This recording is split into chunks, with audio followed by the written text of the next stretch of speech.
Chapter 44. I want you to die. The mocking tone finally caused the Orochi's king to explode. It opened its mouth and spat out a ball of purple liquid towards Wu Yen like a bullet. Its speed was unbelievably fast. On the surface, Wu Yen didn't care about the Orochi's king. However, inside, he was already very worried. Even if the opponent was Chunibyu and arrogant, the level 50 was no joke. Wu Yen knew that there was only a 5-level difference between him and the Orochi's king. However, even if Wu Yen was only level 49 and only had a 1-level difference, Wu Yen wasn't confident that he could win against the opponent. After all, this was the difference between the tiers. Level 50 was already tier 6. Although Wu Yen was level 45, he was still tier 5. The difference between the tiers wasn't small. As the tiers increased, the difference between the tiers would become bigger. At tier 5 or tier 6, the difference between the two was already very big. If it wasn't for the two rare armaments, Shana and Dragon Armor, Wu Yen wouldn't have dared to fight the Orochi's king one-on-one. Especially the Dragon Armor, it was simply a low-tier artifact. It was completely immune to attacks below level 50 and could even weaken attacks below level 60. It was a great opportunity to exchange for it. Although he didn't know if a level 50 bag was included in the range of immunity, Wu Yen didn't want to test it with his own body. This guy was a snake. The ball of liquid that was spat out from its mouth was undoubtedly poison. Mikoto, protect Chuju. As he pulled out Shana, Wu Yen quickly shouted. He then waved the sword in his hand and a gust of wind blew the flying ball of poison away. Be careful. Mikoto, who had already seen Wu Yan's intention to fight one-on-one, immediately used her superpower. Her entire body emitted a bluish-white electric current. She pulled Chuju, who was beside her, and stretched out her hand towards the wall. The two of them flew backwards as if they were being pulled by a rope. You still want to escape in front of me? What a joke! King Orochi laughed maniacally. Thinking that Mikoto and Chuju were trying to escape, he opened his mouth and spat out a ball of poison towards Mikoto. Would the level 69 Mikoto care about the level 50 Orochi King's attack? The answer was no. Without even looking, Mikoto's body surged with electricity and the venom was instantly dissolved. When King Orochi saw this, he was startled. A strong gust of wind came behind him while he was still in a daze. Wu Yen lowered his head and faced King Orochi's back. Being distracted in the middle of a battle, Wu Yen slashed at the Orochi King's neck as he muttered the lines that would appear in many melodramatic dramas. But someone will die. King Orochi King's mouth curved into a sinister smile. Facing Wu Yan's slash, King Orochi King only twisted his neck a little. His neck strangely extended forward, causing Wu Yan's slash to hit empty air. Without moving his body, King Orochi King's head turned back. His snake eyes stared at Wu Yan's face and shot a ball of poison towards Wu Yan's face. Wu Yan cursed in his heart. You actually imitated Uncle Snake's soft body modification and even wanted to shoot me in the face. You're not a girl. At this time, Wu Yan still maintained his slash. Seeing the poison shooting towards him, not only did Wu Yan not pull back his katana, he instead used more strength to slash down. The Nyamano Shana was cut into the ground, deeply embedded into the rocky ground. Wu Yen used his katana to pull his body over, avoiding the oncoming poison. King Orochi King was very surprised by Wu Yan's actions. It was as if he didn't expect it. Thus, Wu Yen unceremoniously turned around and rewarded him with a punch, sending him flying with a backhand. King Orochi King flew backwards in the air with a furious expression. He forcefully swung his leg. Following his movement, King Orochi King's legs suddenly extended and kicked the stunned Wu Yen away. For God's sake, he can even use Luffy's move. Wu Yen, who was cursing in his heart, quickly fell to the ground with King Orochi King. In their first confrontation, the two were actually evenly matched. So fast, I can't even see their movements. Chuju rubbed her eyes. She forced herself to watch a battle of this level, using her eyes too much. Mikoto, who was beside her, didn't say anything. She just stared at King Orochi King and muttered to herself. Your claws actually touched this king. King Orochi King lay on the ground motionlessly. But if one looked carefully, one would discover that his snake eyes were filled with astonishing killing intent. With such a soft body, ordinary attacks couldn't cause any harm to him. But Wu Yen was able to send him flying in the battle. This made King Orochi King, who believed himself to be invincible, unable to accept. I must kill him. In contrast to King Orochi King, Wu Yen quickly got up from the ground. He touched the part of his body that was a little painful from the kick and rejoiced in his heart. If it wasn't for the mental dragon armor, it wouldn't be as simple as just a little pain. Sure enough, not all protagonists can fight above their level. If he didn't exchange for these 2C-grade equipment, he might have already lost after that kick. Holding the Nyandanza, he pointed at King Orochi King, who was still lying on the ground. Wu Yen mocked, "What? The Honorable Dragon King also has the habit of lying on the ground after losing a fight." Just as he finished speaking, Wu Yan's expression immediately changed. A chill rose from his back. Wu Yen fiercely slammed his foot on the ground and retreated. A small snake came out from the ground when Wu Yen retreated. It brushed past Wu Yan's face and slithered up. After being dodged by Wu Yen, the snake twisted its body and bit at Wu Yen.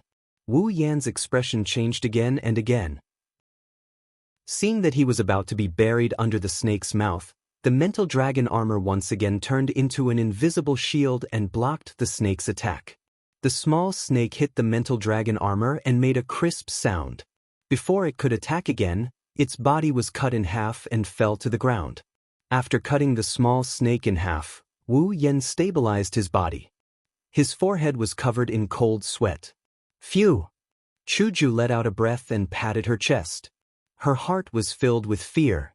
Mikoto smiled and put down her hand that was pointing at King Orochi. Haha! King Orochi stood up and looked at Wu Yen with a smile. However, there was no smile in his eyes. Not bad. Even this move can't do anything to you.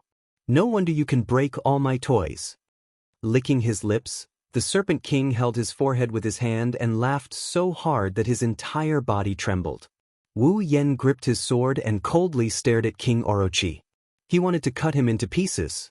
He almost died just now. Let me explain again. Wu Yen is a very vengeful person. The wind started to howl. The ground started to shake. The atmosphere started to swirl. The blade started to whistle. Right hand holding the blade, left hand pressing down on the hilt. The blade lit up with red light and a scorching aura started to spread. King Orochi stopped laughing when he felt the oppressive atmosphere. His face darkened and his body started to tense up. It's funny, isn't it? Wu Yen said faintly and then chuckled. Well then, let's see if you can still laugh after this. Wu Yan's body turned into a blur and he appeared in front of King Orochi. Chaotic return. His cold eyes stared at King Orochi. King Orochi narrowed his snake eyes and the blade flashed in front of him. Horizon dance, bang! With a loud explosion, a red light shrouded the area where Wu Yen and Orochi King are standing. Dust and pebbles were blown into the air by the explosion, the ground around them cracked and turned into a barren wasteland. Chuju and Mikoto were shocked. They quickly covered their faces with their hands to block the wind and dust. They tried to open their eyes to see what was going on. A corner of the dust cloud protruded out of the cloud of dust. Not long after, Naruto King flew out of the cloud of dust. Wu Yen followed closely behind as he arrived in front of Naruto King. He raised his knee and rammed it into Naruto King's abdomen. What? King Orochi's eyes popped out. He opened his mouth wide and spat out a mouthful of saliva. Then he was pushed to the ground by Wu Yen. He slammed into the wall and a human figure was blasted out. After getting his revenge, Wu Yen felt a wave of satisfaction wash over him. After the buff from Horizon Dance, the power of chaotic return to Horizon Dance had reached a new level. Wu Yen was very satisfied with its power and momentum. If Wu Yen could use the art of freedom, it might be even stronger. After all, Horizon Dance was a noble artifact of the Flame Mist Warriors. If Wu Yen wasn't fighting against someone of a higher rank, he would have killed King Orochi with one move. You damned ant! King Orochi was furious. Ever since he became the king of this place, he had never suffered such a loss before. In his rage, King Orochi opened his mouth wide. Venom shot out like a machine gun towards Wu Yan. The overwhelming amount of venom blocked Wu Yan's path. Wu Yan's eyes focused. He gently twisted his body and rushed towards King Orochi. He waved the long sword in his hand and scattered the venom. Wu Yan, who had the sword mastery, had calculated every move carefully. Not only did he block King Orochi's venom attack, but he also opened a path for himself. After Horizon Dance knocked away the venom, the blade was still silver. It was not affected by the venom that could melt human bones. Wu Yan immediately approached King Orochi. Die! His hands turned into two huge Orochi's mouth. King Orochi grinned as he attacked Wu Yan. The mental dragon armor appeared and blocked the two huge snake mouths. Wu Yan already knew that he could not be completely immune to a level 50 attack. However, he could still weaken it. Therefore, Wu Yan ignored the residual force of King Orochi's attack and allowed it to hit him. His body shook slightly. Wu Yan's footsteps paused for a moment. He then continued to attack King Orochi as if nothing had happened. He arrived in front of him at 0 distance. What? King Orochi looked at Wu Yan in shock. In an instant, Wu Yan waved the long sword in his hand. The red sword light descended once again. Chaotic returned to Horizon Dance. After King Orochi was completely smashed into the wall, Wu Yan laughed. Just as he was about to withdraw his sword and retreat, a fist suddenly reached out from the wall and sent Wu Yan flying. With his other hand, King Orochi slowly walked out from the wall. Many years ago, he was only a slightly stronger snake demon. After being sealed in this place, he was humiliated and bullied by countless older demons. They were stronger than him, so the Great Serpent King could only endure with all his might, all so that one day he could stand at the top and kill all the creatures that dared to offend him. Gradually, as time passed, the Great Serpent King grew stronger and stronger. In this place filled with powerful yaos, the Great Serpent King kept on fighting until he killed all the yaos that had bullied him in the past. Then he became invincible and became the king. I am invincible. Kill. King Orochi twisted his body and a low voice filled with killing intent spread out. Kill. The low voice turned into a violent roar. The powerful sound waves shook the stone walls. A powerful aura rose from King Orochi's body, causing Wu Yan to be shocked. Bang! King Orochi's body suddenly exploded into pieces. A green light flew out from the broken body and into the air. The light grew brighter. Wu Yan, Chuju, and Mikoto couldn't help but close their eyes. A huge snake head peeked out from the light and looked at the shocked Wu Yan on the ground. The snake opened its mouth and let out a loud roar, shaking the earth. Chapter 45. Hiss! Its 50-meter-long snake body was casually placed on top of the beehive-like structure. Its 2-meter-thick snake head that looked like the head of a dinosaur swayed lightly. Its pale-sized snake eyes stared at Wu Yan, who was on the ground with a cold and murderous look. The tender flesh at the side of the snake's mouth twitched as if it was sneering. It roared loudly at Wu Yan. The sound wave swept away a large amount of dust and gravel, blowing towards Wu Yan, who was standing in front of the giant snake. Orochi monster, level 60, standing under the giant snake head, Wu Yan resisted the trembling of his body. He held Shana tightly until the web between his thumb and index finger split open and blood dripped down. Wu Yan did not care. He only looked at the Orochi monster with bitterness in his heart. He did not expect that in the previous battle, King Orochi did not use its true strength at all. But it made sense. If it was only level 50, it might be able to defeat any monster in this huge monster horde. However, it was not enough to suppress such a large number of monsters. To suppress such a large number of monsters, it would require at least the current level and a body that surpassed everything. Orochi monster. King Orochi monster's true form. Level 60. Level 7. Relying on Nippon no Shana, Psyche Dragon Armor, and Chaotic Return to Horizon Waltz, Wu Yan can challenge the level 50 Orochi King, who is one tier above him. Furthermore, with Psyche Dragon Armor and Chaotic Return to Horizon Waltz and Nippon no Shana's attack power, Wu Yan can slay the Orochi King. But 2 levels higher, even if they had B-grade equipment and gold-grade armaments, it was still impossible. Unless, like the demon army from before, they relied on their terrifying numbers to attack in a frenzied manner, as if they were sending themselves to their deaths. But was it possible for one person? The answer was, of course it was possible. Under the cold gaze, Wu Yen took a deep breath. He raised his right hand holding the sword and pointed at King Orochi Monster. In this sealed cave, where could he run to? Therefore they could only fight. Of course, attacking blindly would only lead to death. But don't forget, Wu Yan's real trump card was the 83000000 item points. Disregarding everything else, as long as he could exchange for a bottle of resplendent breath, he would definitely have a chance of winning the upcoming battle.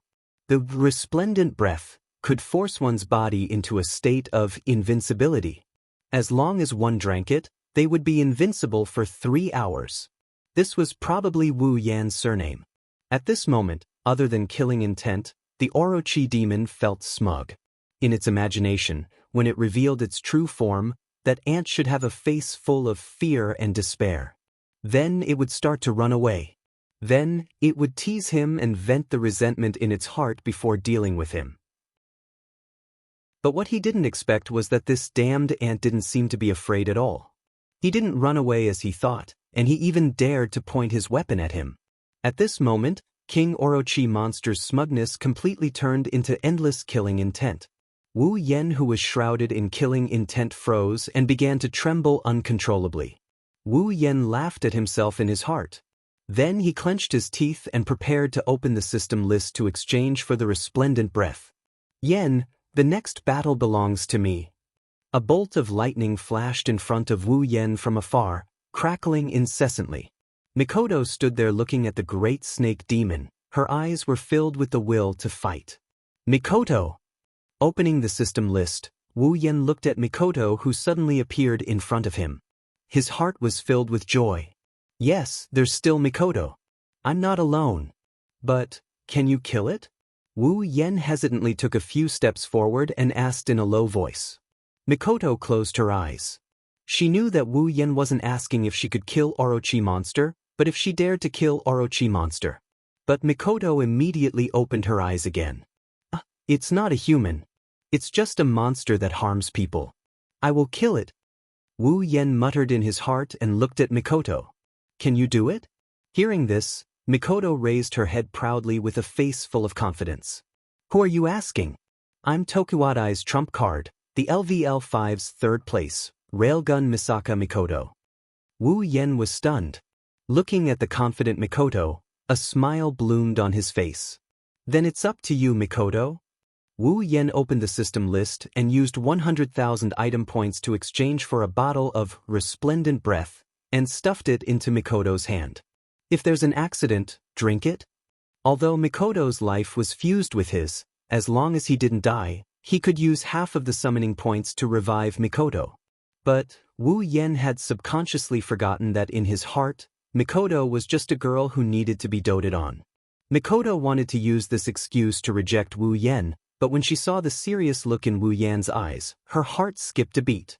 She quickly turned her head and touched the potion bottle in her hand. She drank it once, so she naturally knew what it was. She put it in her pocket and nodded. Be careful. Waving her hand, Mikoto looked at the snake demon that was getting more and more irritable. Blue and white electric sparks flashed again. The electric current covered her body, and the ends of her brown hair fluttered. Cool. Free and easy. Wu Yen couldn't help but glance at her. Then he kicked off the ground and moved to Chuji's side. Seeing Wu Yen backing away, the Orochi monster wanted to attack Wu Yen. An inexplicable sense of vigilance rose from its heart. The Orochi monster quickly focused its mind. It saw Mikoto staring at it. The electric sparks on her body jumped even faster, causing the Orochi monster to feel a sense of danger. Seeing this, the Orochi monster understood that the most threatening thing here wasn't Wu Yen, but the girl in front of it. Yen, how are you? Chuju moved closer to Wu Yen and asked silently. Wu Yen shook his head. I'm fine, but it's up to Mikoto now. Hinajiku nodded solemnly. She couldn't see Mikoto's and the great snake demon's level, so she didn't know how Mikoto would win against such a monstrous monster. However, since Wu Yen chose to believe in Mikoto, then she would also choose to believe in her comrades. As the electric sparks flashed on Mikoto's body, the Orochi monster's sense of danger intensified. The Orochi monster believed that this little girl was definitely an existence that could kill it. The sense of danger had completely overtaken its self-esteem. Normally, if a little girl dared to stand in front of it and provoke it like this, the Orochi monster would have killed her without a word. But although it was a little arrogant, it wasn't an idiot. The sense of danger in its heart told it that if it underestimated the girl in front of it, it would definitely die. Thus, the Orochi monster retracted its killing intent and focused its thoughts. The gloomy aura on its body began to fluctuate. "Aren't you going to attack me?" Mikoto shouted loudly. She couldn't help but be excited to duel with a strong opponent. She was a competitive person to begin with. Even if the opponent was a monster, even if this duel had escalated to the point where life and death were up to fate, Mikoto only had one thought in her mind. "Since you're not going to attack me," her bangs rose slightly, electric sparks flew to Mikoto's forehead and converged into an even brighter electric current. Then, it shot towards the Orochi monster. "Then I won't hold back." The electric spear was Mikoto's most common move. It didn't have much attack power, but it had the advantage of being extremely fast. Under Mikoto's command, the electric spear caused a series of sonic booms wherever it passed. Before the monster could react, the electric spear had already hit the Orochi monster's snake head. The Orochi monster only saw a flash of blue and white light, and then a sharp pain came from its head. In front of its huge body, the electric spear's attack power could only cause it a little pain, but it was enough to numb it. It wasn't until 2 or 3 seconds later that it reflexively raised its head. However, at the same time the Orochi monster raised its head, another electric current just happened to pass through its head. The Orochi monster raised its head just in time to deliver its own head. The electric spear hit the Orochi monster's eye. This wasn't just a momentary numbness. The eyes were the weakest part of the human body, even for monsters. Therefore, when the electric spear pierced the Orochi monster's eye, the pain was transmitted to the Orochi monster's brain, and a mournful snake hiss sounded. One of the snake's eyes was already closed, and blood was flowing down. The Orochi monster shook its head in pain, but it exposed more of its weakness to Mikoto. Mikoto smiled lightly and slowly raised her hands. In the midst of the electric current explosion, a wave of black sand flowed out from the ground, forming a black wave. Iron sand, a derivative of Mikoto's superpower, using electricity to generate electromagnetic force to control the iron sand, and then using it to attack.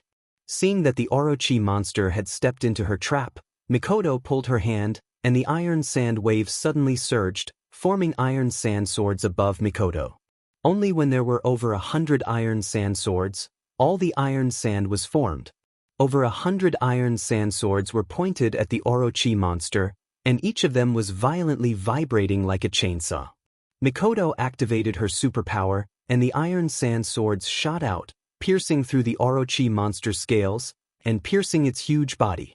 Hiss! The iron sand swords pierced through the Orochi monster's body like black needles, and Orochi monster howled in pain. Blood flowed out from its wounds, and covered the iron sand swords, dyeing them red. So strong! Chuju covered her mouth to stop herself from screaming. She knew that Mikoto was strong, and she could tell from the previous battle between humans and monsters. However, Chuju still underestimated Mikoto's strength. After becoming Yan's summon, can I also be this strong? Chuju looked at Mikoto in a daze, and then looked at Wu Yen, who was watching Mikoto fight with a smile. Chuju's eyes became resolute. I must be this strong. I must. Wu Yen, on the other hand, had another thought in his mind. He didn't expect the difference between Mikoto and Orochi monster to be so huge, of course. Mikoto was level 69, and Orochi monster was level 60. There was a gap of 9 levels between the two. Although it wasn't as big as the difference in tiers, it was still a big gap. If Mikoto was a peak Type 7 powerhouse on the verge of breaking through to the Type 8 realm, Then the Serpent Demon was a newly ascended Type 7 powerhouse that had just broken through to the Type 6 realm. One was a peak Tier 7, the other a newly ascended Tier 7. It was clear who was stronger and who was weaker. What's more, Mikoto didn't hold back at all. This kind-hearted girl would usually restrain her superpower in order to prevent it from harming others. In the original work, Mikoto only used her full power against Fantasy Beast and Accelerator. Other times, her superpower was at most LV4. If it wasn't for this, the original main character Kamiju Toma wouldn't have been able to nullify all of Mikoto's attacks. That was lightning. Kamiju Toma had the ability to nullify anything that didn't belong to the human world, and also had omen perception. But to put it bluntly, he was only LVL0. It was normal for him to block 1 or 2 attacks. Blocking 5 or 6 attacks could be considered putting his life on the line. But to block all of them, that was too unrealistic. The difference between LVL5 and LV4, Wu Yen conservatively estimated it to be the difference between Tier 7 and Tier 6.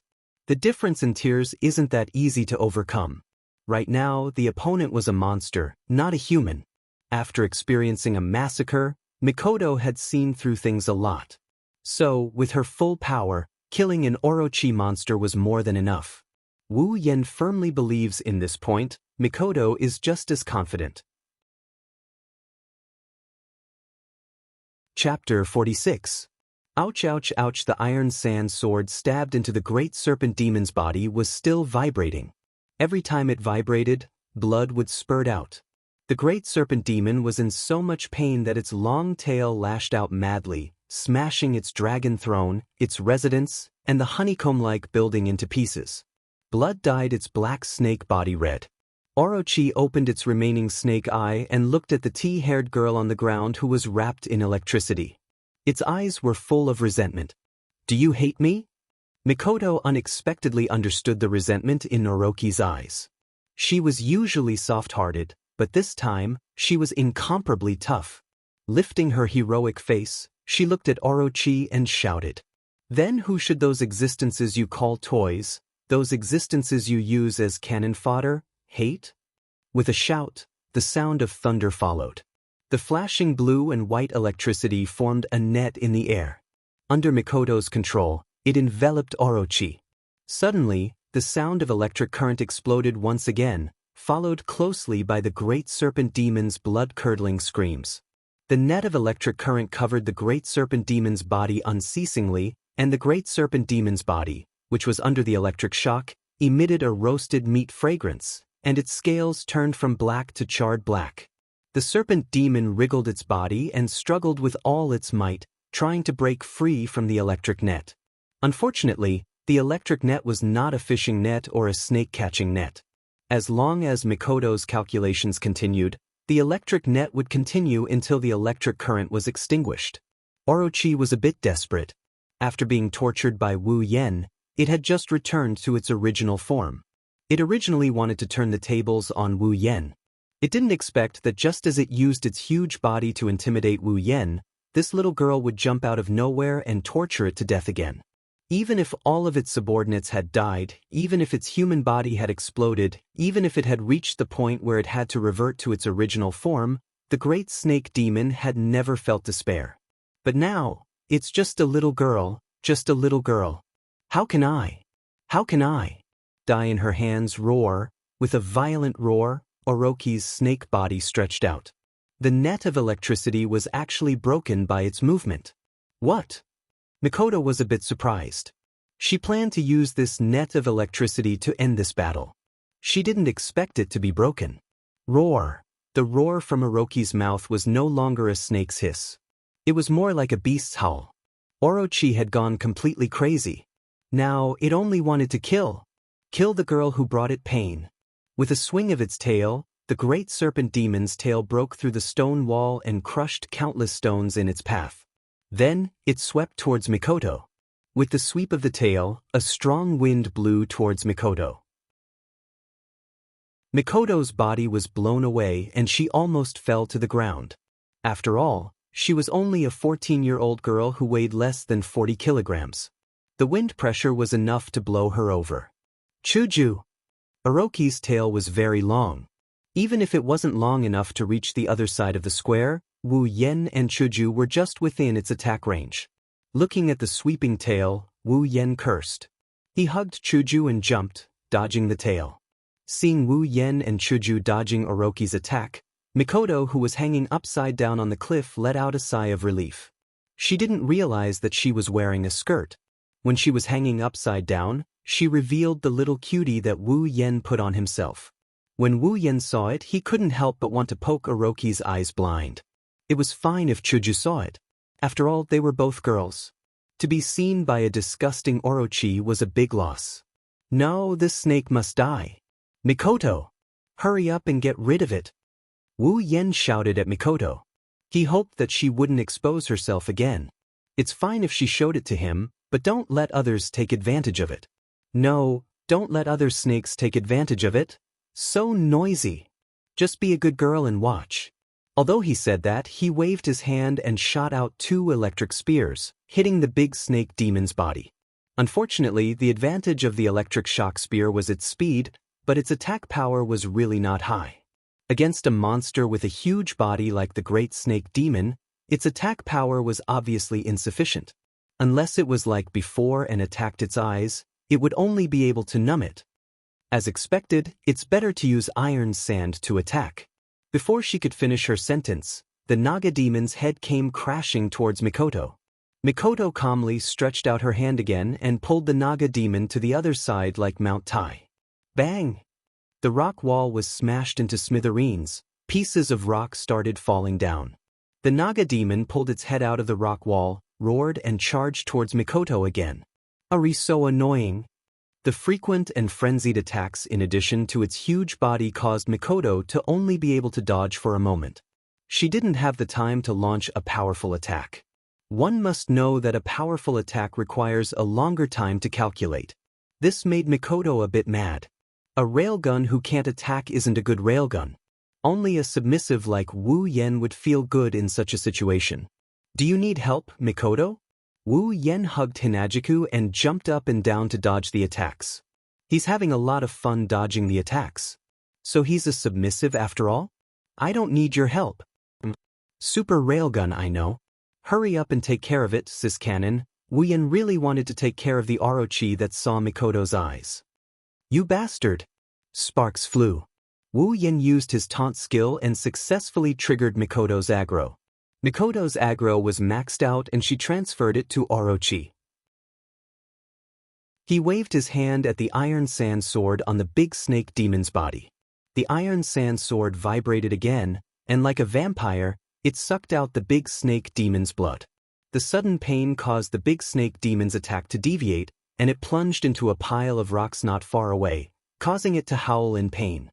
Chance! Mikoto's small face lit up with joy. She stood on the ground and pointed with her little finger. Iron sand poured out again and formed into iron sand swords. Then, with a shout from Mikoto, the swords covered the sky and pierced towards the big snake demon's body. Seeing this, the serpent demon couldn't help but be shocked. Being pierced by these black needles was no joke.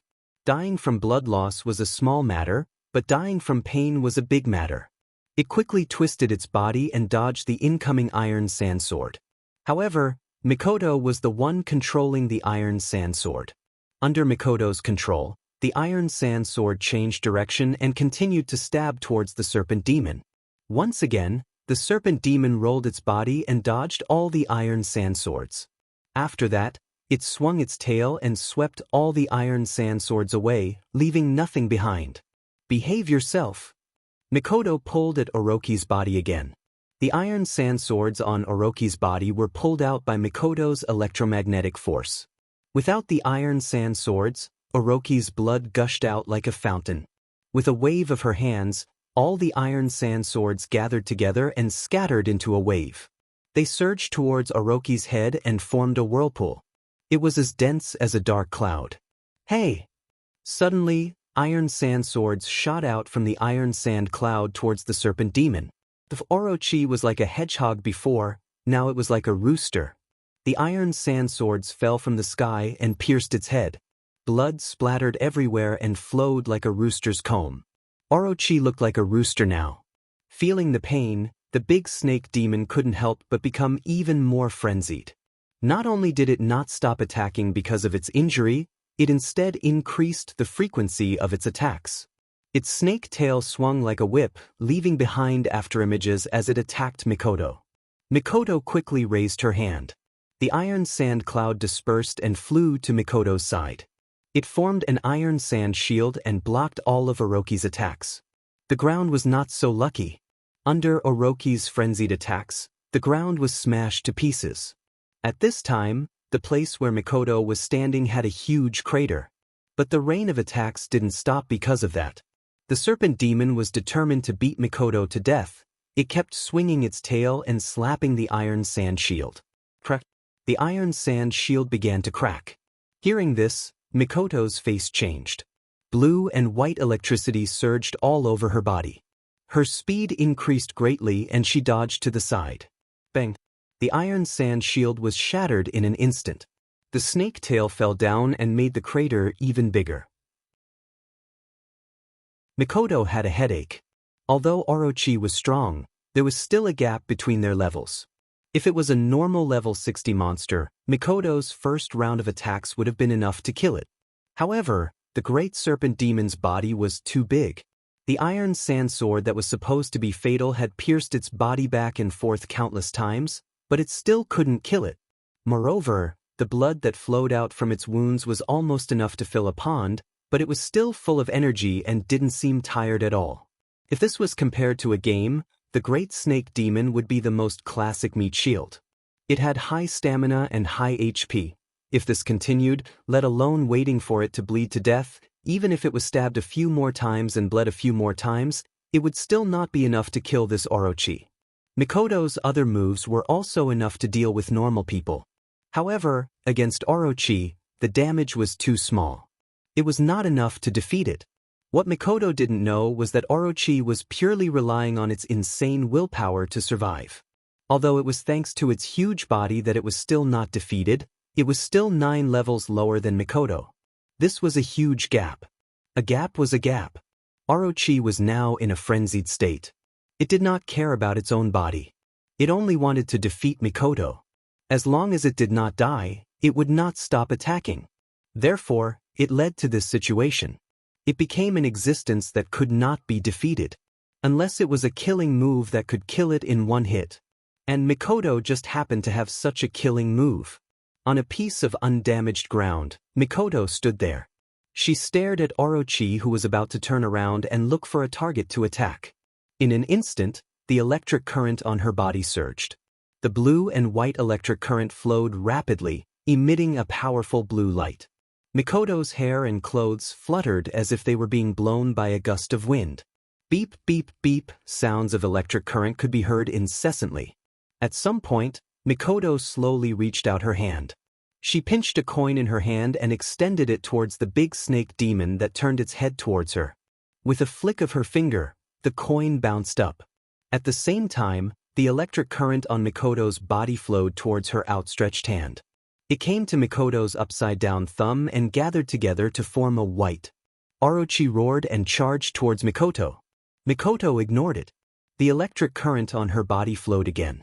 Under the electromagnetic force, the coin floated in the air and fell towards Mikoto's upside-down thumb.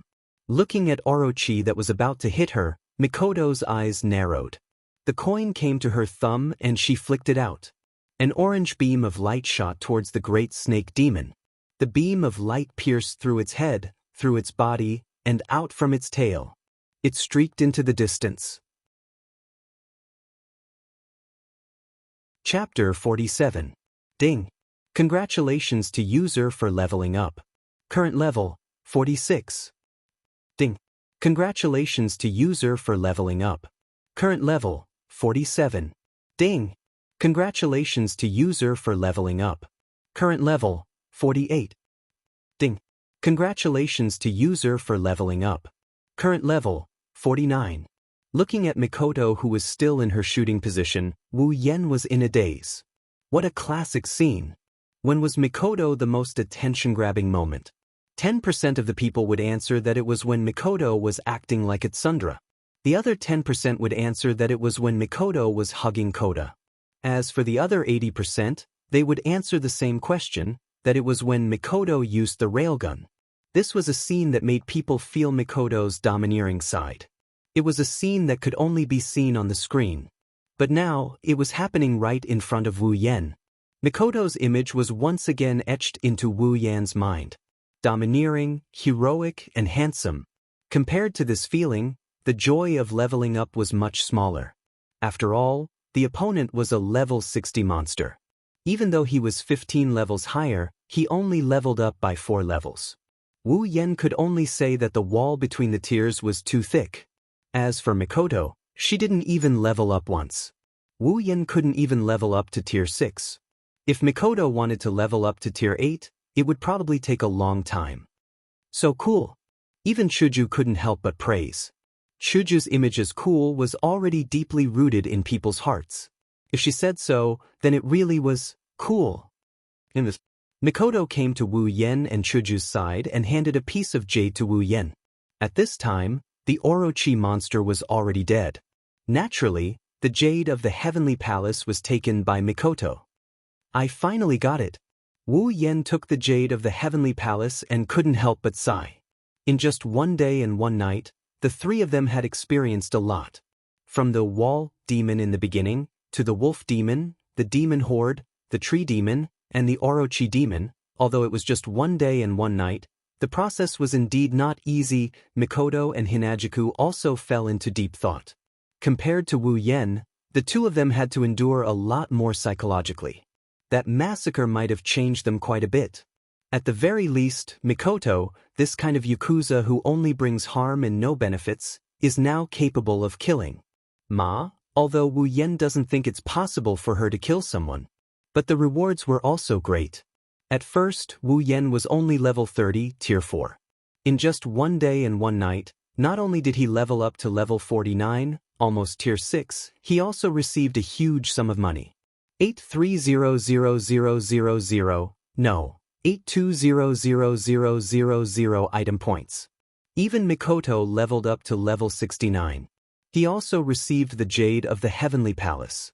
As long as he took the Jade of the Heavenly Palace to I Cheng's mother for the mysterious crystal shard, Wu Yan's quest would be completed. The rewards were not small. Wu Yan walked up to the head of the Orochi monster and sighed. Mikoto's railgun had blown through it from head to tail. Perhaps even at the moment of its death, the Orochi monster still hadn't reacted. Ding! Received 50,000 item points. After handing over the Orochi monster's ridiculously large body to the system in exchange for 50,000 item points, this trip to the seal barrier had come to an end. At the same time, Wu Yan's journey as the whirlwind butler had also come to an end. Yan, I'll return this to you. Sorry, I don't need it. Mikoto smiled as she took out a bottle of potion from her pocket and handed it to Wu Yan. It was the resplendent breath that Wu Yan gave her before the battle. Why are you giving it to me? You should keep it. It's a lifesaver when you're in danger. Wu Yan glanced at her. With 8250000 item points, why would he be stingy with a bottle of resplendent breath? Isn't it more useful for you to keep it? Mikoto said confidently, as if she was the one standing in front of the truth. Wu Yan couldn't help but glare at her. I have plenty of item points now. What else do I need? You should keep it for yourself. Don't think you can do anything just because you won't die. You should know that resurrecting you will require summoning points. I don't have any extra summoning points to resurrect you. Wu Yan's summoning points were now 11,000. When he first summoned Mikoto, he used 70,000 summoning points. Resurrecting a summoned character would require half of the summoning points. In other words, resurrecting Mikoto would require 35,000 summoning points. Well, if you die, won't I die too? I'm doing this for myself, Mikoto said awkwardly. She did have the urge to try something daring just because she could resurrect. Of course, it was just an impulse. She wasn't stupid enough to die for no reason. From this, it could be seen that Sis Cannon was very eager to find excitement. Since this idiot doesn't want it, then Chuju, I'll give it to you. Mikoto turned her head away angrily as if rejecting her kindness was a stupid thing to do. Wu Yen was speechless. I don't need it either. Hinajuku hurriedly waved her hand. Once this mission is over and we go to the other world, Yen will summon me over. At that time, I will be the same as you, so I don't need it. Have you really thought it through? Chuju. Hearing Chuju's words, Wu Yen couldn't help but ask. If you leave with us, what about your parents? What about your sister? Are you willing to let her go? Chuju was stunned. She thought for a while and smiled. Yeah, I want to choose for myself too. Besides, didn't you say that? As long as you leave, this world will freeze. The world will stop. You don't have to worry about them. You want to make a choice for yourself. Wu Yen fell silent. Why are you so long-winded? Do you have a problem with that? Mikoto crossed her arms in front of her chest and looked at Wu Yen with dissatisfaction. I said I want to choose for myself. Why are you being so wishy-washy? How am I being wishy-washy? Wu Yen retorted righteously with a, I'm doing this for your own good look. I'm just asking for her opinion. How is this being wishy-washy? You still dare to argue? Sparks flashed across Mikoto's forehead. She sneered. You should know that when I was summoned by you, you didn't ask for my opinion at all. Don't tell me I don't have parents? Wu Yan's lips twitched as he dryly laughed. Fine, it's my fault. Wu Yan cared a lot about Chuju's opinion. If Kaisha-sama doesn't want to go to Silveria with him, he can't force her. Wu Yan also wants to be with Kaisha-sama. That's why when Chuju chose to follow them, Wu Yan was happy and proud. If a woman is willing to follow you to the ends of the earth, then there's a 90% chance of cheating. Thinking up to this point, Wu Yan got more and more pleased with himself, to the point that he is showing it on his face. Seeing Wu Yan's proud face, Chuju snorted. Of course, I'm not doing this for you. I'm just protecting Mikoto. Protecting Mikoto? Wu Yan's proud face froze. Protecting Mikoto? What kind of bullshit reason is this? She's 2 times higher than you, girl. Protect me? Mikoto flinched, she patted her flat breasts and confidently said, Don't worry, Chuju. I'm very strong, I can protect myself. That's not what I'm talking about. Chuju walked to Mikoto's side and hugged her arm. I'm talking about protecting you. I'm talking about protecting you from this pervert. If I don't go, who knows what this big pervert will do to you when you're alone with him? How is that possible? Mikoto's eyebrows twitched. Under Chuju's valiant words, 2 cute blushes appeared on her face. Wu Yan opened his mouth and widened his eyes. He looked at Chuju and shouted. I'm innocent. How am I a pervert? Chuju, don't accuse me. You still dare to say you're not? Chuju's face also reddened. She gritted her teeth and looked at Wu Yan. You can even take off our clothes and give us a bath. What else can't you do? Mikoto's face reddened when the past was brought up again. She glared at Wu Yan and looked at Chuju. That's right, Chuju. You have to protect me. You can't let me be alone with him. Wu Yan really didn't know what to say this time. Kelp-shaped tears flowed down his cheeks like a river. Can't refute that. Who told him to have a criminal record? When Wu Yan's group walked out of the cave after half a day, the first thing they saw was Yi Cheng's mother sitting in front of the helicopter. She looked at them blankly. Her face was full of disbelief. She looked at Wu Yan's group like she was looking at Buddha. She muttered, Hey, why did I have such a strange dream? It doesn't make sense. They're not my cute Yi Cheng. Why would I dream of such a strange thing? Wu Yan, Mikoto, and Chuju were speechless. Wu Yan helplessly curled his lips. He took out the heavenly jade and walked in front of Yi Cheng's mother. He said with a smile, Lady of the Heron Palace, we didn't disappoint you. We've brought back the heavenly jade. However, Yi Cheng's mother seemed to really treat Wu Yan as an illusion. She still muttered her own words. Her level of disregard could break through the sky. Lady of the Heron Palace. We didn't disappoint you. We've brought back the heavenly jade. Wu Yan's voice had changed a little. His voice was full of resentment. While it scared Mikoto and Chuju, it also woke up Yi Cheng's mother. Could she blame Wu Yan? How could he communicate with Yi Cheng's mother if he didn't put in some effort? Yi Cheng's mother looked at the heavenly jade in Wu Yan's hand and said softly, "You're really back? You're all fine?" "Yes, we're all fine. We've returned safely. We also helped you deal with all the monsters in the barrier. In the future, your family won't have to worry about the barrier anymore," Wu Yan said with a smile as he handed the heavenly jade to Yi Cheng's mother. Caressing the jade of the heavenly palace in her hand, Yi Cheng's mother didn't say anything. However, the most beautiful smile Wu Yan has ever seen since he met her appeared on her face. Holding the jade of the heavenly palace tightly, Yi Cheng's mother placed it on her cheek and closed her eyes as if she had just received a treasure. Wu Yan, Mikoto, and Hinajiku smiled at this scene. They know that Yi Cheng's mom isn't acting like this for the sake of her family or the family treasure. She's just doing this for her daughter. She's trying to protect her daughter's spiritual power. That's why she's acting like this. Yi Cheng had a good mother. After recovering from her joy, Yi Cheng's mother sincerely bowed to Wu Yan and the other two. Thank you very much. You're welcome. We each took what we needed."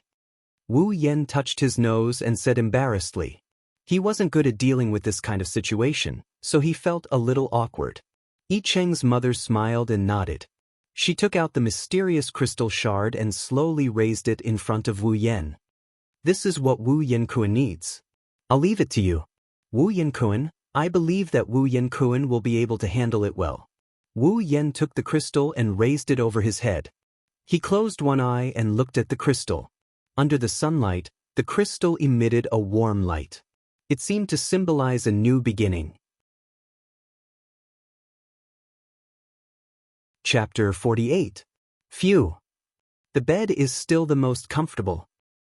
Wu Yan was lying on his bed, rubbing his hands against the blanket. If it was a girl doing this, it would undoubtedly be very pleasing to the eye. Unfortunately, Wu Yan's actions were indescribably wretched. Wu Yan didn't care if he looked wretched or not. After staying in that place for a day and a night, Wu Yan missed his bed very much. If it was anyone else, they would be like Wu Yan if they stayed in that place for a day and a night with demons and ghosts as their companions. Of course, strictly speaking, the bed didn't belong to Wu Yan. It belonged to Chuju. Wu Yan was just a lodger. Not only Wu Yan, Chuju and Mikoto were also sleeping soundly in their room. They even refused to see Chuju's mother when she asked about their whereabouts. One could imagine how they were feeling right now. After rolling around childishly, Wu Yan finally stopped his brainless actions. Wu Yan flipped his hands and 2 crystals appeared in his hands. Discovered 2 mysterious crystal fragments. Will you fuse them? This system notification rang in Wu Yan's ears when he received the mysterious crystal fragments from Wu Yan's mother. After all, Wu Yan's third mission was to find 2 mysterious crystal fragments and fuse them into a complete mysterious crystal.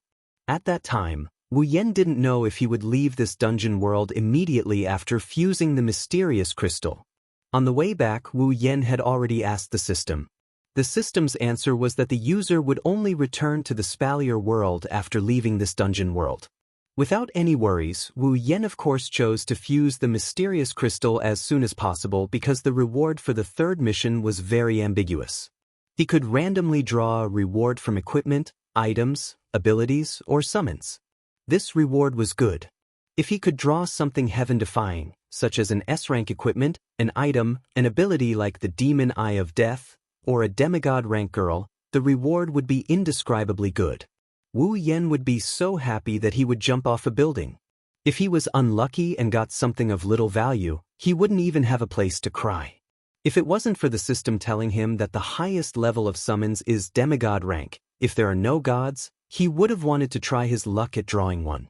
Of course, he really wanted to draw one now. Wu Yan had an indescribable feeling when it came to activities like drawing a reward. Being dominated by the idea of, I don't know what I'm going to get, he's not in a good mood during the lottery draw. From his point of view, this is a kind of thrill, and he likes this kind of thrill. That's why I said you're a bottom. Weighing the mysterious crystal shard in his hand, the desire to draw a reward grew stronger and stronger in his heart, making Wu Yan's heart itch. Therefore, Wu Yan immediately chose to fuse the mysterious crystal shard. When Wu Yen chose to fuse, the two mysterious crystal shards left his hand uncontrollably and floated in midair. In front of Wu Yen, under Wu Yan's astonished gaze, the two mysterious crystal shards suddenly accelerated and collided with each other. There was no strange sound, no strange phenomenon. When the two mysterious crystal shards collided, they were like water, naturally fusing together. In the blink of an eye, a complete mysterious crystal shard appeared in front of Wu Yen and fell into Wu Yan's arms. Ding! Mission 3 completed. Mission reward. User can randomly draw a reward from equipment, items, abilities, or summons. Please make a random draw. The system list opened automatically without Wu Yan's consent and projected in front of Wu Yen. A glowing box stopped below the status bar. On top of the equipment option, a Start icon appeared, surprising Wu Yen. As long as one wasn't an idiot, one would know what to do at this time. Therefore, Wu Yen straightforwardly pressed the Start button. The glowing box flashed back and forth between equipment, items, abilities, and summons. Wu Yan's heart skipped a beat. At the same time, an inexplicable sense of excitement rose in his heart. When the box stopped flashing, Wu Yen was disappointed because it stopped at the item option. Were points precious? Wu Yen could tell you very clearly that they were very precious. Wu Yen now had 1,000 equipment points, 81,000 ability points, 11,000 summoning points, and 825,000 item points. Now, Wu Yen lacked everything except item points. No matter what item he wanted, this amount of points was enough to buy most of the items in the item list. Therefore, item points alone were what Wu Yen lacked the least. But the reward was to draw from the item list? Wu Yen couldn't help but feel a bit disappointed. S-class equipment? Overpowered ability? Demigod level girl? That was all for naught. Facing the item list that popped up, Wu Yen casually pressed the Start button again. Then, without caring about anything else, he began to think about what to do when he returned to the Spalier world. In the beginning, Wu Yen was too weak. Because he needed to become stronger, Wu Yen chose to stay in the Behemoth Forest and do mercenary quests and system quests while killing monsters to level up. Now, after a month of training in Butler Whirlwind's dungeon, Wu Yan's strength was already at the peak of Tier 5. He was only one step away from Tier 6. Then, there was no reason for him to stay in the Behemoth Forest. The outer edge of the Behemoth Forest could no longer satisfy Wu Yen, let alone the level 69 Mikoto. There was no need for him to continue staying there. Moreover, ever since Wu Yen transmigrated to the Spalier world, he had never left the Behemoth Forest. Even if he did, he would only go to the town to resupply. Therefore, Wu Yen was thinking about whether he should go to other places. For example, the Ailu Empire or the Lori family. Wu Yen had never forgotten the first person he met when he arrived in the Spalier world.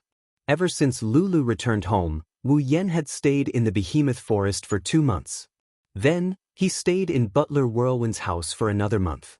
The time ratio between the dungeon world and the Spalier world was 100:1. In other words, it had been about half a day in the Spalier world. In other words, it had been about 2 months since Lulu returned home. He had no relatives or friends in the Spalier world. If he wanted to go anywhere, he needed a destination. Maybe he should go find Lulu. But would she welcome him? If it was Lulu, she would probably. If it was Fei Fei, it would probably be the same. But her family wouldn't allow Lulu to interact with someone of unknown origin, right? If he went to find Lulu like this, would he really be a man? Fei Fei had said before that the strongest person in her family was the previous head of the family who was a Tier 9. If there were Tier 9 fighters, then there would be Tier 8 fighters as well. There should be plenty of Tier 7 fighters as well. On his side, Mikoto was the only Tier 7 fighter. If he rushed in recklessly, he would only be courting death. But I don't think I'm going to fight, right? Why am I thinking about this? I'm just going to see Lulu. Wu Yen couldn't help but bitterly laugh at his own deranged thoughts. Too many battles have led him to think about everything in this direction. No way. I'm an otaku. I should think about the 2D girls. That's right. I should think about who the next girl I want to summon is. That's the main point. I think it's Chuju. Just as Wu Yen was thinking about random things, a card suddenly fell on him. Wu Yen couldn't help but be surprised. At the same time, the system's voice rang. Ding! Obtained, ability acquisition. Ability acquisition? What the hell? Wu Yen looked at the card in his hand in puzzlement. It was completely white, there was nothing on it. Wu Yen shook his head and activated the system's probing function. The system's probing function doesn't only check the level, it can also check the use of items and equipment, just like an appraisal. Wu Yen couldn't help but be stunned. Ability acquisition. After use, one of the summoned character's abilities will be acquired. The amount of ability acquired will be 1/10 of the summoned character's ability. Item points, 300,000. An item to acquire a summoned character's ability? Is there such an item in the item list? Wu Yen opened the item list and after some searching, he really found the ability acquisition item. 300,000 item points. That's really expensive. But it's still worth it. Wu Yen looked at the ability acquisition item and smiled. Even though he didn't have much hope for this lucky draw, but to be able to get 300,000 item points, his luck is pretty good. If it was before, it might have been a surprise. Well, even though it can't compare to his whimsical S-grade equipment, but to be able to acquire an ability is still pretty good. Mikoto is the only summoned character he has, and her ability is only Electromancer, LV5. In other words, this is the only ability he can acquire. Acquire 1/10 of Mikoto's ability? That's at least LV4. The 300,000 item points he had spent to obtain the LV4 electrocute ability was worth it. One must know that Mikoto's ability is also in the ability list, and LV4 requires 30,000 item points. Before that, he still needs to exchange for LV1 to LV3 abilities before he can get LV4. In the end, he needs around 30,000 item points. Ability acquisition card worth 300,000 item points for a 30,000 item points ability, no matter how you look at it, it's still a loss, right? Actually, it's not like that. Item points and ability points are not compared like that. The rarer something is, the more valuable it is. Among the 4 types of points, the most valuable is summoning points because it's the hardest to acquire. Next is ability points, equipment points are close behind, and item points are the easiest to acquire. After all, Wu Yen needs to fight monsters to level up. Once he kills a monster, as long as he kills it, there will usually be corpses. Turning these corpses over to the system, he can more or less get some item points. Among the other items, the easiest to exchange for points is also item points. Therefore, 300,000 item points and 30,000 ability points are actually not that different. It's just a matter of how Wu Yen uses it. If he uses it on a useless character, of course he will lose out. But if he uses it on a strong character, he can even earn back. Using it on Mikoto is just right. Therefore, Wu Yen used ability acquisition without hesitation and clicked on Mikoto's character status. Ding! Obtained Electromancer, LV4. A ball of blue and white electric current suddenly flowed on Wu Yan's body. As the electric current flowed, Wu Yan's body felt a stinging pain. Gradually, Wu Yan's body began to hurt, which surprised Wu Yen. Ding! User's level is too low, unable to adapt to the strength of the ability. Ability has begun feedback, forcibly increasing user's level. Ding! User's physical strength has met the requirements, level up successful. Ding! Congratulations to user for leveling up. Current level, 50. The sudden warm current once again stunned Wu Yen. Feeling his physical strength increasing, Wu Yen was even more confused. Could it be that exchanging abilities can also level up? Chapter 49. Did I really reach level 50 just like that? Wu Yen looked at his hands and felt that it was unbelievable. This was not the first time that Wu Yen had exchanged for abilities. For example, Sword Mastery and Chaotic Return to Horizon Dance were all abilities that he had exchanged for. However, before this, he had not leveled up at all. Why would a level 4 ability suddenly level up when he obtained it? System, can I level up when I exchange for abilities? Wu Yan immediately asked the system. User, if you only exchange for abilities, there is no way to level up. No way to level up? Wu Yan was puzzled. Then why would he level up? Also, what did only mean? In other words, it was not only that he could level up. Wu Yan's head was about to explode when he heard the system's professional jargon. Then why would a level 4 ability suddenly level up when I obtained it? User, this is an exception. An exception? Some powerful abilities have requirements for the user's level. When the user's level meets the requirements of the ability, the user can then exchange for the ability. If the user does not meet the requirements of the ability will undergo feedback and forcibly raise the user's level until the user meets the requirements of the ability. Hearing this, Wu Yan was a little enlightened and then became excited. Then, if I can exchange for a super powerful ability with a high level requirement, then I can level up quickly. That's right. If the ability's requirements were high and Wu Yan did not meet the requirements, then his level would be forcibly raised. If the level requirement was too high, then it would also help Wu Yan raise his level to a very high level. As long as he obtained enough ability points and exchanged for an ability with a celestial level requirement, then he would become a god. At this time, Wu Yan had already started to think about how to earn ability points. Unfortunately, this was just a fantasy. When Wu Yan's fantasy reached its peak, the system poured a basin of cold water on him. Reminder to the user. The user has exchanged for an overly powerful ability. When receiving the feedback of the ability, if the user's body cannot withstand the feedback of the ability, the user's body will disintegrate and die. Wu Yan's smirking face suddenly froze, and then he smiled as if nothing had happened. If the body can't withstand the energy feedback, it will die. Is that what you want to say? Yes.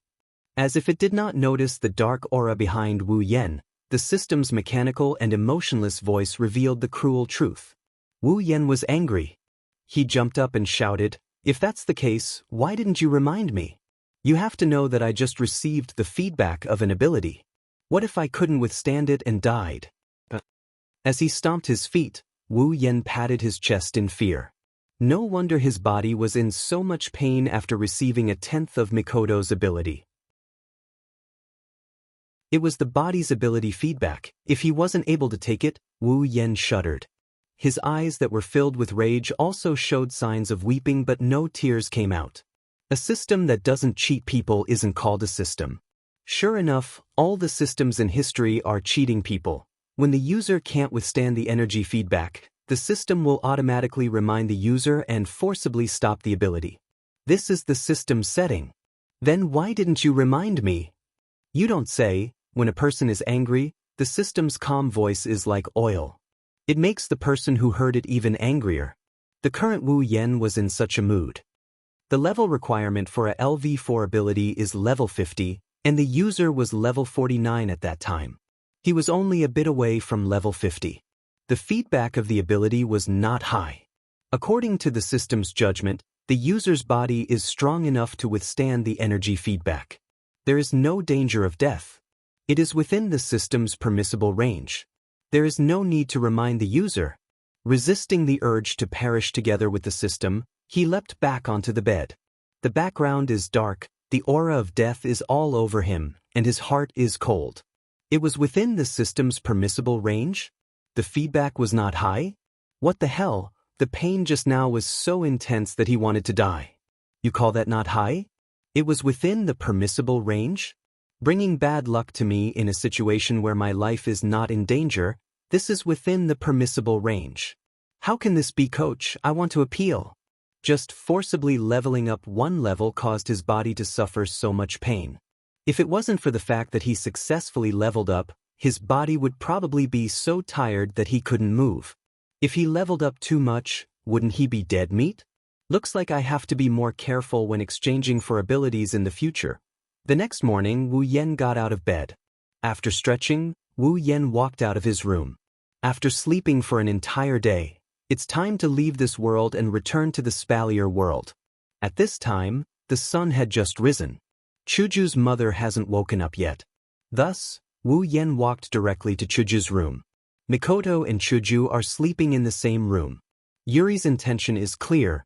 Without knocking, Wu Yen opened the door and walked in. With Mikoto's ability, it's a lot more convenient to open locks. Of course, the chances to enjoy benefits have also increased. Maintaining the position of opening the door, Wu Yen looked at the two sleeping girls on the bed. After thinking for 0.1 seconds, he walked in. Of course, he still eliminated the sound of his footsteps. Closing the door behind him, Wu Yen found a chair and sat down. He couldn't wait to look at the bed. From time to time, he would nod in satisfaction. For some unknown reason, the two women, who had to wear pajamas to sleep, were now completely naked. Well, it can't be said that they are naked.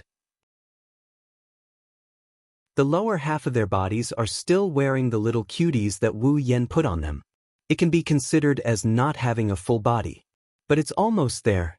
Although he doesn't know what kind of fun game they played last night, that's why they aren't wearing pajamas. But of course, he can't miss this opportunity. Thus, Wu Yen almost instantly used perfect memory to record this scene in his mind. Glancing at Chuju and Mikoto's small breasts, Wu Yen couldn't help but sigh. They still haven't grown much. If I knew earlier, I would have helped them develop a bit more when I helped them bathe last time. Perhaps because Wu Yan's gaze was too unrestrained, the sleeping Mikoto couldn't help but wake up. As a level 69 Mikoto, how could she not notice someone intruding while she was sleeping? If it wasn't for the fact that she was in a safe place and that she was too tired yesterday, she would have already woken up. Opening her eyes, Mikoto vigilantly looked at Wu Yan's direction. When she saw that the person in question was Wu Yen, she couldn't help but be stunned. Then she frowned. "What are you doing here? Also, you're very rude, you didn't even wake me up." Seeing Mikoto talk to him so calmly, completely ignoring her severely exposed body, Wu Yen was stunned. After a while, Wu Yen knew that things were bad. Last time when he helped Mikoto take a bath, Wu Yen still remembered how Mikoto dealt with him. This time, he's really going to die again. Wu Yan's heart was starting to feel a bit scared. Since he's half dead, Wu Yen prepared to persuade Mikoto to at least not wake Kaisha-sama up. Wu Yen looked at Mikoto seriously and said, "Mikoto, you must listen to me, you must not be impulsive." Mikoto yawned and sat up. Just like that, her beautiful body was exposed in front of Wu Yen. But Wu Yen wasn't in the mood to continue admiring it, because Mikoto's yawn suddenly stopped halfway. She felt her body become cold. She finally remembered what state she was in. Her eyes slightly protruding, Mikoto stared blankly at Wu Yen. Feeling her body become colder and colder, her face finally changed. "Shit." Seeing Mikoto's face slowly turning into one of fear and her mouth starting to move, he quickly jumped in front of her and covered her mouth with his hand. "Mikoto, it's my fault, it's all my fault. But don't scream, at least don't let Hinajuku wake up. Otherwise, everyone in the neighborhood will know that I've seen you naked." Being shocked by Wu Yan's actions, Mikoto's face started to brighten up. Shyness? In short, Mikoto's head started to emit sparks. If it was before, Wu Yen would have started praying for himself in the face of being electrocuted. But now, he has the same ability as Mikoto. Even though he's only at LV4, which is equivalent to 1/10 of Mikoto's level, just electrocution alone can't do anything to him. Ignoring the electricity on Mikoto's body, Wu Yen was only worried that the sound of Mikoto's electricity would wake Chuju up. If that happens, he'll be dead for sure. Compared to the powerful Mikoto, for some reason, Wu Yen is more afraid of Kaisha-sama. Calm down. Seeing Mikoto's body getting more and more electric current and the sound getting louder and louder, Wu Yen started to get anxious. In his desperation, Wu Yen flipped over and pressed Mikoto down on the bed. He kept shaking his head to and fro, telling her to calm down. But Wu Yen apparently forgot that this kind of action is the prelude to some kind of pushing down action. The electricity on Mikoto's body had already disappeared. She was pushed down on the bed by Wu Yen and pressed down on Wu Yan's body. Seeing Wu Yan's face so close to hers, Mikoto's eyes rolled back and her mind went blank. Wu Yen looked at Mikoto strangely. Seeing that she's in a daze and not moving at all, he couldn't help but consider whether or not he should make a run for it. The sound of electricity flowed again. Mikoto's head was smoking and electricity was emitting from her forehead. She looked at Wu Yen as if she was looking at a dead man. The truth is, Mikoto really wanted to kill Wu Yen. No, she didn't want to, she already started to act. In a flash, Mikoto directed all the electricity to Wu Yan's body, trying to electrocute Wu Yen to death. The sudden electricity made Wu Yen gasp for breath. But in the blink of an eye, he returned to normal. Mikoto was obviously holding back. The electricity she released wasn't enough to hurt anyone. Thus, Wu Yen, who also had the ability to electrocute, took it all. He didn't receive any damage at all, not even a strand of his hair stood up. Hee hee, little girl, your ability is useless against me. It's better if you listen to me obediently. Feeling that Mikoto was no longer a threat to him, Wu Yen was pleased. Mikoto looked at Wu Yen in surprise. With her mouth covered, she couldn't say anything so naturally, she couldn't ask any questions. But questions and whatnot can wait until after Sky takes care of this damned pervert. It won't be too late to ask. Electrocution didn't work. Does that mean Mikoto has no other methods?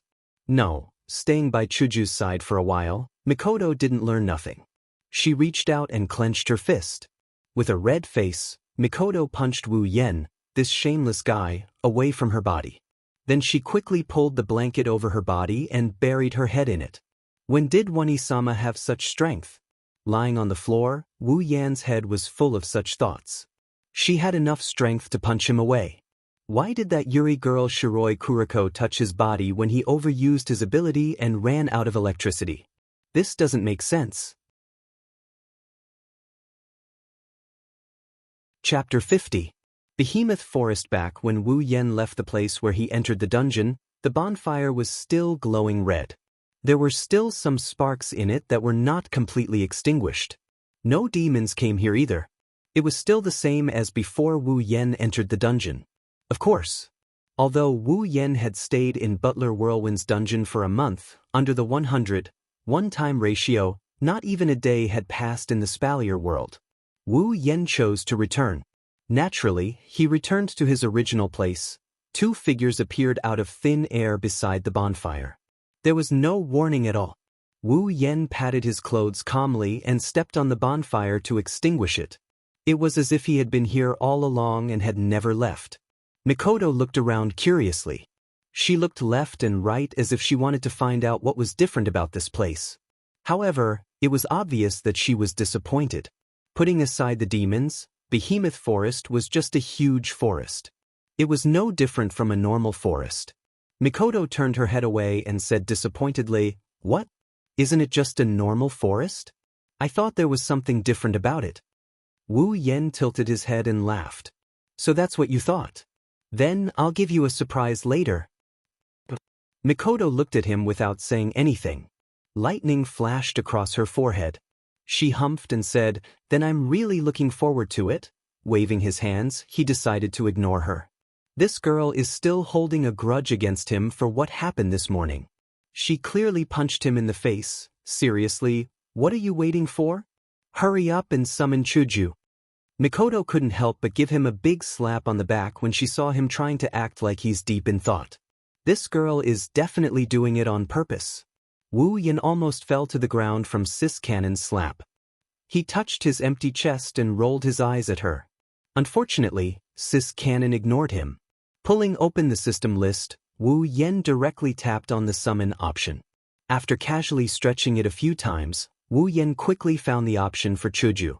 Good Chuju, a character from Butler Whirlwind, the student council president of the White Emperor College. 5,000 summoning points. That's right, 5,000 points. The guild leader was just that cheap. Even if she had a lot of love, she was only level 18 at the end of the day. Of course it wouldn't be that expensive. Summoning Chuju was a piece of cake for Wu Yen. Even after summoning Mikoto, he only had 11,000 summoning points left. Wu Yen solemnly tapped on the summon option. Soon, the scene of him summoning Mikoto appeared in front of him. A ray of light flashed. Wu Yen and Mikoto couldn't help but raise their hands to shield their eyes. Chuju was drawn in the light. It was as if the light was a piece of paper and an invisible pen was drawing something on it. Chuju was slowly drawn, just like that. When Chuju fully appeared in front of Wu Yen and Mikoto, the light disappeared. A very small but beautiful ray of light shot out from Chuju's body and connected to Wu Yan's body. After experiencing it once, Wu Yen wasn't as scared as before. He stood in place and looked at Chuju. Mikoto, on the other hand, looked at everything strangely. When she was first summoned, she hadn't woken up yet, just like how Chuju was now. Soon, Wu Yan's heartbeat was synchronized with Chuju's. Then, the ray of light broke and gathered into a ball of light that merged into Wu Yan's body. Wu Yan reflexively looked at his own body. He was puzzled. Although it was called life fusion, Wu Yan could feel the feeling of two people sharing one life. But he didn't know how to describe it. Chuju! Mikoto's voice drew Wu Yan's attention away from his own body. After completing the life fusion, Chuju had already woken up. She was together with Mikoto, looking around in surprise. From Chuju's point of view, Wu Yan and Mikoto had just said goodbye to her and disappeared into nothingness. Then she felt dizzy. Memories of the system, summoning, and basic information about Wu Yan suddenly appeared in her mind. When she finished digesting these memories, she opened her eyes and found herself in this forest. When Mikoto told her that this was a different world, Chuju was stunned. In the blink of an eye, something happened that she couldn't understand. This made Chuju sigh at the wonders of the system. Has the summoning ended? Didn't you say life fusion? Why don't I feel any changes? Chuju looked at her body strangely and asked Mikoto. I don't know either. Mikoto rubbed her chin and blinked. When I was summoned, I didn't feel any changes either. I just felt a sense of familiarity from Yen. Mikoto felt a little embarrassed towards the end, so she spoke very softly so that only Hinajuku could hear. That's true.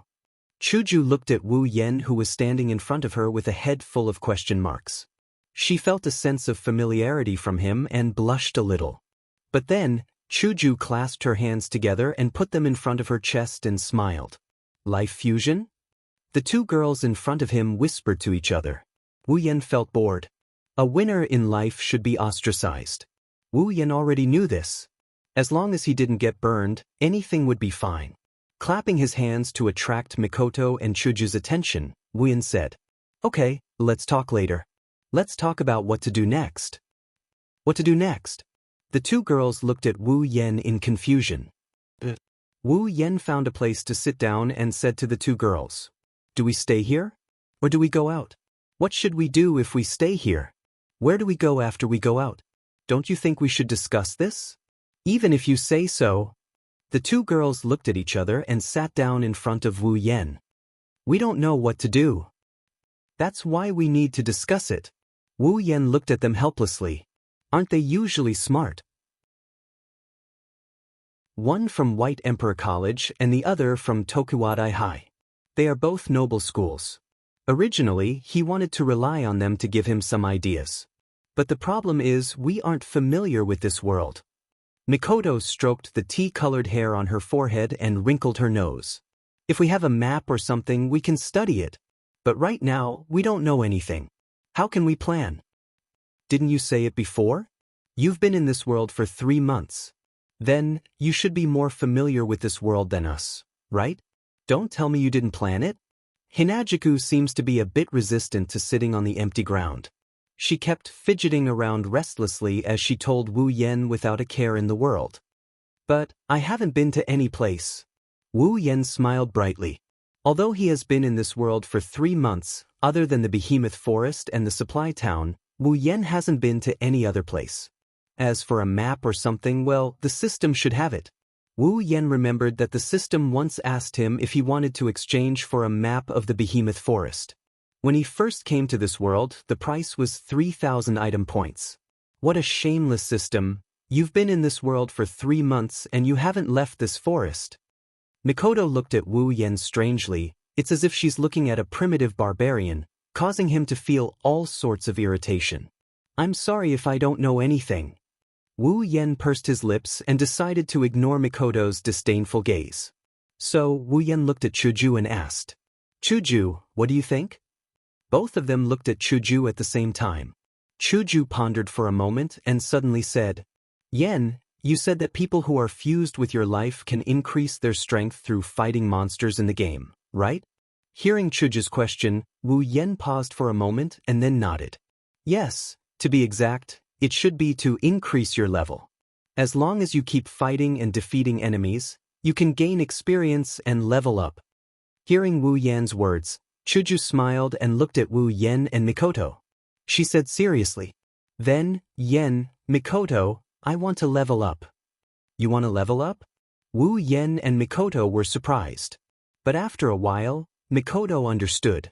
Wu Yen was a bit confused. In Wu Yan's mind, Kaisha-sama wasn't someone who cared about strength.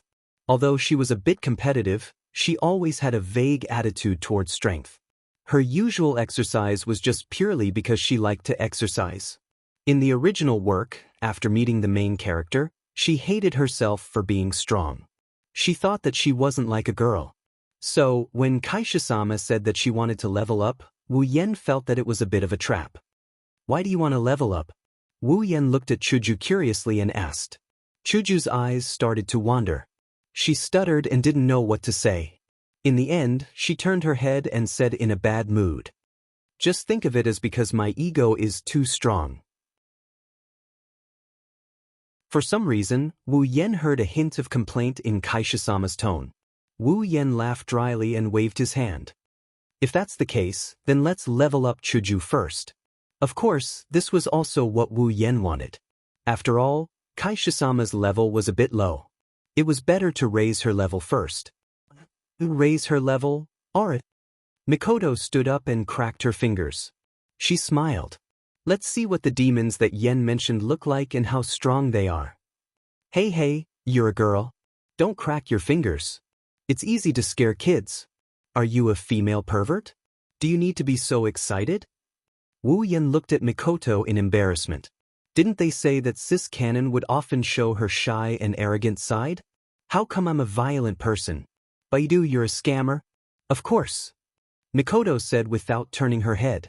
I've never seen a demons before. It's my first time fighting one too. Wu Yen looked at Mikoto speechlessly. He stood up and said to the two girls. Then it's decided. I remember that there's a level 20 bear around here. Your first time will be on it. What do you mean? Mikoto's smile froze. She looked at Wu Yen with a ferocious expression. The electric current on her forehead jumped happily. If Wu Yen said it again, it would jump on Wu Yan's body. Mama. With the same ability as Mikoto, Wu Yen was no longer afraid of Mikoto's electric shock. So, teasing her was a surprise? Beep. You bastard. Mikoto gritted her teeth and looked at Wu Yen. She wanted to bite him. What happened in the morning also appeared in her mind. Her delicate little face blushed. Looking at the two who were at each other's throats, Chuju sighed helplessly. The cat. Chapter 51. Is this the little bear you were talking about? Mikoto clenched her fists as she allowed the 3-meter-tall little bear to bare its fangs and brandish its claws at her. Her brown eyes weren't looking at the bear but at Wu Yen instead. Her forehead was pulsing with a dangerous bluish-white light. Chuju also had an embarrassed expression as she looked at the little bear Wu Yen was talking about. Her white cherry blossom was frozen in place. Isn't this a little bear? Wu Yen said with a matter-of-fact expression. Compared to the other monsters in the behemoth forest, this 3-meter-tall bear wasn't tall at all. It could only be considered small. When Wu Yen first arrived in this world, he met a level 10 wind snake. Even though it was only level 10, it was still close to 4 meters tall. Even Tur, 1 monsters were around that size. This level 20 bear really wasn't that big. Mikoto took a few deep breaths to suppress the anger in her heart. She opened her hand and shot an electric bolt at the bear. She vented all her anger on the bear. At this moment, it was as if she was possessed by a demon. Her opponent was only a level 20 monster, but she used all her strength to torture this bear.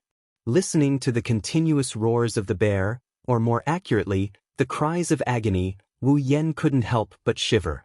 He felt like he's about to step into the gates of hell. Even Hinajuku laughed dryly and took a few steps back.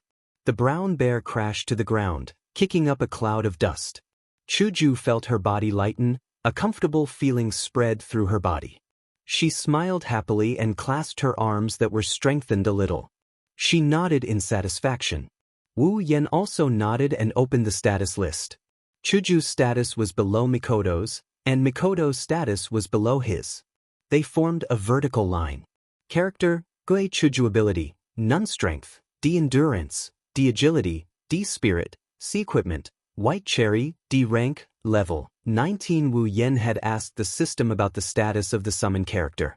Although it was different from his own character, it was just a matter of the specific attribute. It was the same as the grading of equipment. The lowest was level D, and the highest was level S. If it was lower than level D, it would only show the word none. Could it be that displaying none meant that there was none?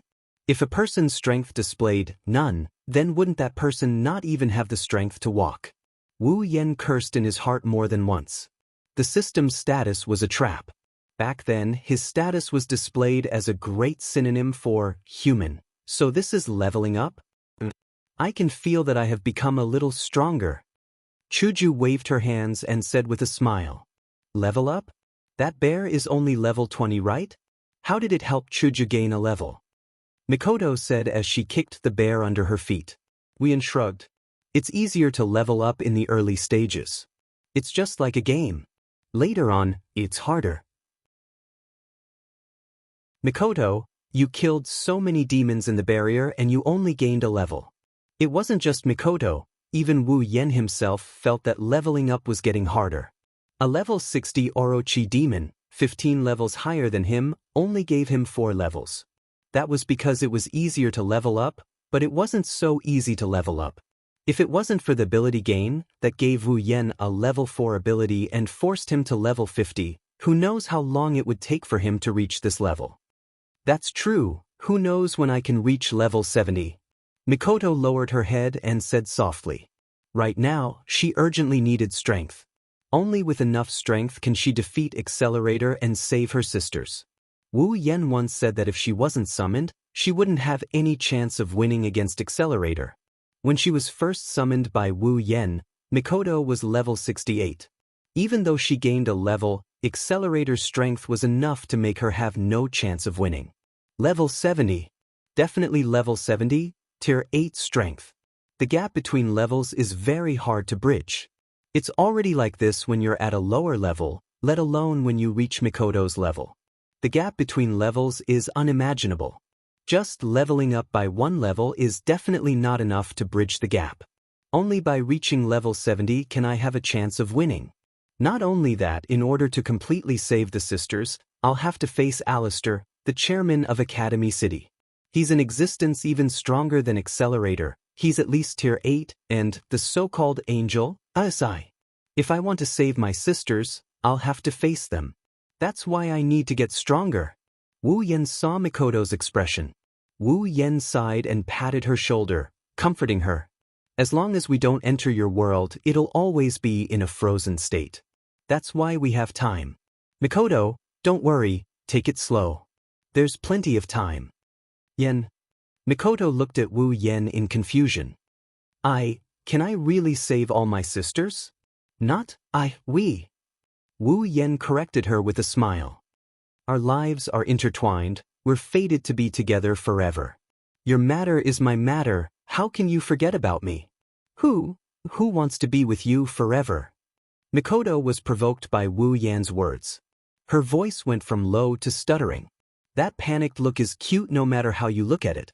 Finally, she's acting tsundere. Wu Yan smiled. In Wu Yan's mind, Mikoto's tsundere is normal. Don't worry, even if they're the boss, we're still the main characters. They're fated to be defeated by us. Hearing Wu Yan's confident words, Mikoto nodded her head heavily. Her expression was firm. No matter what, the sisters must be saved. From the moment Wu Yen and Mikoto started talking, Chuju fell into silence. Regarding Mikoto's thoughts, Chuju understood a little bit. That's why she didn't interrupt. She only looked at Wu Yen with eyes full of inexplicable ferocity. Wu Yen couldn't help but laugh dryly. Narrowing her eyes, Chuju gave Wu Yen a threatening look. Then she pulled Mikoto's hand and said, "All right, let's continue leveling up. I still want to become stronger." Without any explanation, she pulled Mikoto away. Chuju didn't even give Wu Yen a chance to speak and went into the bushes. This made Wu Yen feel helpless. The Crystal Palace, sure enough, it's not easy to open. "Where are we going, Chuju?" Mikoto tilted her head and looked at Chuju. They don't know the way in the Behemoth Forest. Without Wu Yen leading the way, the probability of getting lost is as high as 99%. Let's just look around and see if there are any demonic beasts. If you walk around like this, will you really meet any demonic beasts? I'm a real man. Didn't Yen say that there aren't many things here, but demonic beasts are? I think we should be able to meet them if we walk around. F***ck, I did say that. But demonic beasts aren't something you can meet just by walking around in the bushes. Do you think they're insects? Ah, demonic beasts. Hee hee, like I said, we'll meet them if we walk around. See, isn't this it? Yeah, but this demonic beast looks like. Hearing the sound from the bushes, Wu Yen felt awkward. All right, there are demonic beasts that like to walk around in the bushes. With Mikoto around, Wu Yen wasn't afraid that the two girls would encounter any danger. After all, this is just the outer edge of the Behemoth Forest. The highest level demonic beast Wu Yen has seen is only level 30. A special event has been detected. Sudden mission issued. Sudden mission, rescue. Mission 1, kill all saber-tooth hounds in the vicinity. Current progress, 0, 20 mission reward, equipment points, item points, ability points, summoning points 3000. Mission 2, kill all Iron Dog mercenary group members in the vicinity. Current progress, 0, 20 mission reward, equipment points, item points, ability points, summoning points 7000. Mission 3, rescue the kidnapped Liren and kill the vice leader of the Iron Dog mercenary group. Mission reward, equipment points, item points, ability points, summoning points 10,000. The system's voice surprised Wu Yen. Sudden mission? Rescue? These 3 missions, it seems like the killing part is more than the rescuing part. A special event has been detected? Is it referring to kidnapping? System, when did you become a cuckold pacifist?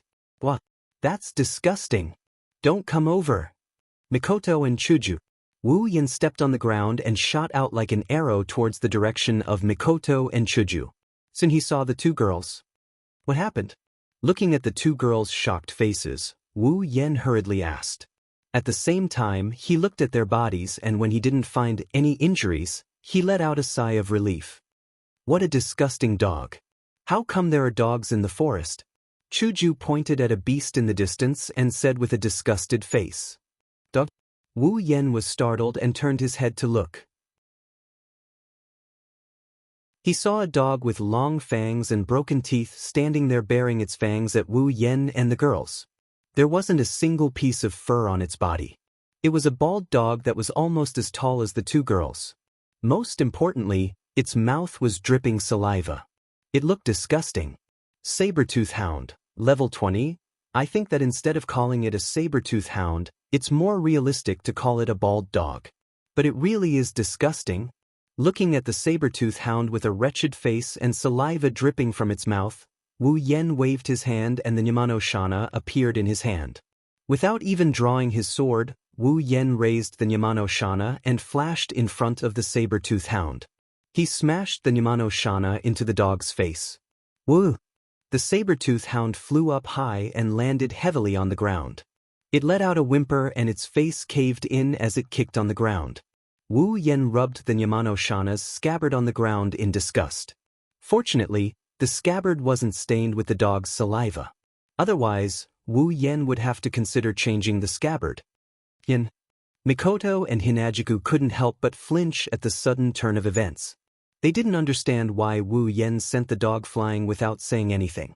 By the time they regained their senses, Wu Yen had already kicked the dog's body and the dog stopped moving.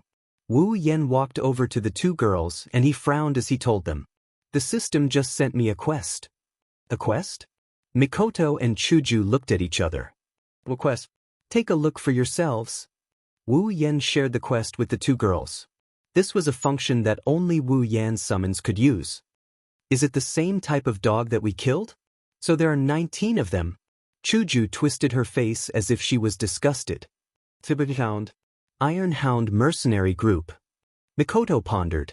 It seems like this Iron Hound mercenary group is raising these disgusting dogs.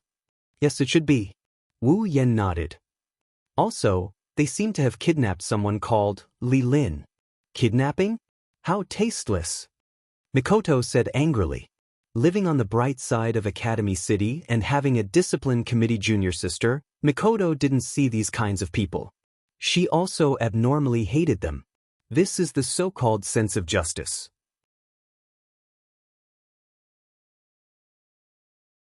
Chapter 52.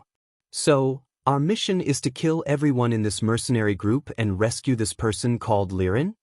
Chuju looked at the mission details again and asked Wu Yan. Yeah. The quest also said that they are nearby, so it saved us a lot of effort.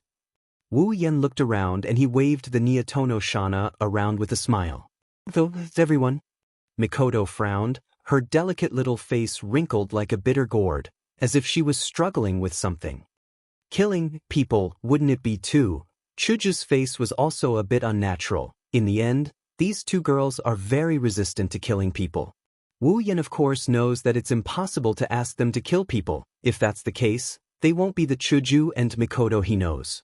Wu Yan just smiled and knocked their heads with the hilt of his sword. I didn't ask you to kill people. Don't worry, I will do it myself. At the same time, they covered their forehead with their hands. Chuju and Mikoto glared at Wu Yan, then nodded, but their faces are still a bit ugly. Wu Yan sighed. I say, for this kind of mercenary group that likes to kidnap people, you won't have pity on them, right? Without waiting for Mikoto and Chuju to answer, Wu Yan directly said, this world isn't as beautiful as you think. In this world where strength is everything, there will be some people who rely on their strength to do whatever they want. These people shouldn't be pitied. Hinajiku and Mikoto paused for a moment before falling silent. The two girls are smart enough to know that the phenomenon Wu Yan is talking about is real. Wu Yan tilted his head and raised his sword. I won't ask you to do things you don't want to do, because if you do, you won't be you anymore, but I hope that you don't bring unnecessary mercy into this world. It's a bit unrealistic. It's more than unrealistic. If not, it will harm others and themselves. Of course, Wu Yan didn't want to say it in such a cruel way, in front of these two girls. I know. Chuju snorted with dissatisfaction, then said in a small voice, at most, I won't look later. Mikoto pulled herself together and lifted her chin. She wasn't an unreasonable person. Ever since she found out about her sisters, she was prepared to accept the darkness. Of course, accepting it didn't mean accepting it. She just needed to recognize the reality. As for the darkness, looking at Wu Yan's back, Mikoto muttered, he is shouldering it for me. On the other hand, Chuju was more open-minded. Since you did something wrong, you have to bear the consequences. This is the righteous Kaisha-sama's thought. Well, the punishment is a bit heavy. Wu Yan stood there, waiting for the two girls to mentally prepare themselves. Even though Wu Yan himself hasn't killed anyone, but in his heart, there's nothing he can't get over. He's not as weak as before, otherwise, he wouldn't have chopped off Slime's hand. If that's the case, Yen, I'll leave that mercenary group to you. As for those sharp-fanged hounds. Chuju placed White Cherry in front of her and touched her, then smiled, leave it to me. Leave the dogs to you? Wu Yan looked at Chuju unsure. After all, those dogs are level 20 monsters. Chuju is only level 19, leaving the dogs to her isn't a good idea. Don't look down on me. Wu Yan's eyes told Chuju what he's thinking. Chuju was a bit stubborn. Even if they're a level higher than me, I won't necessarily lose. Wu Yan was a bit hesitant. I know level doesn't mean everything, but you're not dealing with one, you're dealing with a pack. Hey, did you forget about me? Mikoto stood on her tiptoes and looked like she's ready to go. These dogs may be a little low class, but they're more than a little disgusting. I, Misaka Mikoto, don't have the heart to do anything to them. All right. It seems that if he doesn't get their help, they won't be satisfied. Wu Yan could only nod in agreement. Leave the people to me and the dogs to you. After you're done with them, go rescue that person called Liren. Let's find the people from that mercenary group first. Mikoto raised her hand. The mission said that they're around here. Chuju looked around for a while, but other than bushes, there's more bushes. Including that vice leader, there's a total of 21 people, 19 dogs, and 1 person to watch. With such a scale, there's no way they wouldn't leave any traces behind. Let's search carefully. With Mikoto's and my ability to sense electromagnetic waves, we should be able to find some traces if the area isn't too big. Wu Yen closed his eyes, and a trace of electricity flashed through his hair. Mikoto did the same, and a blue and white light flashed on her forehead. Chuju had heard that Wu Yen could use Mikoto's ability, so she wasn't surprised. But here, she couldn't help much. She could only helplessly stay at the side and prevent the dogs from sneaking up on them. Got it. Mikoto suddenly opened her eyes. Hearing Mikoto's voice, Wu Yen also quickly opened his eyes and looked at her with Chuju.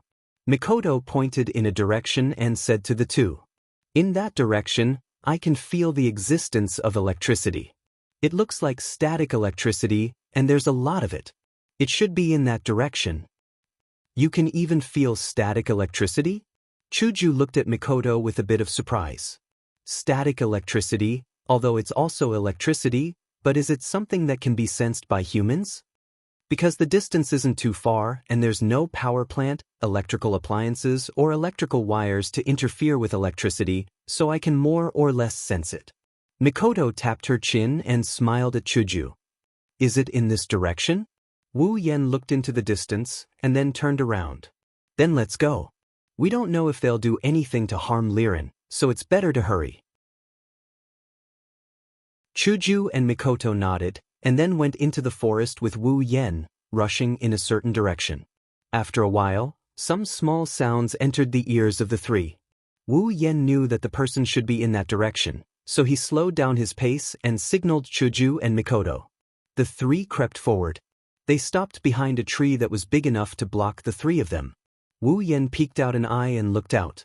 A group of armored mercenaries were either standing or sitting next to a bonfire. These mercenaries were vigilantly looking around with weapons in their hands as they patrolled the area.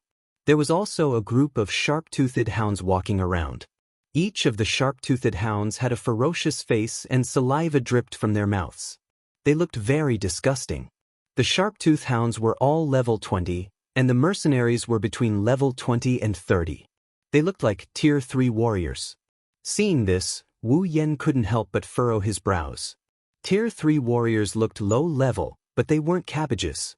Thinking back, when Lulu came to the behemoth forest to train, she only had 30 or so Tier 3 warriors by her side. Although it was because of Fei that she didn't need too many guards by her side, not everyone could be matched with such guards. But now, in a mercenary group, there were 20 Tier 3 warriors and 20 tamed magic beasts. This mercenary group was definitely not simple. What Wu Yen cared about the most was the middle-aged man sitting by the campfire, drinking wine in big gulps. Tieli, level 40. That's right, it was this middle-aged man called Tieli. He was actually a Tier 5 warrior, and he was only a vice leader.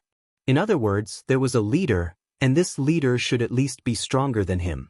A vice leader with so many experts by his side, all for the sake of kidnapping a person. Adding on the special event mentioned by the system, Wu Yen felt as if he was involved in an inexplicable dispute. Someone elbowed his waist. It was Chuju. Chuju called out to Wu Yen, then pointed in a direction. Wu Yen looked over and was stunned. In front of a tree, a little blonde girl around 10 years old was tied up and lying on the ground. Her face was delicate and pretty. Even if she was compared to a small Misaka, she wouldn't lose out. At this time, there were still tears hanging from the corners of her eyes. Looking at the mercenaries surrounding her, her face was full of fear. Seeing this, if Wu Yen still didn't know that the person called Liren was the one who was kidnapped, Wu Yen should find a mental hospital for the elderly and hide in it. What he didn't expect was that the person who was kidnapped was actually a little lowly, and a very cute one at that. As a veteran lolicon, Wu Yen. No, I'm not a lolicon. Wu Yen, who was already starting to lose his mind and shout that he wasn't a lolicon in his heart, didn't realize that there were already two half-loli beside him that had just passed their sell-by date. Vice Leader, when are we leaving the behemoth forest? A mercenary who looked more experienced came to Tieli's side and asked in a low voice. Tieli fiercely gulped down a mouthful of wine and exclaimed loudly. He then turned to look at the mercenary and said casually, soon. After a while, when the news from Big Brother comes, we can leave the behemoth forest. That's good. After staying here for so long, I'm about to grow hair all over my body. Tieli disdainfully turned his face away and said while drinking wine, Aren't you just thinking about women? You can't hide that from me. After being seen through by Tieli, the mercenary who asked the question didn't feel ashamed at all. Instead, he smiled and said, Of course, how can I hide my thoughts from Vice Leader? I really can't stand it in this forest where there isn't even a single woman, just you. Tai Li shook the empty bottle and picked up another bottle from the ground. With a light pinch, the bottle cap flew out on its own. Tai Li swallowed a mouthful and laughed out loud. Even if I let you go out, you still wouldn't be able to find anything good. Yet you are still willing to put an effort on that kind of trash, truly useless. Vice Leader, how can my taste compare to yours? Besides, it's already good enough that there is one, I'm just afraid that there isn't. The mercenary looked at Tieli with a fawning expression, looking like a lackey. If you want a woman, it's easy. Tieli looked at the little lowly Liren and grinned with a perverted expression. When Big Brother doesn't need this girl anymore, I'll play with her once. At that time, if you like her, I'll reward her to you. The mercenary looked at Tieli with a surprised expression. Thank you, Vice Leader. Then, the two of them burst out laughing. Those two bastards. Mikoto said with hatred. Tieli and the mercenary's words just now were heard by the three of them. Mikoto was really angry at these guys who even had ideas about a little girl. Let's take care of all of them later. Wuyan was also a bit angry. The little loli was meant to be loved, but those two bastards actually wanted to eat her. And such a cute little loli. Even if it's for the lolicons, they must be cut up. Mikoto and Chuju nodded at the same time. The conversation between Tieli and the mercenary had thoroughly angered them. Originally, they didn't have the heart to kill them for a mission, but all of them were thrown into the smelly ditch by the two girls. Just like Yen said, in this world, there are some people who deserve to die. There's no need to pity them.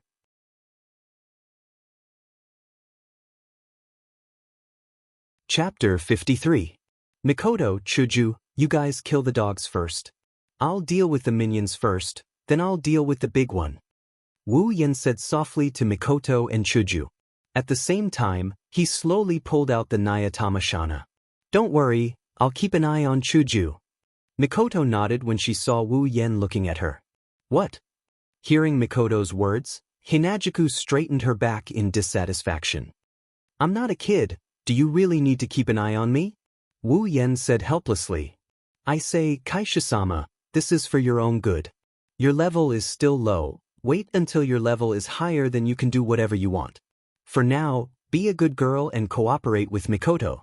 I know, it's not like I don't understand. Chuju walked to Mikoto's side and said angrily. At least leave me one, I want to help too. Wu Yen and Mikoto looked at each other and nodded after a while.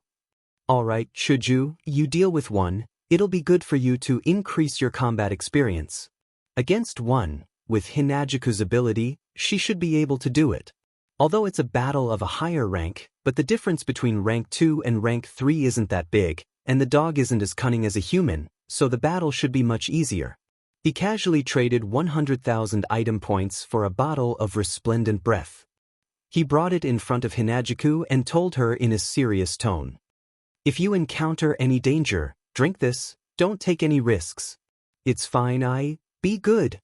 Wu Yen forcefully shoved the bottle into Chuju's hands. He looked straight into Chuju's yellow-green eyes and said word by word. To me, you're much more precious than that stupid potion. Don't even talk about 100,000 item points, even if it's 100 times or 1,000 times more, it's still not worth a drop of your blood. Looking at Wu Yan's serious face, Chuju's face reddened. She took the bottle and held it tightly in her hand. Mikoto was also shocked by Wu Yan's words. She's only 14 years old, when did she ever hear such mushy words? She felt a little shy and a little envious. She looked at Wu Yan with a little warmth and dissatisfaction. Suddenly, a dog barked urgently, startling Wu Yan and the other two who were hiding in the dark. Following this dog barking, a series of dog barks followed. At this moment, a pack of sharp-toothed hounds were barking at Wu Yan and the other two. They were barking while running towards Wu Yan and the other two. They were drooling all the way, looking extremely sloppy. Seeing their own dogs barking, the mercenaries raised their weapons and pointed them at Wu Yan and the other two. Tai Li was also shocked. After he reacted, he smashed the bottle in his hand on the ground and ran to Liren's side. He ignored her struggling and held her under his armpit. He looked at the tree where Wu Yan and the other two were hiding. Facing the incoming sloppy hounds, Wu Yan almost cursed out loud. Before he could do anything, Mikoto happily released an electric net and pulled all the hounds to the side. How could she not be happy? The three of them were assigned tasks. Wu Yan was in charge of chopping people, while she and Chuju were in charge of killing the hounds.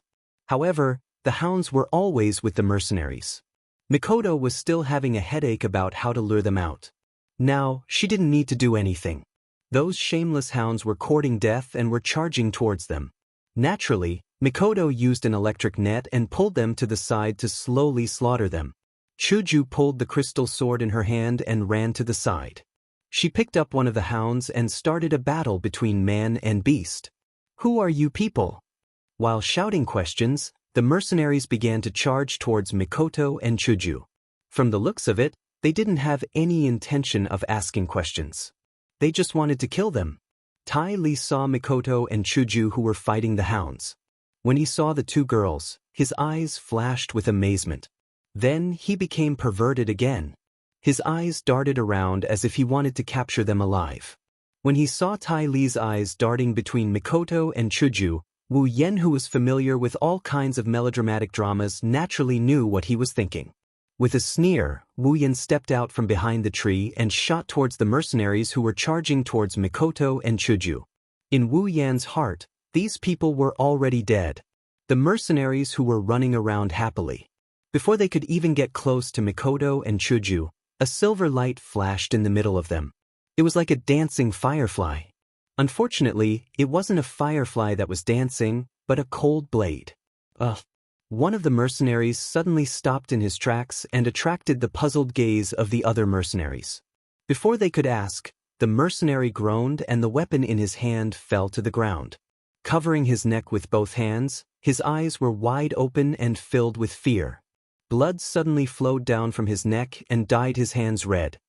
He looked at his companions around him and opened his mouth. He wanted to say something, but he couldn't make a sound. Then he slowly fell to the ground and stopped breathing. He was the mercenary who was talking to Tai Li just now. Before the surrounding mercenaries could cry out in shock, a blood-curdling scream rang out. One of the mercenaries stared in disbelief at the blade that had pierced through his chest, but there wasn't a single drop of blood on it. He closed his eyes in horror. Pulling out the blade, Wu Yan retreated to avoid the spurt of blood. Then, he sped up to the side of another mercenary. Under his desperate gaze, Wu Yan slashed down again. The blade of death began to dance. In an instant, the three Tier 3 mercenaries didn't even get to see the face of the culprit who killed them. They only saw the silver blade, but it was the last thing they saw in their lives. Then, they went to Sanatagawa to report to the girl with the scythe. When the three of them fell to the ground and Wu Yan appeared in front of them, the mercenaries finally understood what happened. Wu Yan lightly moved his feet, causing the surrounding mercenaries to take a few steps back in fear. They raised their weapons at Wu Yan, but no one dared to rush forward. Tai Li retracted his gaze from Mikoto and Chuju and looked at Wu Yan and the mercenaries.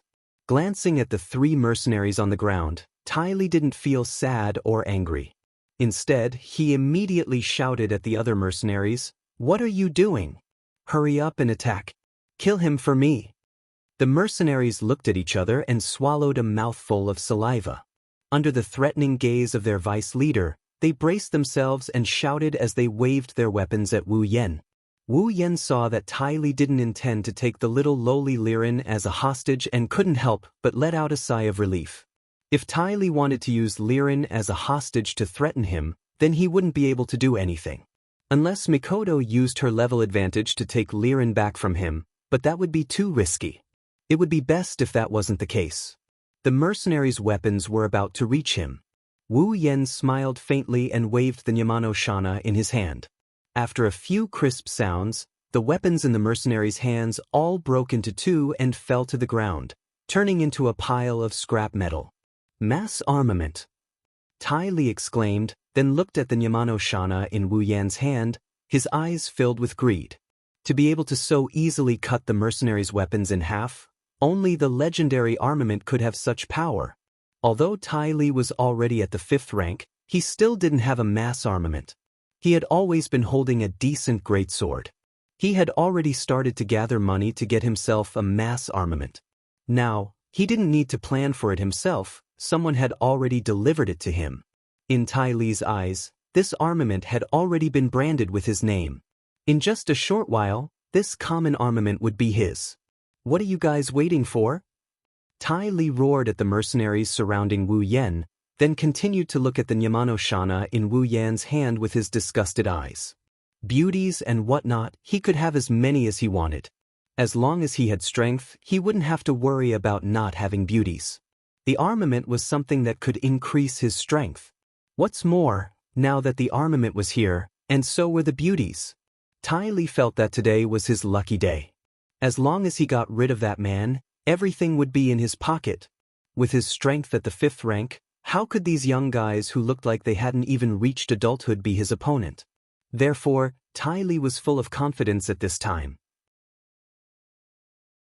The only thing missing was the words, "I want it," written on his face. Tai Li's eyes had been blinded by greed. How could he not think that someone who could have a mass armament would be an ordinary person? Indeed, Wu Yen, Mikoto, and Chuju all looked very young. Although Wu Yen was already 20 years old, his mischievous smile would only make people think that he was a young boy. What's more, in Tai Li's eyes, 20 years old was the age to drink milk. At this age, other than the geniuses of the big families, who else could have a little strength? As for Mikoto and Chuju, needless to say, with their petite bodies and childish faces, they were still underage. However, Tai Li miscalculated this time. Age wasn't a distance, and height wasn't a problem. Other than Chuju, there was no way he could beat a man and 2 women who were jumping around in front of him. If Chuju drank the bottle of resplendent breath, he wouldn't be able to beat them either. 3 hours was enough to pester him to death. Wu Yen naturally heard Tai Li's flirtatious mass armament. He couldn't help but sneer. Mass armament? That level of armament has already been eliminated by me. The Yamano Shana is a rare armament. I also have a mass armament. It's in my interspatial ring. Unfortunately, no one wants to use it. Wu Yen didn't waste any more words. With a sway of his body, he rushed towards the side mercenaries. The Yamano Shana in his hand drew a delicate and beautiful arc. Every time he drew a line, a pool of blood would splatter. And every time this happened, a mercenary would fall. Wu Yen shuttled through the mercenaries at an incredible speed. The mercenaries only saw a blur in front of their eyes before they fell to the ground with blood splattering from their bodies. The sound of the mercenaries falling to the ground and the sound of the Yamano Shana penetrating their bodies formed a rhythm. It was like an accent and a soft note. A soft note would be followed by an accent. Only 30 seconds had passed. 30 seconds later, all the mercenaries were lying on the ground, unable to stand up again. Ding! Quest 2 completed. Obtained 7,000 equipment points, item points, ability points, and summoning points. 20 Tier 3 mercenaries all fell to the ground dead. Wu Yan's Quest 2 was also completed. Their deaths brought Wu Yan's income. It had to be said that this was a bit ironic. Wu Yan glanced at the mercenaries on the ground, then looked disdainfully at Tai Li's stiff face. He flung the Yamano Shana that was dripping with blood. The blood on the blade was easily flung away, and the Yamano Shana's blade regained its shine. Wu Yan carried the Nyamanoshana and walked in front of Tai Li. Looking at the gloomy Tai Li and the little lowly Liren struggling under his armpit, Wu Yan pointed the Nyamanoshana at Tai Li and shouted, "Hey! Put down the lowly in your hand."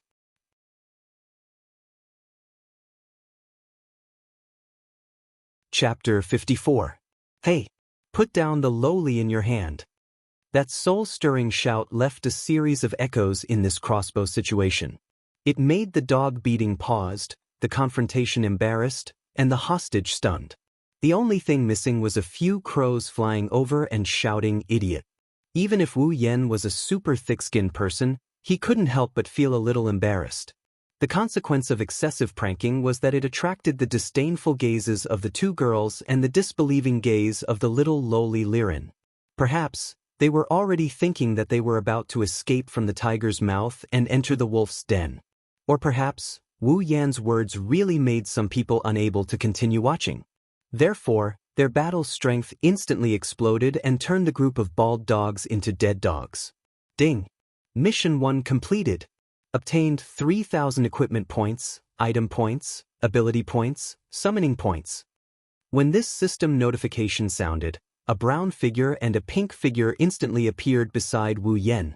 They extended their fists and very tacitly smashed Wu Yan's head at the same time, making Wu Yan lie on the ground. Chuju retracted her hand and took a deep breath. She looked at Tai Li and Liren, who were a little stunned, and said, "Just now, the method of opening was wrong.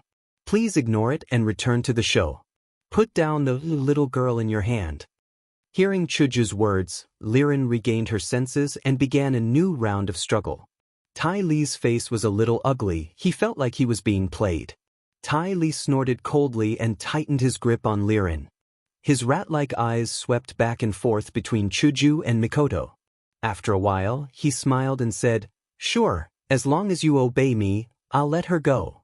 Tai Li's "sure" startled the two girls, who only wanted to say some polite words and secretly prepared for battle. After hearing Tai Li's words, the two girls' eyes were suddenly filled with murderous intent and looked at Tai Li with anger. She activated her superpower. Mikoto's eyes narrowed dangerously. This was a sign that she was going to use violence. She was already thinking about how many volts of electricity she should release to turn him into a frog that flops around on two legs. Lightning element magician. Tai Li looked at Mikoto in surprise and then excitedly licked his lips. Magicians were very rare. He didn't expect this little girl to be a magician. This made Tai Li, who had indulged countless women, excited. In the past, among the women he had slept with, there were not many warriors, let alone magicians. Now that he could have a taste of a magician, Tai Li's heart instantly heated up. After playing with her, he could raise her and train her to be his right-hand man in the future. There was nothing more honorable than taking a beautiful magician out. Thinking of this, Tai Li wanted the two girls in front of him even more. A fervent expression appeared on his face. Of course, the concept of those who can afford to be a magician must have a certain background and strength has already been thrown to the back of his mind. Arrogance and greed can really make a person unable to open his eyes. Not only Mikoto, but even Chuju was disgusted by Tai Li's disgusting expression. Pointing her white cherry at Tai Li, Chuju coldly said, "Looks like if we don't teach you a lesson, you really won't listen to our words. You better think carefully before deciding what to do." Tai Li raised Liren in front of him and proudly smiled at Mikoto and Chuju. "Don't think that you can beat me just because you got rid of a bunch of trash. Putting aside the fact that I'm a 5th-rank warrior, the current situation is very advantageous for me." "You bastard!" Mikoto angrily looked at Tai Li and angrily said, "Not only did you use a little girl as a threat, you also called your companions trash." "Humph, calling them trash is thinking too highly of them." Tai Li laughed out loud and said, "You can't even deal with a few little kids. Keeping them alive is just a waste of time. Even if you don't deal with them, I will eliminate all of them in the future. Trash has no value to exist." "Bastard!" Mikoto and Chuju were thoroughly enraged. They couldn't wait to tear Tai Li into pieces while he was laughing, but Liren was helplessly struggling in his hands, so they didn't dare to act rashly. "Ha!" Tai Li proudly laughed. "What? Not talking anymore? I already said it's okay. As long as you follow me, I will guarantee that this little girl will be fine. Is that so? Then I really have to thank you. You're welcome. Ty Lee suddenly froze. A sense of danger burst out from his heart. When this feeling appeared, a silver-white blade suddenly appeared in front of him and pierced towards his forehead. The blade in front of him emitted a cold aura like that of a viper. Ty Lee's pupils instantly shrank to the size of a needle, and an aghast expression appeared on his face. At this moment of crisis, Ty Lee roared and mobilized all of his Do Chi.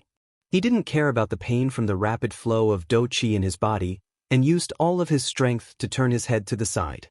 At this critical moment, he just happened to dodge this fatal attack.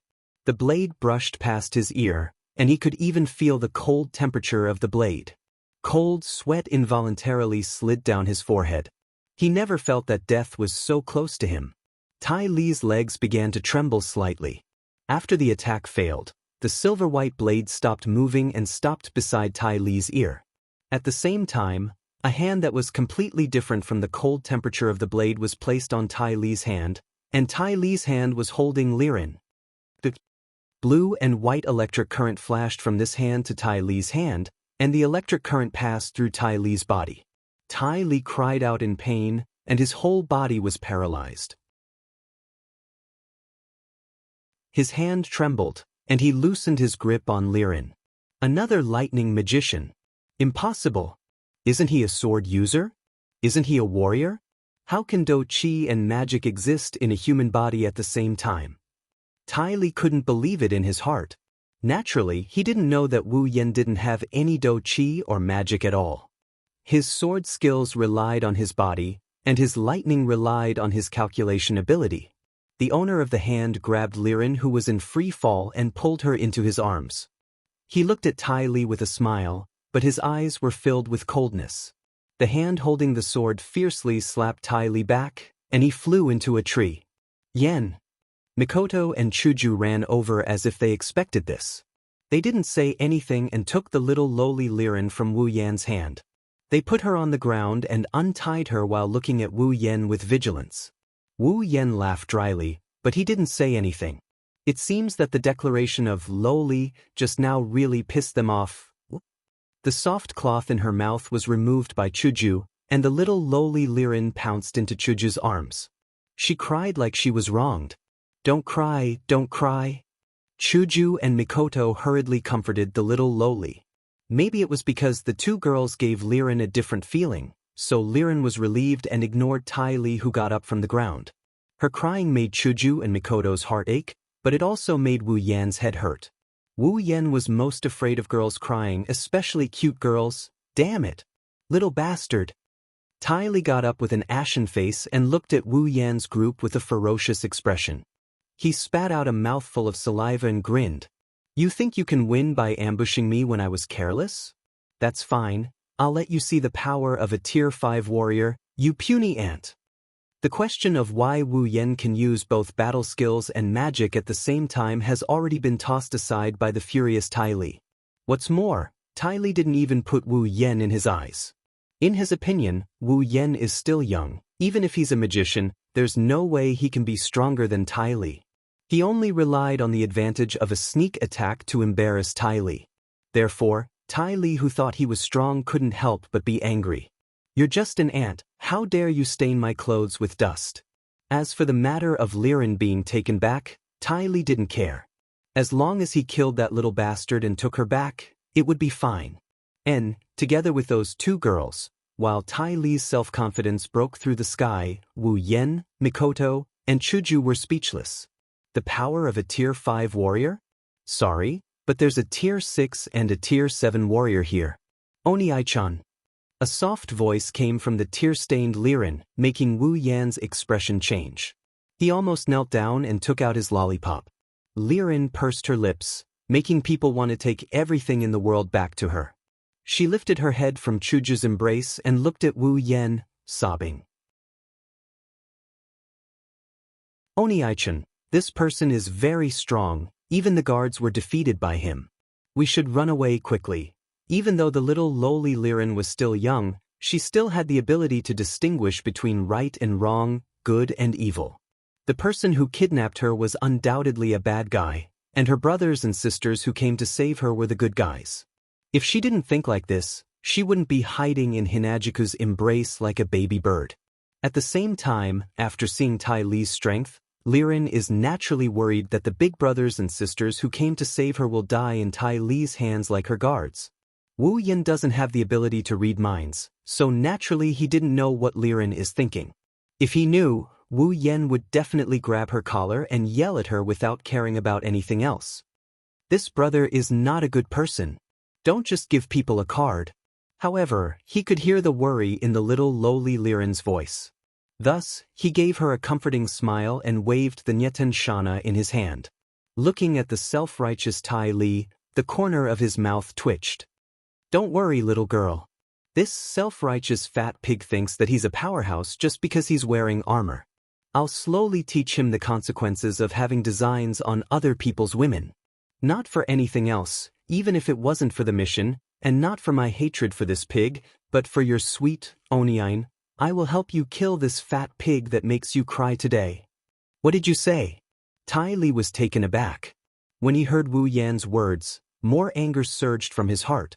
He glared at Wu Yan and with a roar, he released all of his Do Chi. Unfortunately, his self-made performance was ignored by the people present. Wu Yan's words made Tai Li excited, but it also made Mikoto and Chuju put a thick layer of pink on their faces. The two girls looked at Wu Yan and stuttered. Who is your woman? Of course, Wu Yan has automatically set the arrogance in his heart as a tacit agreement. He wasn't afraid of the chopper at all.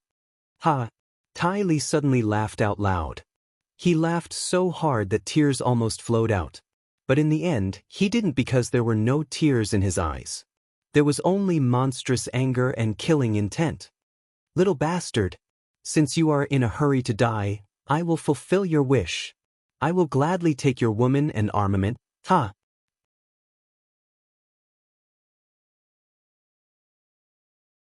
Chapter 55. His whole body surged with Do Chi. Tai Li pulled out the greatsword at his waist and swung it up high. With a force that could split Mount Hua, he rushed towards Wu Yan. Take care of yourself, and take care of that little girl. Wu Yan casually waved his hand and looked at Tai Li, who was charging towards him like a bull with contempt. In the past, it was always others who used their level to suppress him. This time, it was finally his turn. Chuju and Mikoto took the little lowly and retreated. Tai Li not only ignored them, he even smiled happily. Fortunately, they knew how to appreciate favors and knew how to escape. Otherwise, if this uncle's strength was too strong and accidentally affected them, that would be bad. It's fine if they were injured, but if they were killed, it would be a waste. I haven't enjoyed it yet. Tai Li laughed and raised the greatsword in his hand. With a suppressive wind whistling sound, he slashed towards Wu Yan. Not far away, Mikoto and Chuju, who were watching the battle, unblinkingly looked at Wu Yan. The little lowly Liren worriedly raised her head and said to Chuju and Mikoto, Sister, is it okay if we don't help Big Brother? That big guy is very strong. He killed all of Liren's guards. Liren's face turned pale when she thought of the miserable state her guards were killed. She trembled in fear and squeezed into Chuju's embrace. Her eyes started to turn red again. Hinajiku reached out her hand and rubbed Liren's long blonde hair. Her eyes are still on Wu Yan. Hearing Liren's words, she lovingly replied, It's okay, Oni-chan can handle this. Don't be fooled by Oni-chan's frivolous face, he's actually very strong. Very strong? Liren couldn't help but turn her head and look at Wu Yan. She doubtfully said, Stronger than that big guy? This time it was Mikoto who spoke. She squatted down and smiled at the little lowly. She gently said, He's much stronger than that annoying big guy. Is it really that powerful? Li Lin innocently raised her small face and said in a childish voice, Then, can Big Brother beat that bad guy? We'll definitely win. Mikoto and Chuju said in unison. There was an indescribable trust in their tone, as if they were the ones fighting. Liren curiously looked at Wu Yan and muttered, Do your best, die. Little bastard. Tai Lihu roared and mercilessly swung down the greatsword in his hand. Do Qi surrounded the greatsword and blew up Wu Yan's hair. One could see how powerful this strike was. However, Wu Yan did not care about this powerful attack at all. The difference between rank 5 and rank 6 was already relatively high. The difference between rank 5 and rank 6 was not comparable to the difference between rank 2 and rank 3 when Chuju fought the saber-toothed hound. What's more, Chuju was only 1 rank lower than the saber-toothed hound while Tai Lihu was 10 ranks lower than Wu Yan. A whole rank difference. Thus, Wu Yan lazily raised the Yamanoshana in his hand and collided with the incoming greatsword. With a clang, the greatsword's momentum was stopped by Wu Yan. "Oh, not bad, no wonder you dared to provoke me. Seems like you have some skills." Tai Lihu looked at Wu Yan in surprise and then laughed again. He swung his greatsword and turned it into a windmill. Tai Lihu slashed at Wu Yan's body like a berserker. "Then let's see how many moves you can take from me."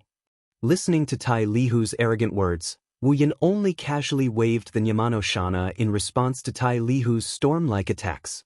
He blocked every move and every move. He even took the time to sigh. In the past, Wu Yan had seen this kind of self-righteous idiot arrogant in front of the main character more than once in a novel. He didn't expect to meet such a person after transmigrating.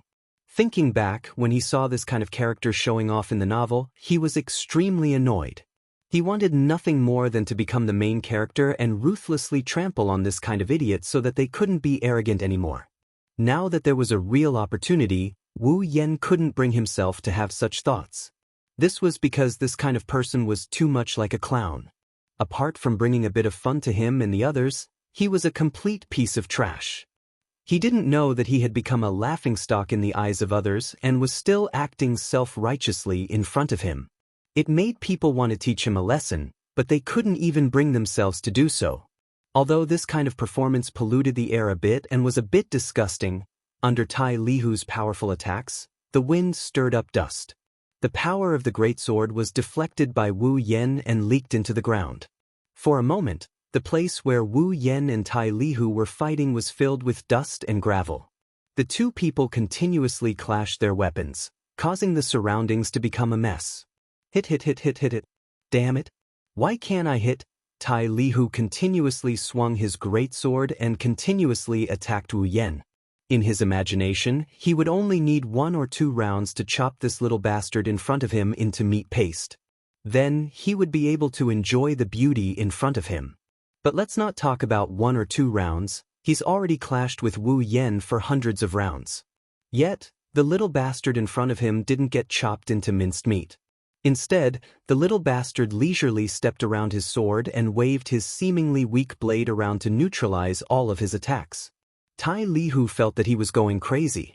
He had already squandered more than half of his battle chi, but this little bastard in front of him didn't even sweat, let alone battle chi. It was as if he was taking a leisurely stroll, changing his posture under his sword. Tai Lihu's attacks were actually useless. What kind of joke was this? I'm a 5th-step warrior. A 5th-step warrior's attack was actually useless against a little brat.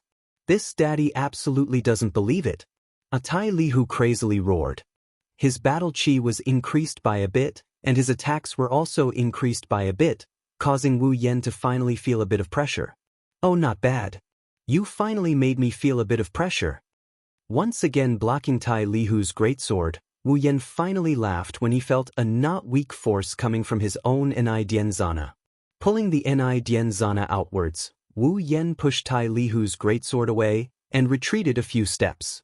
Looking at Tai Lihu, Wu Yan said with a smile, "Obviously, there's only a difference of 1 step in strength. Although the difference is a bit big, if you can't even bring a bit of pressure, then you're really too weak." Hearing Wu Yan's words, Tai Lihu was momentarily stunned. Then he frowned and said, "So that's how it is? Only 1 step away? So you're a 4th-step warrior, and you were able to survive under the attack just now. It seems that you've reached the peak of the 4th step. No wonder you could kill that group of useless trash." Tai Lihu's words almost made Wu Yan laugh out loud. Calling him a pig was really too appropriate. The words had already been said, and the fight had been fought for so long, yet he could still understand it like this. He was really a godly person, no, a godly pig. Seeing that Wu Yen was speechless, Tai Lihu's brows relaxed. He sneered and said, "To be able to cultivate to the fourth step at your age, and to the peak at that, you can be considered a genius. Unfortunately, the fourth step and the fifth step can't be mentioned in the same breath. The difference between the two steps isn't something you can challenge. Even if you're at the peak of the fourth step, as a fifth step, killing you will only take a bit of effort." Wu Yen laughed. He laughed out of happiness. He really couldn't hold it in anymore, so he laughed out loud. Resisting the urge to burst out laughing, Wu Yen nodded seriously. His face twisted as he said, "Yes, that's right. The difference between the two steps is very big." Wu Yan's strange expression had already been taken by Tai Lihu as fear and a bitter smile. He couldn't control himself under his complicated mood. At that moment, Tai Lihu laughed out loud. There was an indescribable pride in his laughter. He said to Wu Yen, "Now that you know the reality, it's not too late. As long as you obediently surrender and offer those 3 little girls to me, I'll spare your life and let you be my bodyguard." Indeed, Tai Lihu was speaking the truth. He was really moved, that's why he said that. In his opinion, Wu Yan's talent must be pretty good to be able to become a peak of the fourth step warrior at this age. He could even be compared to some of the children of some big families. In the future, Wu Yen might break through to the fifth step, or even the sixth step. If he took him in when he became a real powerhouse, he could do whatever he wanted. As for the question of loyalty, Tai Lihu didn't consider it at all. In the eyes of this idiot, surrender meant submission, and he would always be under his control. But Tai Lihu didn't know that he had once again touched a landmine. Hearing Tai Lihu's words, "Now that you know the reality, it's not too late. As long as you obediently surrender," Wu Yen still had a smile on his face. But when Tai Lihu said, "Offer those 3 little girls to me," Wu Yan's face instantly turned cold. "Mikoto! Chuju!" Wu Yen shouted loudly, startling everyone present. "What's wrong? Do you need help?" Mikoto took 2 steps forward and said to Wu Yen, "Mikoto Chuju." Wu Yan's face was gloomy as he said softly, "You too, close your eyes together with that little girl." "Close our eyes?" Chuju, Mikoto, and Liren couldn't help but stare blankly. "Why do we have to close our eyes?" "Because what's going to happen next is a bit inappropriate for children." Wu Yan's words entered the ears of the 2 girls. They immediately understood Wu Yan's meaning and quickly hugged each other and closed their eyes. Incidentally, they also blocked Liren's curious gaze. Turning into a line, Wu Yen disappeared and appeared in front of Tai Lihu. His cold eyes stared at Tai Lihu's stiff smile. Wu Yen coldly smiled. "You actually dare to have ideas about Mikoto and Chuju. I have to say." Pinching the hilt of his sword, Wu Yen said to Tai Lihu, "You really don't know what's good for you."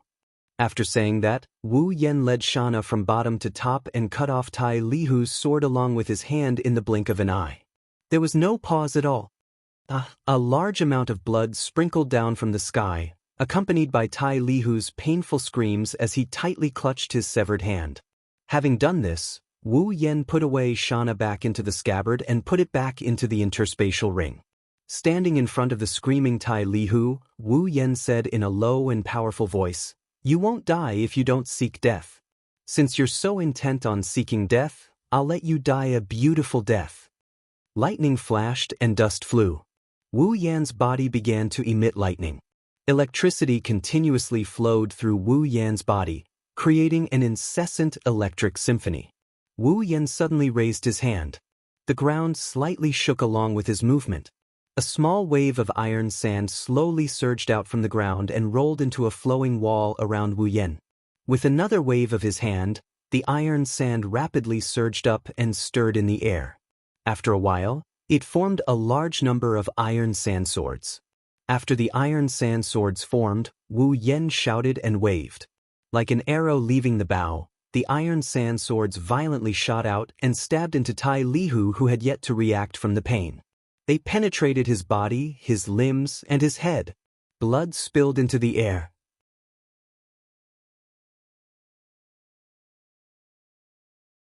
Chapter 56. Bang! Following the sound of his body falling to the ground, Ty Lee slowly closed his eyes. Perhaps, even in his next life, the scene of countless black swords flying in the air will become a nightmare for him. Ding! Mission 3 completed. Obtained 10,000 equipment points, item points, ability points, and summoning points. A wave of painful dizziness spread out from the depths of Wu Yan's mind. Wu Yan painfully held his head, his mouth couldn't help but groan. His eyes were bloodshot, he knelt on one knee on the ground and slowly shook his head. After the dizziness subsided a little, Wu Yan bitterly smiled. This is a phenomenon caused by overusing his superpower. His computing power is insufficient. When he was fighting against the Orochi, Mikoto could use this level of iron sand sword at will. She could use it whenever she wanted, and she could retract it whenever she wanted. This made Wu Yan subconsciously think that it would be easy to do this. Facts have proven that there are differences between people. You can't do what others can do. At least, you can't do it now. Mikoto can use her superpower freely, but when it comes to him, he has to bear with some side effects after using it just once. It's really infuriating to compare oneself to others. Actually, this is normal. After all, Mikoto's superpower level is already LV5, and Wu Yan is only LV4. Forcefully using a LV5 superpower, how could it be easy? If it wasn't for the fact that Wu Yan is a master swordsman, his body is strong, and his mind is strong, he might have collapsed to the ground from the headache before he could even use his superpower. In the superpower list, a LV5 superpower is 10 times more expensive than a LV4 superpower. From this, it can be seen how big the gap between the two levels is. Why is there no sound? Tai Li's death and Wu Yan's headache caused the scene to fall into silence. After the chi-chi sound, there was no more sound in their ears.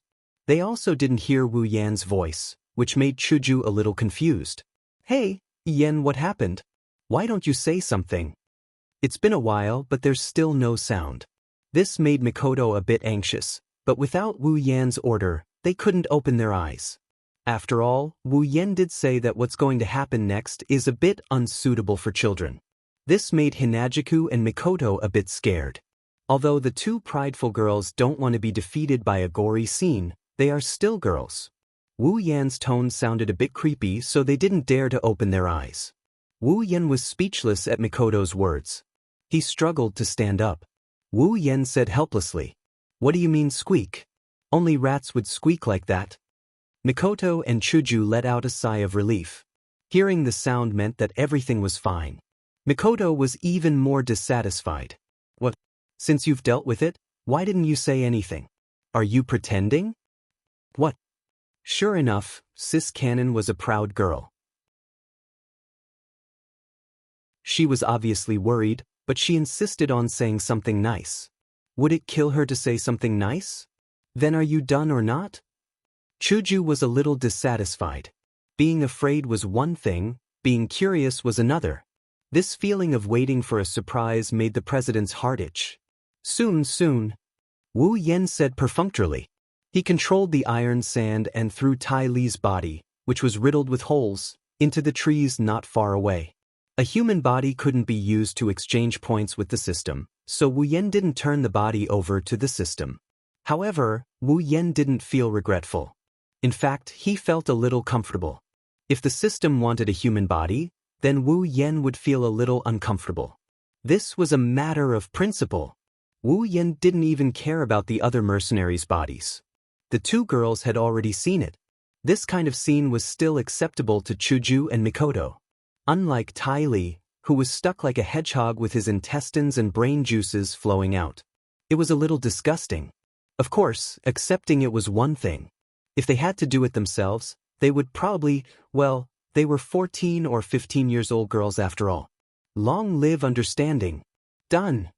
As soon as Wu Yan shouted, the two girls couldn't wait to open their eyes. It was as if they were afraid of being taken advantage of. This made Wu Yan speechless. When she saw the blood vessels in Wu Yan's eyes, Chuju was shocked.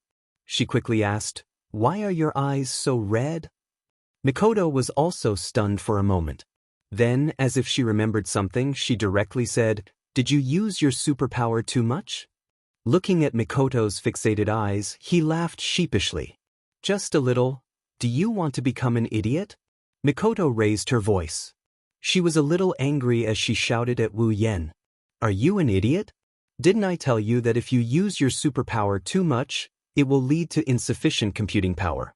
If it's serious, it will burn your brain. Burn your brain? Chuju looked at Wu Yen in shock. Then her eyes gradually became dangerous. How would I know? Under the two girls' urgent gaze, Wu Yen retreated a little. He said in a low voice, when Mikoto used it before, it was very easy. I'm already LV5. You're LV4, how can you compare? Hearing Wu Yan's retort, Mikoto was so angry that her teeth itched. She wanted to rush up and bite him to let him know the pain. Okay, there won't be a next time. Moreover, once is enough. Indeed, such an overpowered skill, to be able to use it once is no regret.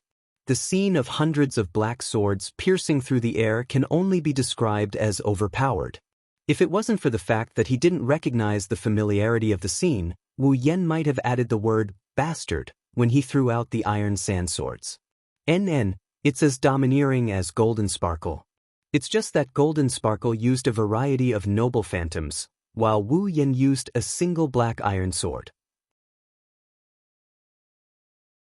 If he had to do it again, Wu Yen would still choose to use it once. Well, it's a bit of a suicide mission, but since he's already used it, Wu Yen doesn't plan to use it again before he reaches LV5. After all, the value of a player's life is even higher. Although Wu Yen already said that there won't be a next time, Mikoto and Chuju didn't seem to have any intention of letting him go. So Wu Yen quickly changed the topic. Alright, after this battle, Chuju, your level should have increased a lot, right? Wu Yen looked at Chuju and said. Before the battle, Chuju was LV19. After killing 19 rank 3 saber-tooth hounds, 20 rank 3 mercenaries, and a rank 5 mercenary vice leader, Chuju's level should have increased a lot. After all, her level is still low, leveling up should be easier. Chuju heard this and couldn't help but look at her own level. When she saw her level, Chuju was stunned for a moment, then she laughed excitedly. It increased a lot. I'm LV35 now. LV35, huh? Not bad, or else all those monsters would have been for nothing. Mikoto said as she clasped her hands and said. Wu Yen nodded. 39 rank 3 and 1 rank 5. Chuju was still a rank 2 at the time, and the experience gained was quite a lot. Character, Wu Yen abilities, Sword Mastery, Cooking Mastery, Complete Memory, Chaotic Return to Horizon Dance, Electromaster, LV4, Equipment, Shana of the Golden Temple, C rank, Dragon Armor, C rank, Summons, Misaka Mikoto, Gui Chuju Equipment Points, 21,000 Item Points, 817000 Ability Points, 101000 Summoning Points, 26,000 Level, 50 Character, Misaka Mikoto Ability, Electromancer, LV5, Strength, C Endurance, C Agility, B Spirit, Equipment, None Level, 69, Character, Gui Chuju Ability, None Strength, C Endurance, D Agility, C Spirit, C Equipment, White Cherry, D Rank, Level, 35. After closing the system list, Wu Yen smiled with satisfaction. Right now, their party had a rank 4, a rank 6, and a rank 7. With this kind of strength, it would be a fool's dream to say that they could do whatever they wanted in the Spalier world. However, it was enough for them to take a stroll around the area. Chuju was already level 35. There was no need for her to level up in the Behemoth Forest. She wouldn't be able to gain much experience either, unless Wu Yen and the rest wanted to go deeper into the forest. However, who knew how strong the monsters in the depths of the Behemoth Forest were? If a level 80 monster managed to sneak out, it wouldn't be Wu Yen and the rest who killed it, it would be the monsters that killed them. Liren, who had been silent since the beginning of Wu Yen and the rest's conversation, finally raised her head. She looked at Wu Yen and the rest with her jewel-like eyes. She asked curiously, "What's a level? What's a level up?" The lowly's voice brought the three back to their senses. They looked at each other in confusion because they had forgotten about this lowly just now. Hinajuku awkwardly turned her head away. It's understandable that Wu Yen and Mikoto forgot about Lirin but not Hinajiku. Lirin is the little loli, she's always in her arms. It's nothing, little girl. You heard wrong. Wu Yen laughed as he tried to bluff his way out of this. Let's see if the loli has a natural attribute or not. They absolutely couldn't let other people know about the system. Otherwise, not to mention whether or not the system would attract explorers, even if they used their identity as transmigrators, they would still be dragged away for dissection. Is that so? Fortunately, Wu Yan's gamble was half right. Although Lirin didn't have a natural attribute, she was still a little confused and naive. Therefore, Lirin still chose to believe Wu Yan's words even though her head was full of question marks. All right, little girl. How did you get kidnapped by those bastards? Hinajiku patted Lirin's back and doubtfully said. She was starting to realize that Lirin wasn't an ordinary person. Ordinary people don't have guards, and Lirin said that her guard was killed by Tai Li. Lirin's cheeks puffed up when Chuju mentioned it. She said a little angrily, Lirin doesn't know. Lirin just came out for a stroll and that bastard tied me up. He even killed my guard and brought me here. There's no bed, no food, Lirin is so pitiful. Lirin used her little loli's voice and puffed-up expression to explain what she understood to Wu Yan's group. Wu Yan didn't know how Chuju and Mikoto felt, but Wu Yan had a thought that he couldn't help but shout out. Too cute, of course, he could only shout it in his heart. If he really shouted it out, Wu Yan would definitely be hit with a hatchet and an electric shock. Then do you know where your home is? Mikoto leaned over and asked Lirin. She was still very gentle towards children. Lirin nodded her little head and shouted, Lirin knows the way home. Good girl, she already knows the way with just this little bit. She's not like me when I transmigrated. Forget it, don't mention it, it's a shame. Yen, what should we do? Chuju said to Wu Yen. But from her yellow-green eyes, Wu Yen could clearly see that she has made a decision.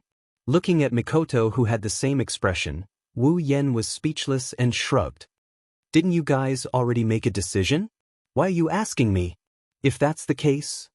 Mikoto stood in front of everyone and pointed in a direction in high spirits. Let's go. Send the little girl home.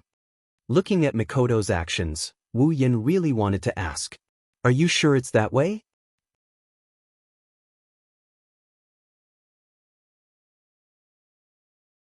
Chapter 57. He sounded high-spirited when he said, set off. But the giant beast's forest wasn't a desolate wilderness. There were quite a few unfriendly people living here. Wu Yen, Mikoto, Chuju, and the little lowly Lirin were constantly asking questions. The four of them suffered quite a bit of harassment along the way. Although the harassment was a little low-level, it still brought quite a bit of income for Wu Yen and the others. The low-level demonic beasts can no longer satisfy Wu Yan's needs. Thus, these demonic beasts that came to attack him were all skinned and stripped of their magic cores, turning into raw materials. Wu Yen intended to use them to exchange for gold coins. Money isn't everything, but without money, you can't do anything. Wu Yen did get quite a bit of bounty from his mercenary missions, but when it comes to money, the more the merrier, isn't it? Plus, with the mana crystals from the 20 saber-tooth hounds, they wouldn't have to worry about travel expenses if they sold all of them. As for the saber-tooth hounds' corpses, they were disgusting things. Whoever liked them could have them. Wu Yen and the others were only wandering around the outskirts of the behemoth forest, and in the area where Wu Yen had leveled up. Even if Wu Yen had a bit of a bad sense of direction, after 2 months of living as a mercenary, he was familiar with this part of the forest. It only took 4 to 5 hours for the four of them to leave the giant beast's forest and arrive at the supply town. If there's a familiar face in the supply town, then in his eyes, Wu Yen has only been gone for 3 to 4 days. What they don't know is that Wu Yen hasn't come to the supply town for more than a month, and that's because he spent his time in this world. The busy streets were completely different from the cool place of the behemoth forest. There was a lot more life, and it made people feel a lot more comfortable. This could be seen from the laughter of Chuju and the other 2 girls. Although this was a different world, and there were things like do-chi and magic, the clothing of Sparrow wasn't much different from the clothing of the 21st century. There were short sleeves, shirts, skirts, and jackets. Although there were slight differences, it wasn't to the extent that they couldn't blend in. And so, Wu Yen and the others were still wearing their original clothes.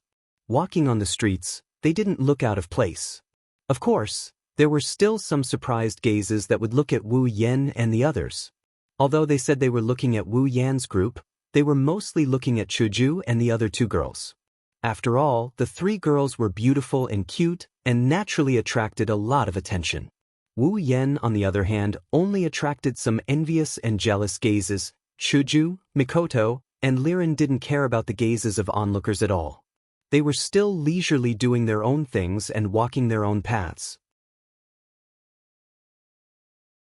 Of course, this was only natural. Among them, one of them was the president of the White Emperor Academy's student council and was extremely popular, while the other was only one of the 7 LV5 players out of the 2. 3 million people in Academy City. This kind of gaze was something that happened every day in their lives, so they had gotten used to it over time. As for the little lowly Liren, she was completely heartless, treating the onlookers like cabbages. Only Wu Yen is walking behind the three girls with a calm expression. However, if you look closely, you'll notice that his eyebrows would twitch from time to time, a clear indication of his uneasiness. It's true that Wu Yan's skin is thick, but he's still a bit afraid of the people around him who seem to be from the FFF group. After all, he's already enjoying the treatment of a winner in life, 1 man and 3 women. Under these gazes, Wu Yan's group of 4 arrived at a relatively large store. Of course, they came here to sell magic crystals and monster body materials. The items here are relatively complete, whether it's weapons, equipment, magic crystals, or ingredients, you can find them all here. Of course, they're relatively low level. Basically all magic crystals and monster body materials under level 20 are available. Level 30 ones are rare, and armaments are impossible to find. This is the first time I've seen a store that sells such strange things. Mikoto looked at the row of glass windows next to her. Some of the demons were lying inside. After looking around, Mikoto said this sentence. Is it strange? Liren bit her finger, her other hand was still holding Hinajiku's hand. She looked at Mikoto and tilted her head to express her confusion. Shops selling magic beast body materials and magic crystal herbs could be said to be the most common in this world. Almost every city would have one, and there were quite a few of them. Even the little lowly Liren had come out more than once to visit such shops when she was at home. Why was it strange? Of course, with that little brain of hers, she can't figure it out. Mikoto smiled at her but didn't say anything. Was she supposed to tell her that selling clothes and jewelry wasn't strange? Chuju of course understood what Mikoto meant, but she didn't say anything because she also thought the same. Of course, she also found it strange. Well, after all, the theme here is always related to battle. Wu Yen said as he walked towards the counter. Magic beast body materials can be used to make equipment, weapons, and even armaments. Medicinal ingredients can be used to make all kinds of potions. Magic crystals can be used to make anything. So it's normal to have a shop like this. Mikoto Nei-san, is this your first time in a shop like this? Liren pulled on Mikoto's skirt and asked. Yep. Mikoto didn't hide it. Her eyes were still looking around. I didn't have many opportunities before. Liren's eyes turned and suddenly lit up. She happily said to Mikoto. Then Mikoto Nei-san, let Liren take you to have a look. She then pulled Mikoto and ran to the side. Wait! Chuju quickly called out. She looked at Wu Yen and followed. It seems that girls are really keen on shopping. Helplessly looking at Chuju and the other 2 girls running around, Wu Yen walked to the counter. There was a man wearing a suit there. He looked quite smart. Dear customer, how may I help you? Seeing Wu Yen in front of him, the smart man immediately asked with a smile. Wu Yen nodded. I need to sell some magic crystals and magic beast materials. There were customers who came to sell magical crystals and magical beast materials every day, and this wasn't the first time the shrewd man had dealt with such a matter. Hence, he immediately said, Well then, dear customer, please let me take a look at the items you want to sell. Is it here? Wu Yen looked around and slightly frowned. It's not that he's afraid of being seen, it's just that the counter here is a bit small. It's impossible to store all the materials. One must know that some of the magic beast materials Wu Yen wants to sell take up a lot of space. Of course, the smart man thought that Wu Yen was afraid of attracting attention. So he smiled and said, "It's this one's fault. Please go to the room inside." Nodding again, Wu Yen turned to Chuju and Mikoto. "You two can look around here first. I'll go deal with those magic crystals." "Got it. Go. Come back quickly, big brother." "Let's go," Wu Yen said to the smart man. The smart man walked out of the counter and called a passing clerk to stand in his place. Then he led Wu Yen into the room inside. After inviting Wu Yen to a chair, the smart man said, "Dear customer, I wonder if I can count the items you want to sell?" Knocking on the corner of the table, Wu Yen looked around the room and nodded. "Well, that's fine. If it's here, it should be able to fit." When the smart man was still wondering what Wu Yen meant, Wu Yen waved his hand. Following Wu Yan's movement, a large pile of magic beast materials appeared out of thin air in the room and piled up all over the floor. Looking at the materials all over the floor, the smart man's mouth was wide open. He looked at Wu Yen in shock and said, "Spatial item." That's right, the smart man was shocked. The reason for his shock wasn't because of the magic beast materials. Although Wu Yen took out a lot of magic beast materials, their grades weren't very high. In this shop, the smart man had seen a lot of things more precious than Wu Yan's batch of materials. What made the smart man shocked was that this ability to take things out of thin air was clearly an ability that only those very precious spatial items had. The smart man looked at Wu Yen in a daze, which made Wu Yen feel a little funny. After living in this world for 3 months, Wu Yen naturally knew how precious spatial items were. However, that was only for ordinary people. In the Spalier world, although spatial items were precious, they weren't very difficult to make. As long as one was proficient in forging, they would generally be able to make spatial items. The reason why spatial items were so precious was actually because they needed the most core material to make them, and that was the spatial gem. The truly precious thing was actually this kind of spatial gem because the conditions for its birth were too harsh. A material like the spatial gem could only be born in a place where there was no other life in the surroundings. Moreover, as long as there was any life in the place where the spatial gem appeared, even if it was a blade of grass, then the spatial gem would never appear again in that place. In other words, once a spatial gem was found in a place where it was produced and mined, that place would no longer produce spatial gems. And in the Spalier world, how many places were there that were completely devoid of life? Among them, how many places had spatial gems been found? Therefore, this led to the preciousness of spatial items. However, generally, as long as it was a child of a large family, they would have a spatial item. For example, Lulu had a spatial bracelet, and so did Feifei. Aside from the children of the big families, only 7th grade warriors and mages might have a spatial tool. Of course, it was only a possibility. Who knows how big the spatial tool was? After all, the bigger the space inside the spatial tool, the bigger the space gem needed to store it. And Wu Yen didn't look like a 7th rank warrior or mage. Therefore, the smart man had already regarded Wu Yen as a child of a large family. The smart man's waist had unknowingly lowered a lot until he was a little shorter than Wu Yen.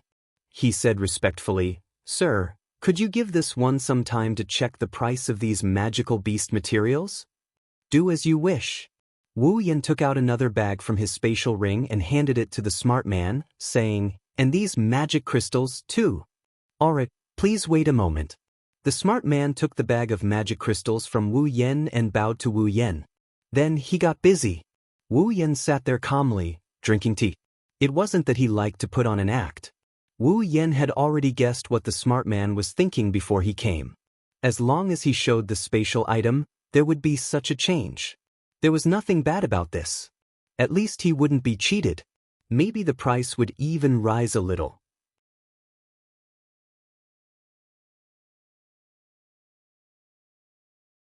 Chapter 58. Time passed as the shrewd man counted and Wu Yen sipped his tea. There was no helping it. Although the magical beast materials Wu Yen brought were of a lower grade, there were still too many of them. It would take some time to count them all. Well, Wu Yen wasn't in a hurry anyway. Chuju and the others were probably still immersed in their girl's time. My lord! At a certain moment, the shrewd man finally finished counting all the magical beast materials. He wiped the sweat from his forehead and came to Wu Yan's side. He lowered his head and said, "This one has finished counting. Your materials and magical crystals are worth a total of 199,500 gold coins. If my lord thinks it's okay, we can round it up and charge you 200,000 gold coins. What do you think? 200,000 gold coins, huh?" Wu Yen pondered for a moment. This price was about the same as what he understood, and it was even slightly higher. Thus, Wu Yen directly nodded in agreement. "All right, let's do it like that." The shrewd man immediately smiled and apologized to Wu Yen before walking out. Not long after, he pushed open the door and came back in with a golden card in his hand. He presented it to Wu Yen with both hands. "My lord, here are 200,000 gold coins. Please take a look and see if it's correct." Taking the golden card from the shrewd man, Wu Yen looked at the number displayed on it. He nodded in satisfaction and put it away in his spatial ring. Naturally, he couldn't bring all 200,000 gold coins to him. Not to mention 200,000, even 10,000 gold coins would be enough to pile up quite a bit. Not everyone was like Wu Yen, who had a spatial item. Thus, there was a place similar to a bank in the world of Silveria. It was just that it was called the Gold Bank. This golden card was equivalent to a credit card.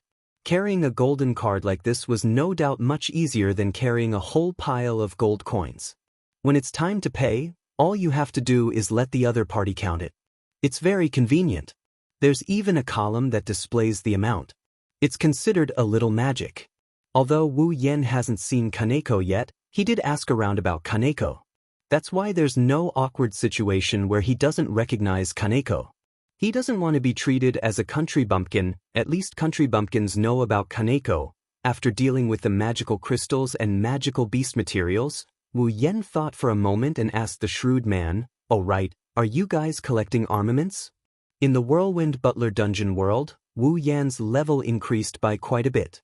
Towards the end, he is no longer a level that the level 20 plus Wu Yen can match up to. Naturally, he had to exchange for new equipment, 2 C-grade rare armaments. As for the D-grade Kusanagi sword, it was naturally discarded. Originally, Wu Yen wanted to give it to Chuju. What he didn't expect was that Chuju already has the same grade white cherry. Thus, the Kusanagi sword became idle in Wu Yan's spatial ring.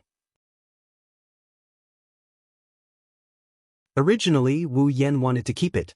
After all, this was the first equipment he exchanged for after coming to this world. It was also from that moment on that his life changed completely. Later, Wu Yen thought about it. There was more than one D-grade equipment worth remembering. Compared to other souvenirs, the Kusanagi sword was no longer necessary. For example, the 2 safety pants. Thus, Wu Yen wanted to sell the Kusanagi sword. Wu Yen, who said this out of nowhere, didn't know that the shrewd man was so shocked by his words that his jaw dropped to the ground. He looked at Wu Yen and stuttered, My lord, you want to sell armaments?" Looking at the astute guy's exaggerated expression, Wu Yen can only feel helpless inside. He knows that armaments are precious, but knowing is one thing. With the system, he can exchange for equipment of any grade. Wu Yen has no idea how precious this so-called precious thing is. But he had no choice. He couldn't just leave it there. Chuju wasn't a dual swordsman. White cherry was enough. Mikoto didn't want it either. That's why Wu Yen wanted to sell the Kusanagi sword. It was useless to leave it there anyway. If he really needed it, he could just replace it. D-grade equipment wasn't expensive anyway. Wu Yen was probably the only person in the entire Spalier world who could say something like this. D-grade equipment, that's a common armament. Only a tier 5 ranker could use an armament. And Wu Yen said it wasn't expensive. If those poor tier 5 combatants knew what Wu Yen was thinking, they would definitely vomit blood on their trash equipment. What's wrong? You can't afford it? Wu Yen looked at the shrewd man with a smile. The shrewd man was stunned. He lowered his head and took a deep breath. With a bitter smile, he said to Wu Yan, "My lord, although it's not that our company hasn't dealt with armaments before, we've always done it through auctions. After all, armaments are too precious. It's not appropriate to sell them through normal means." Wu Yan nodded. He already guessed this would be the result. He was just casually asking. Seeing that Wu Yan didn't seem to care, the shrewd man gritted his teeth and said, "How about this? You can let us make the armament and we'll auction it. When the time comes, we'll only charge a 5% commission. What do you think?" "Not good. 5%? What a scam." Glancing at the shrewd man, Wu Yan shrugged. Although a 5% commission sounded like a scam, Wu Yan knew that auctioning was the best way to maximize profits. After the auction, the price of the Kusanagi sword shouldn't be low. Even if he charged a 5% commission, he wouldn't lose out. "Does your company have an auction house?" Wu Yan thought for a while and asked. "Our company doesn't have an auction house." The shrewd man shook his head and explained. "In the supply town, there's only one auction house. However, our company has a little relationship with the auction house." It should be said that all the companies in the supply town have a little relationship with the auction house. After all, some of the more precious items can't be obtained through auctions. Therefore, a company like ours has to deal with the auction house at all times to facilitate mutual benefits. Wu Yan suddenly understood. Of course, this kind of thing has nothing to do with him. As long as it can meet his requirements, anything is fine. With a flip of his hand, the Kusanagi sword and its scabbard appeared in Wu Yan's hand. Wu Yan gently fiddled with it and then placed it on the table.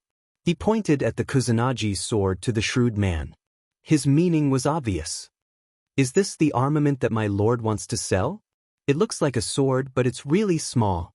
The shrewd man carefully held the Kusanagi sword with both hands as if he was holding his own son. He carefully pulled out a section of the sword and put his eyes in front of the sword. He twisted his head around to look at it. He had the potential to be a thief. Then he awkwardly scratched his head and laughed. "I'm really sorry, this one has never seen an armament before, so I can't appraise what grade it is. But since it was brought here by Sir, I believe it can't be fake." After that, the shrewd man handed Wu Yan a card.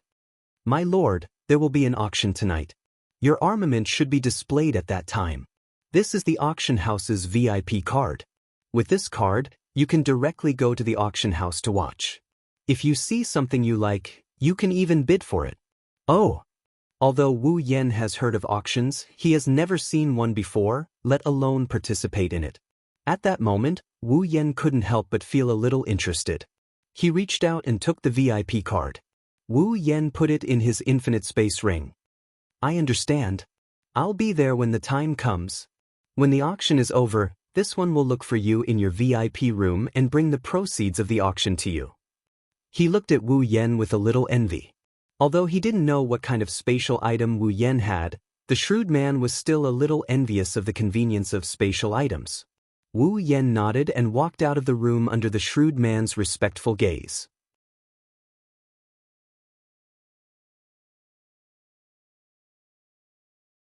Chapter 59. When Wu Yan walked out of the reception room, Hinajiku and Mikoto are still being led around by Lirin, who is acting like a little adult. In this decently sized trading company, they looked like dancing fairies. Their silhouettes glided past one after another while their bell-like giggles rang out one after another.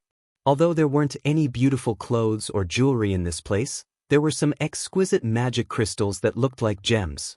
There were also some medicinal herbs that looked very funny. Therefore, the three of them were having a lot of fun. It seemed like they were having a lot of fun. Of course, they didn't know how attractive they were at this moment. Even Wu Yan couldn't help but smile when he saw this scene. "All right, it's time for us to go."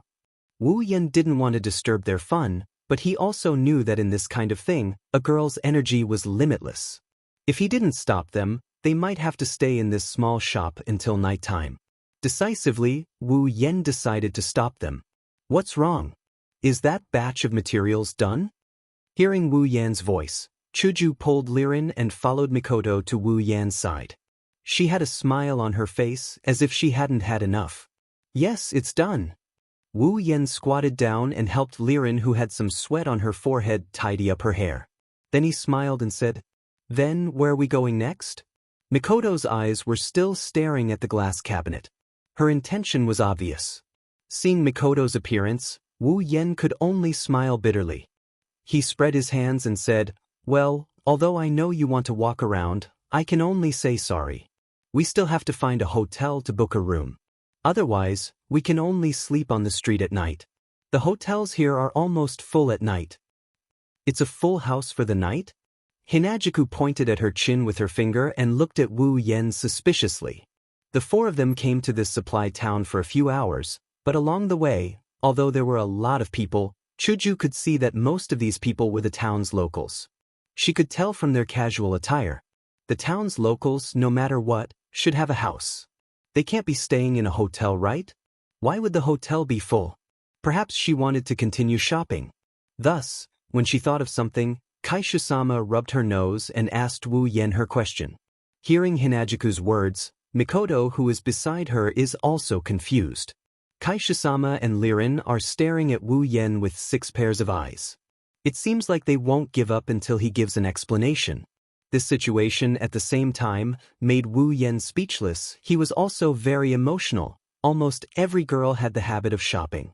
Even the 2 tsundere girls, who had always been boyish, couldn't help but be vulgar. "Girls, that's because you don't understand yet." Rubbing Lirin's head, Wu Yen ignored her dissatisfaction and a bit of enjoyment. He explained. During the day, the people going in and out of the supply town are the locals. However, this is the supply town of the Behemoth Forest, the only place in the Spalier world that produces magical beasts. How could there only be normal people going in and out of this place? After Wu Yan's reminder, Hinajuku and Mikoto suddenly thought of something and came to a realization. The 2 smart girls also understood why Wu Yan said the hotel would be full at night. Seeing the 2 girls' expression, Wu Yen smiled and continued, "That's right. During the day, warriors or magicians, those with a bit of strength, would go to the Behemoth Forest to hunt magical beasts or gather rare herbs. At night, those who are closer to the supply town, perhaps because they have found something, would return to the supply town one after another. After all, no one wants to sleep in the wild, so at night, the hotel would be full." "Is that so?" Chuju nodded in understanding and smiled at Wu Yen. Her charming smile made Wu Yan's heart skip a beat. Resisting the urge to rub Kaisha-sama's cheeks, Wu Yen took a deep breath and continued with a fake smile. "Ma, I didn't think of that at first. That's why we ended up in a tragedy. To prevent another tragedy from happening, it's better that we find a hotel first." Don't think that Wu Yen was joking. Thinking back to when he was on a mercenary mission, Wu Yen was too lazy and always wandered around until he was tired at night, then went to find a hotel. In the end, he could only tragically wander the streets for an entire night. Although wandering the streets with Kaisha-sama and Sis Cannon for an entire night was a good choice, and perhaps something interesting would happen, when he recalled the night he bathed the 2 girls, Wu Yen felt a chill run down his spine and quickly gave up on the tempting idea. "Is that so?" Hearing Wu Yan's words, Mikoto could only look away, a little disappointed. Wu Yen naturally saw Mikoto's disappointed look and blinked. Wu Yen smiled and said, "Don't look like an abandoned puppy, it's almost night. After we book a room, there will be more fun things at night." "More fun things?" Mikoto, Chuju and Lirin froze at the same time, then Lirin grabbed Wu Yan's hand and looked at Wu Yen expectantly. She said sweetly, "Big brother, fun things? What is it? Can you tell Lirin?" When she heard something fun, Lirin stuck close to Wu Yen. She looked at Hinajuku and Mikoto. Her eyes are also filled with curiosity and anticipation. Wu Yen said in an annoyed tone, "Fine, it seems to me that something fun is more important than a place to stay for you girls." The 3 girls touched their cheeks embarrassedly and smiled at Wu Yen to show that they were wrong, then continued to look at Wu Yen with teary eyes, making Wu Yen roll his eyes like a dead fish. "Tonight, we are going to attend an auction." Wu Yen rolled his eyes and said helplessly, "Auction?" Lirin heard and immediately jumped up in excitement, then happily said to Wu Yen, "Auction? Big brother, the kind where there is an uncle standing on the stage with a wooden mallet, shouting that he wants to sell his first time? Wu Yan felt awkward. He looked at the excited lowly Liren with an awkward expression. He expressed that he was struck by lightning. He couldn't keep his cool at all. Hinajiku and Mikoto were also stunned when they heard this. Before they started giggling, they didn't look happy at all. What's wrong? Did Liren say something wrong? Seeing Chuju and Mikoto laughing so hard that their backs were bent, Wu Yan was embarrassed. Liren tilted her head. A few question marks appeared on her face, and cutely stuck out her tongue. Chuju coughed twice, walked in front of Liren, squatted down. Her face was serious, but her eyes were full of smiles. She rubbed Liren's head and said with a smile, "Liren, an auction is a place where many people buy things. The host doesn't have to be an uncle, it can be a beautiful big sister. Also, if someone wants to buy something after shouting the price, the host has to shout 3 times before the deal is done. It's not selling your first time, oh?" He didn't know if she understood, but the little lowly Liren nodded her head seriously. Then she cheered and said, "Then, are we going to that place tonight to buy things? It doesn't have to be shopping." Mikoto stopped laughing, looked at Liren and said, "But it's very lively there." "It's very lively." Liren suddenly became excited. She turned in front of Wu Yan and cheered loudly. Big brother, I want to go, I want to go, I want to go to that very lively auction." "Okay, I got it." Silently mourning for those uncles who hosted the auction, Wu Yan pulled Liren's hand and walked towards the door. "Let's go, let's find a hotel first." The 4 of them walked out of the shop together and headed towards the hotel.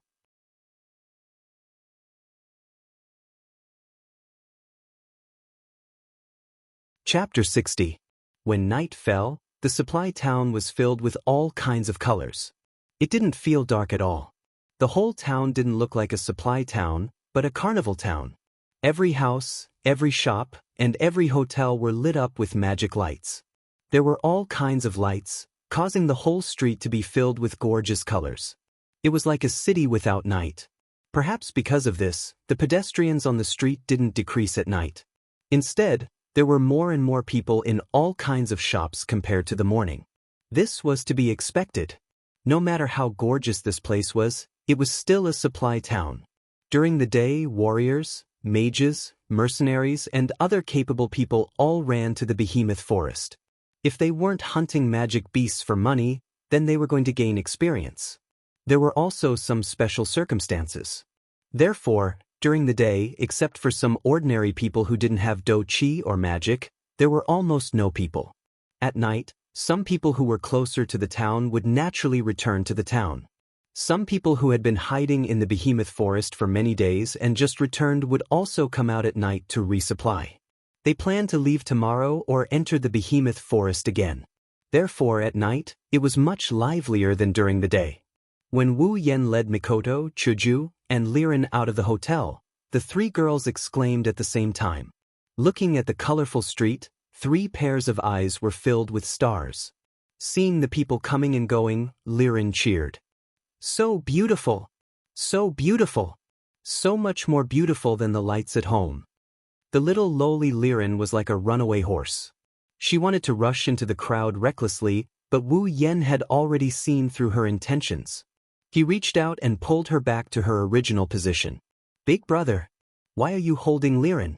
Let Liren play." The little lowly is very dissatisfied as she struggled in an attempt to break free from Wu Yan's restraints. However, it's all in vain. How can a LV50 Wu Yan let this little one who isn't even level 1 break free from his restraints? Feeling the little lowly's claws hitting his body, Wu Yan looked at her with a bitter smile and said helplessly, "Liren, there are so many people now. What if you get lost if you run out like this?" Liren heard this and stopped.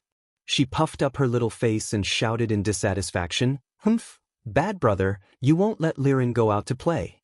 Bad heart." Wu Yan didn't know whether to laugh or cry. This little lowly was harder to please than a queen. Her ability to invert right and wrong was almost on par with Chuju and Mikoto's arrogance. "Okay."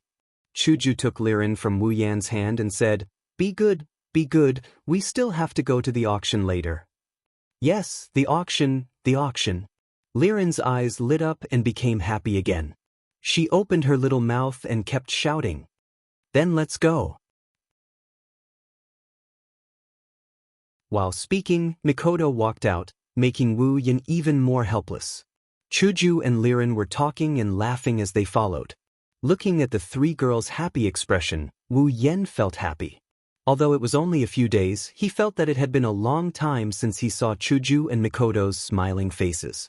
Not long after summoning Mikoto, Hinagiku and Mikoto followed him into the demon's cave. During that day and night, other than killing demons, the two girls who had never seen blood before didn't break down. It was a miracle. Before this, Chuju was just a normal high school student. At most, she was a 15-year-old girl who was familiar with swordsmanship. Mikoto, although she has great power and was born in Academy City, but she's the only one out of the 7 LV5s who has a normal personality and life. Ignoring her powerful ability, she's just a 14-year-old girl. However, in the past few days, their lives could be said to be cruel compared to before.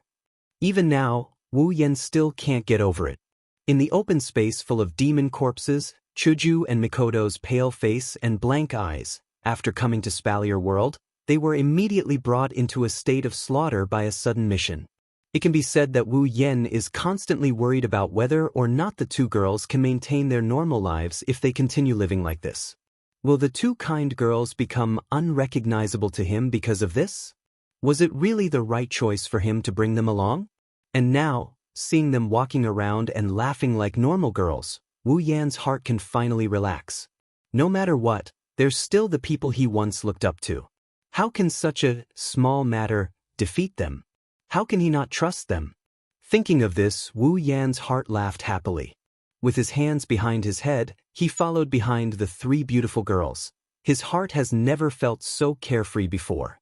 Glancing at Hinagiku, who was holding Mikoto in one hand and Liren in the other, her little head was turning around, talking to Mikoto and Liren from time to time, laughing sweetly from time to time.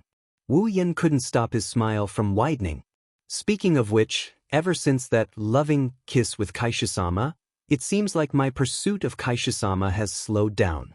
Although the two of them couldn't leave each other now, it felt like their favorability towards each other hadn't increased since then.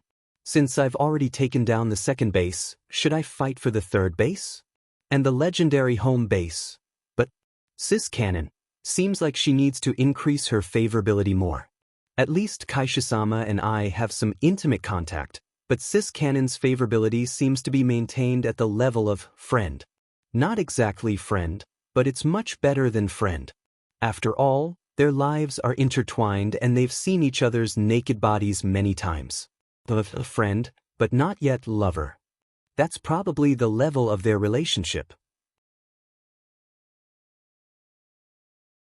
Will Wu Yan be satisfied with maintaining a relationship above friend, but not lover, with Sis Cannon? The answer is of course no. Should I start to woo Sis Cannon? But if I start pursuing Sis Cannon, what about Chuju's side? Even if her favorability with Kaisha-sama can't increase, it should at least not decrease. But if I start pursuing Sis Cannon, then Kaisha-sama's favorability will decrease. That's for sure. Even if her favorability doesn't decrease, Kaisha-sama will definitely be the biggest obstacle in my pursuit of Sis Cannon. That's for sure too. Simultaneous strategy? The thought flashed through his mind, but Wu Yan quickly shook his head and dismissed the idea. It sounds like a fantasy, and it definitely looks like a fantasy, but it's only limited to fantasy. Synchronized walkthroughs are a joke. Even though I'm an otaku, I'm just an ordinary otaku. I'm not some god-level walkthroughs god. Simultaneous strategy. Once I start, I'll definitely die with a sense of rhythm. Thinking of this, Wu Yan sighed, his face full of tragedy. I'll just push her down. Wu Yan was shocked by his own idea. Pushing her down without a strategy is not something that can be solved with a sense of rhythm. Instantly, Wu Yan cried again. Of course, he didn't know that in front of him, Chuju, Mikoto and Liren were staring at Wu Yan with their eyes wide open. One moment he shook his head, the next he looked sad, the next he looked scared, the next he looked worse than crying. They all shuddered. Little Liren shrunk her small body between Chuju and Mikoto, holding their hands and pointing weakly at Wu Yan. Chuju Jiejie, Mikoto Jiejie, Is Big Brother broken? Mikoto and Hinajika looked at each other, pulled Lirin and quickly walked forward. At this time, pretending not to know each other is the best way.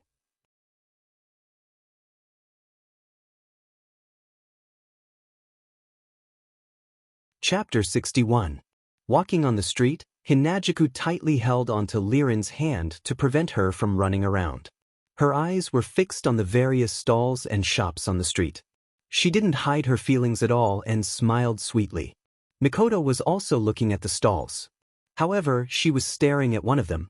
When she passed by it, she stopped and didn't walk away. Wu Yen followed her gaze curiously. When he saw what Mikoto was staring at, Wu Yen couldn't help but laugh.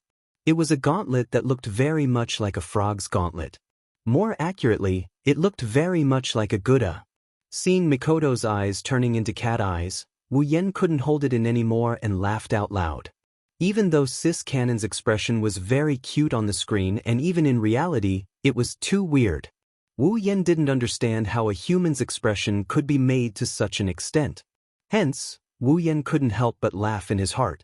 Hearing Wu Yen's laughter, Sis Cannon came back to her senses. She turned her head and saw Wu Yen looking at her with a smile. She blushed and the redness spread to her ears. She quickly put on a look of disdain and looked at the Gouda gauntlet. She said with a fake smile, "In this world, there are people who make such a childish thing." "It's too." Mikoto said something so fake that it's as if she's going to die of fakeness while looking at Gouda's gauntlet. Wu Yen got scared. He's scared that she's going to turn her head and head straight to her ears. Yes, this thing is too childish. How could our Mikoto-sama like such a childish thing? Wu Yen grinned at Mikoto. His tone is indescribably weird. Wu Yan's strange tone made Mikoto's face even redder. Wu Yen knew that if he continued to tease her like this, Mikoto would most likely fly into a rage out of humiliation. Hence, he quickly said, "All right, let's catch up with Chuju and the rest. They're about to be left behind." And so, Wu Yen grabbed Mikoto's hand and quickly walked forward. Wait. Mikoto stopped in the middle of her sentence. She looked at the stall with a face full of reluctance. Tears were hanging from the corner of her eyes. But with her arrogant personality, she couldn't bring herself to say something like, "I want." So she could only let Wu Yen bring her away with tears flowing down her cheeks. It wasn't until the stall was out of sight that Mikoto retracted her gaze. Only then did she notice that her hand was being held by Wu Yen. The temperature on her face rose rapidly, and her forehead was flashing with electric currents. She hurriedly struggled. What are you doing?" "Nothing." Wu Yen smiled and let go of her. Looking at Mikoto's blushing beautiful face, before she could say anything, Wu Yen raised something in front of her. When she saw the thing floating in front of her eyes, Mikoto was stunned. She stared at it blankly. Then, her eyes quickly changed back to cat eyes. It was a necklace, a crystal necklace. The entire body emitted the arc of light that a crystal should have. Under the illumination of the multicolored magic lamp, the crystal's surface shone with a beautiful crystal light. It was extremely beautiful. Although the crystal necklace was beautiful, but a necklace like this would at most get a word of praise from Mikoto. It would be far from enough to make her dazed and unable to reflect anything. But with the appearance of the crystal on the necklace, it was a completely different story. What really caught Mikoto's attention was the shape of the crystal on the necklace. It was clearly a piece of crystal in the shape of a coda. A beautiful crystal necklace in the shape of a coda. Sis Cannon's young maiden heart instantly sank. She was completely pulled into a crystal hell filled with coda, unable to extricate herself. Mikoto's cat face was blank. What kind of scene was this? Anyway, Wu Yen couldn't help but laugh loudly again. The sound of his laughter woke up the intoxicated Mikoto. Seeing Wu Yen laughing until his stomach hurt, Mikoto wanted to find a hole to hide in. She just said that it was a childish thing, but in the end, she was attracted by a childish thing. There was nothing more embarrassing than this. Listening to Wu Yan's laughter, Mikoto was even prepared to be mocked by Wu Yen. Not hearing Mikoto's voice, Wu Yen had laughed enough. He patted his cheeks to stop laughing and walked in front of Mikoto. Seeing Wu Yen walk in front of her, Mikoto angrily closed her eyes. Just as she was about to shout, "I am childish, I like Koda, laugh if you want," Wu Yen interrupted her with a sentence. "This is for you." Wu Yen once again raised the crystal Koda necklace in his hand and dangled it in front of Mikoto's face. With a slightly curved smile, he said softly. Mikoto instantly opened her eyes. It was still the crystal Koda necklace, still the same smiling face, but this time, the meaning was completely different.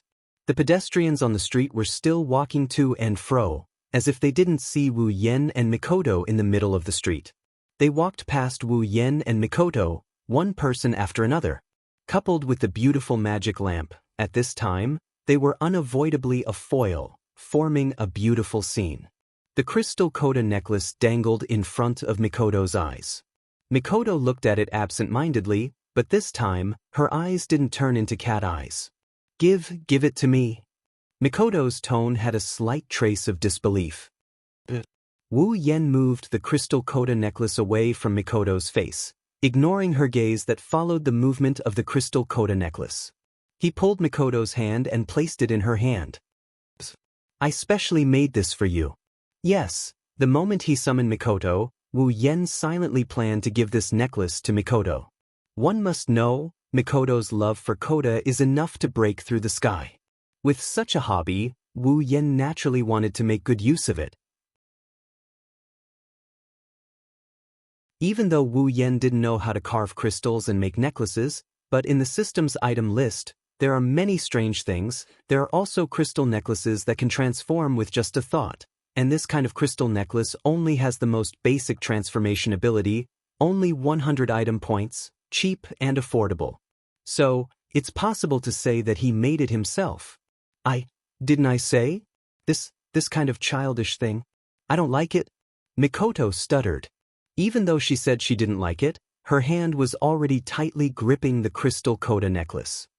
Really? Wu Yen looked at her amusedly, stretched his hand in front of her face and said, "Then, give it back to me." Mikoto reflexively shouted, both hands tightly gripping the Koda necklace, looking at Wu Yen with vigilance. "Didn't you say you don't like it?" This arrogant girl is really annoying and funny at the same time, but Wu Yen likes it, can't help it.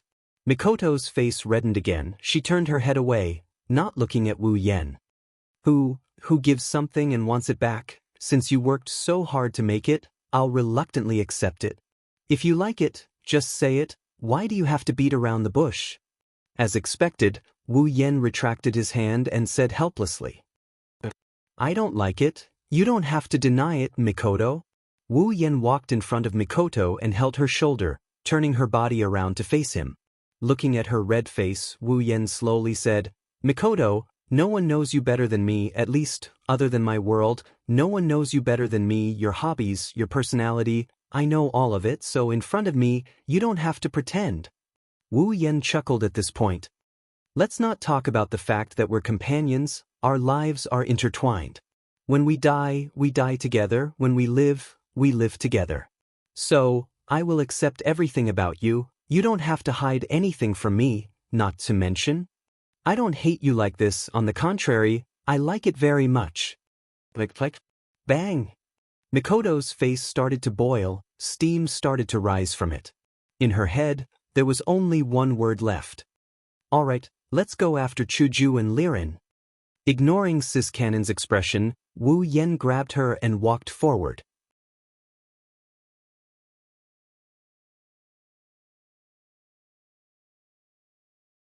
Chapter 62. So big. Chuju's mouth is wide open as she stared at the building in front of her in a daze, about the size of a football field. The white and glossy walls are covered with magic lamps. Each lamp emits a different color, but when they hit the white walls, they emit a dazzling luster, making the whole building emit a stage-like atmosphere. Of course, if it's just big, our Kaisha-sama wouldn't be so surprised. It's not like Chuju hasn't seen buildings bigger than this. Big and beautiful is the reason why Kaisha-sama is surprised. By the side, little Liren's tiny mouth was slightly agape, as though she was awed by the structure before her. However, from her glowing eyes, one could faintly discern that she was more excited than surprised. So much so that when Wu Yen pulled Mikoto behind them, they didn't notice. Compared to the two women's stunned expression, Wu Yen only faintly glanced at the auction hall and withdrew his gaze, appearing very calm. Compared to beautiful buildings, this bro likes beautiful girls more. Come back to your senses. Looking at Hinajiku and Lirin, who were still standing in the same position, Wu Yen was speechless. He reached out and pinched their cheeks, pulling their hearts back to reality. Don't pinch my cheeks. Although Wu Yan's rather intimate action made Chuju's cheeks blush a little, the Tsundere Kaishisama still tried her best to put on a fierce look. She glared at Wu Yen and rubbed her cheeks. What a beautiful place. Oniai-san, are we going to that place? Little Lirin ran to Wu Yan's side, jumping in front of him, trying to get Wu Yen, who was staring at Chuju, to notice her. Attracted by Chuju's cute face rubbing, Wu Yen finally noticed the swaying blonde hair in front of him. His gaze moved down to little lowly Lirin's angry little face. Hurriedly putting on an expression like nothing happened, Wu Yen, because he didn't hear what little lowly Lirin said clearly. It's almost time for the auction, let's go in. Hearing that they are going in, little Lirin stopped wearing the oil bottle and cheerfully smiled and cheered. Immediately, Wu Yen pulled little Lirin's little hand and walked towards the auction hall. Touching her long pink hair, Hinajiku smiled and was about to follow him. But immediately, she paused her movements. Chuju looked at Mikoto with a strange expression. Too suspicious? Mikoto's expression, it's too suspicious. Her eyes were blurred, her cheeks were flushed, and her expression was dreamy, but there was also a trace of daze. At first, Hinajiku thought that Mikoto was also stunned by the stage-like auction, but now that she took a closer look, Hinajiku didn't think so. That love-struck look, if it was really directed at the auction hall, then she's not Mikoto. This look, it's like a girl in love. Too suspicious. Suddenly, a bad premonition flashed in her heart, making Chuju feel a little strange. Seeing that Wu Yen and little Lirin are about to enter the auction hall, Chuju had to put down the strange feeling in her heart, walked in front of Mikoto and played the Latin American zither. Mikoto! The shout startled Mikoto and she took 2 steps back.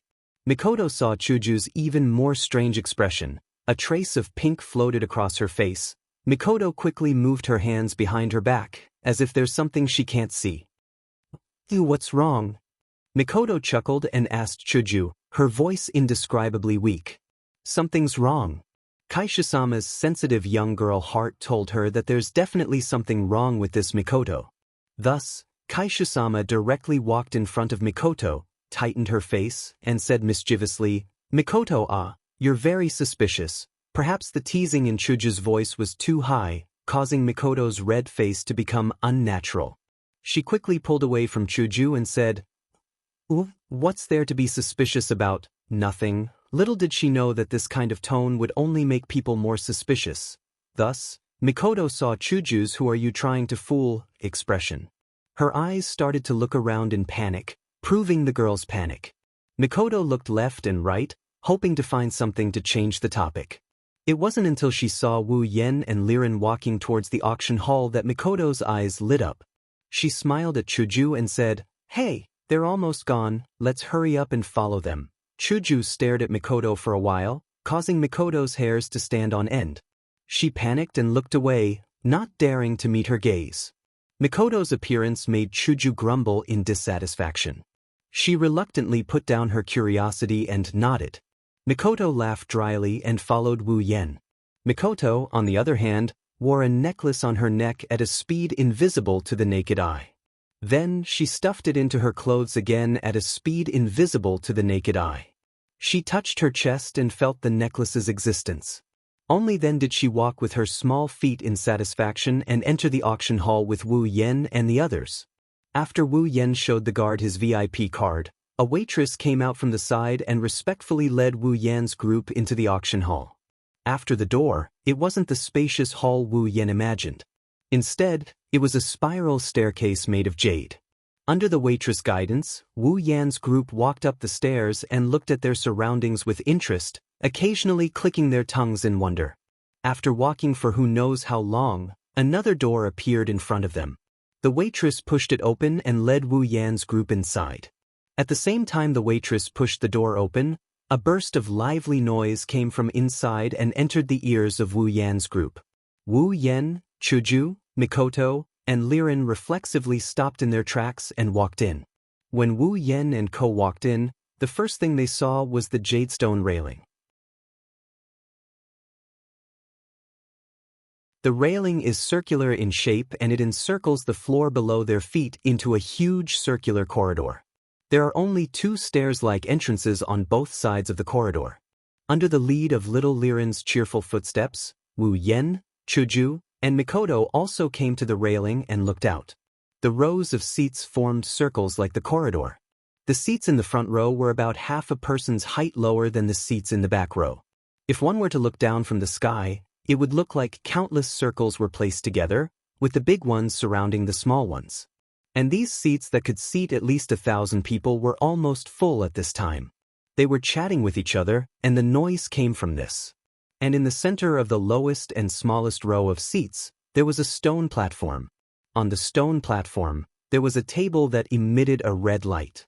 On the table, there was a small round plate with a wooden mallet and a huge crystal ball.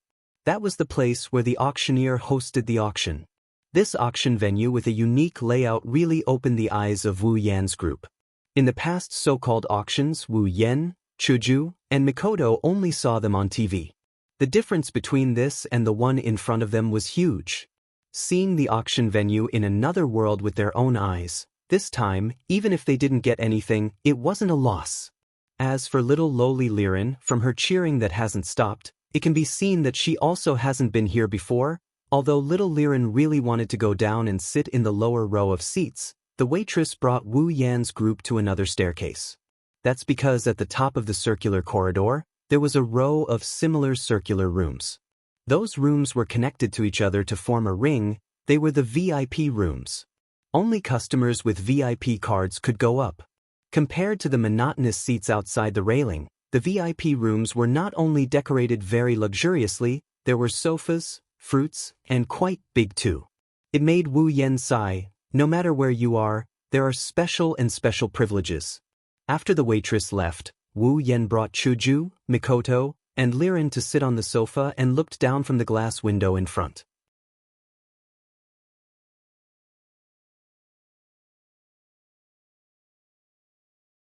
Chapter 63. Looking down from the glass window of the VIP room, Wu Yan suddenly felt an inexplicable sense of superiority, as if he was standing at the top of the world and looking down on all the other mountains. The noisy crowd that came to participate in the auction, other than those who were sitting in the VIP room like Wu Yan and company, the others were all sitting in the wide round seats below. Looking down from the VIP room, one could almost see everyone. Let's not talk about Wu Yan's feelings. Chuju and Mikoto were chatting happily about something. From time to time, they would extend their delicate hands to the fruit platter on the table. They were practically treating the auction's VIP room as a KTV VIP room. All that was missing was a microphone. Little Liren, on the other hand, was the same as Wu Yan, stretching her head out to look at the scenery outside the glass window. The difference is that Wu Yan only tilted his head to look, while Liren's whole face was pressed against the glass window, forcing her chubby little face to be squashed flat. With a bitter smile, Wu Yan turned his head and continued to observe the behavior of the 3 girls. Wu Yan was afraid that he would not be able to hold back his ridicule, and the consequence of ridiculing too much would be an electric shock, even though he is not afraid of electricity anymore. Soon, Wu Yan found a small white toy on the table. Picking up the brick, that looked a bit like a remote control, Wu Yan flipped it around and smiled. Chuju and Mikoto also noticed the thing in Wu Yan's hand. Although they looked like they were doing their own things, in fact, their attention was still on Wu Yan because of various reasons that were hard to talk about. This thing looks like a board eraser. Is there something wrong with it? Almost at the same time, Chuju and Mikoto came to Wu Yan's side. Seeing Wu Yan flipping the brick in his hand and smiling inexplicably, they asked in confusion. This? Wu Yan lifted it up and explained with a smile. Well, there's nothing wrong with it, I'm just a bit curious. Curious? Two question marks appeared above the heads of the two girls. Their beautiful big eyes stared at the thing in Wu Yan's hand. The two girls couldn't see what was so strange about it. After looking at it for a while, they still couldn't figure out what was going on. The two girls were frustrated. Mikoto pulled a long face and snorted. "Can you stop playing games? If you have something to say, just say it. Are you still a man?" Her valiant speech caused Wu Yan's hand to tremble violently, almost dropping the item in his hand onto the curious Liren's head. The corner of his mouth twitched violently as he squinted his eyes at the displeased Mikoto. His heart was filled with thoughts of flipping the table. "If you doubt whether I'm a man or not, then come up and test me. Use yourself as the price." Of course, this sentence could only be shouted in his heart. Even if Wu Yan was given a few more guts, he would not dare to say it out loud. How could he forget that these two girls weren't very patient? Looking at Hinajuku, who is also in a bad mood, he helplessly sighed. Sure enough, in front of these two tsundere chicks, acting mysterious or whatnot is a waste of time. This thing should be the bidding crystal board. Wu Yan gave up on beating around the bush. Bidding crystal board? Judging from the name, I can roughly guess its use. Sis Cannon, who had just told Wu Yan not to drag things out, was now speaking to everyone with a sly smile as if she was some kind of profound mystery. This made Wu Yan vomit blood in his heart. President helplessly shook her head.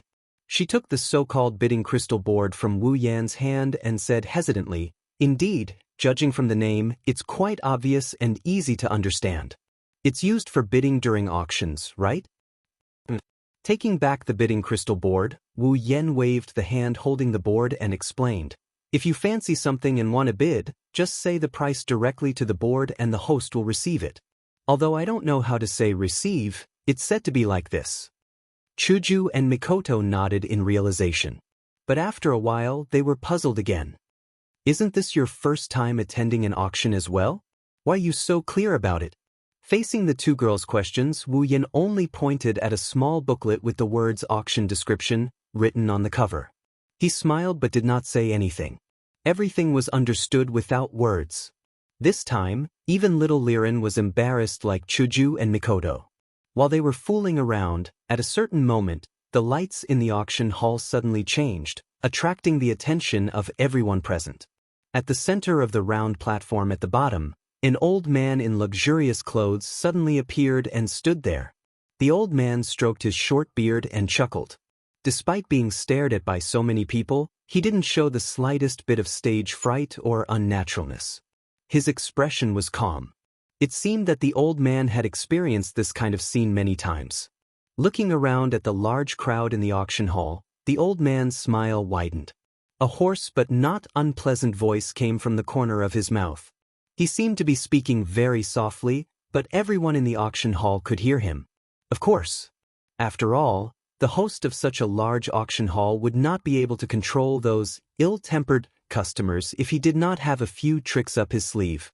What's more, this is the only supply town in the behemoth forest that produces monsters. And this auction hall is the only auction hall in this supply town.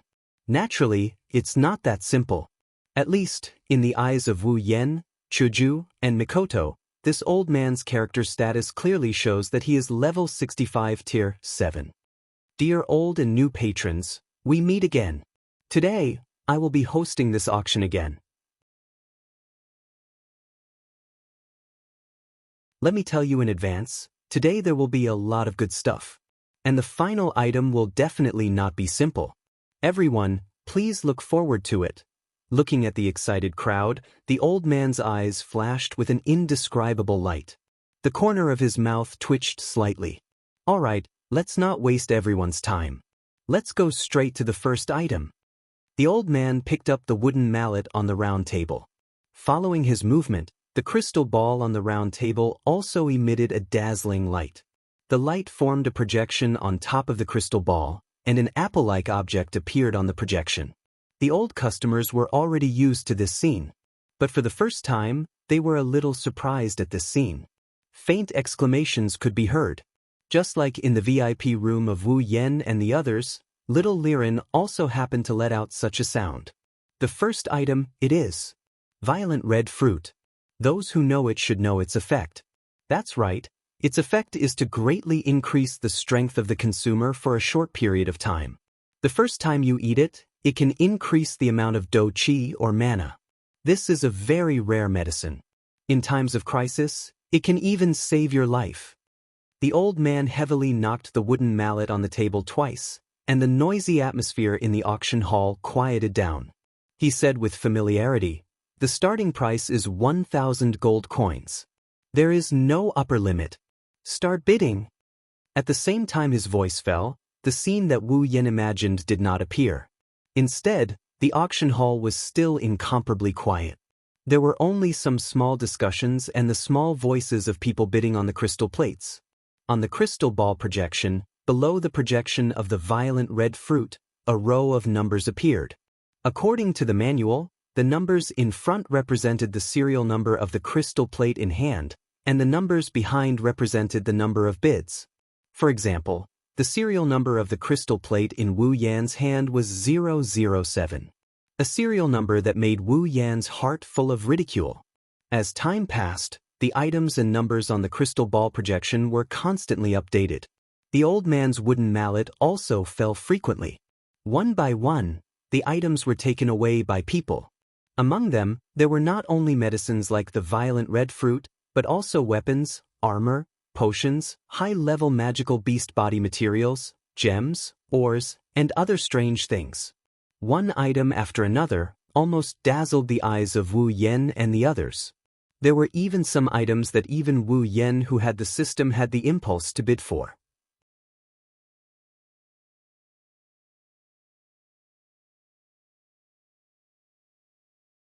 Chapter 64. From the start of the auction until now, more than an hour had passed. In this hour, the number of items that were auctioned off had already reached an uncountable number. Among them, the cheapest items were at least a few thousand gold coins, while the most expensive items were at least a few tens of thousands of gold coins. Although there were a lot of items that were auctioned off, but until now, the atmosphere of the auction did not show any signs of weakening. On the contrary, it was rising higher and higher, because the further the auction went, the higher the quality of the items. Until now, the projection of an unknown magical beast's part on the stage had astonishingly risen to 30,000 gold coins.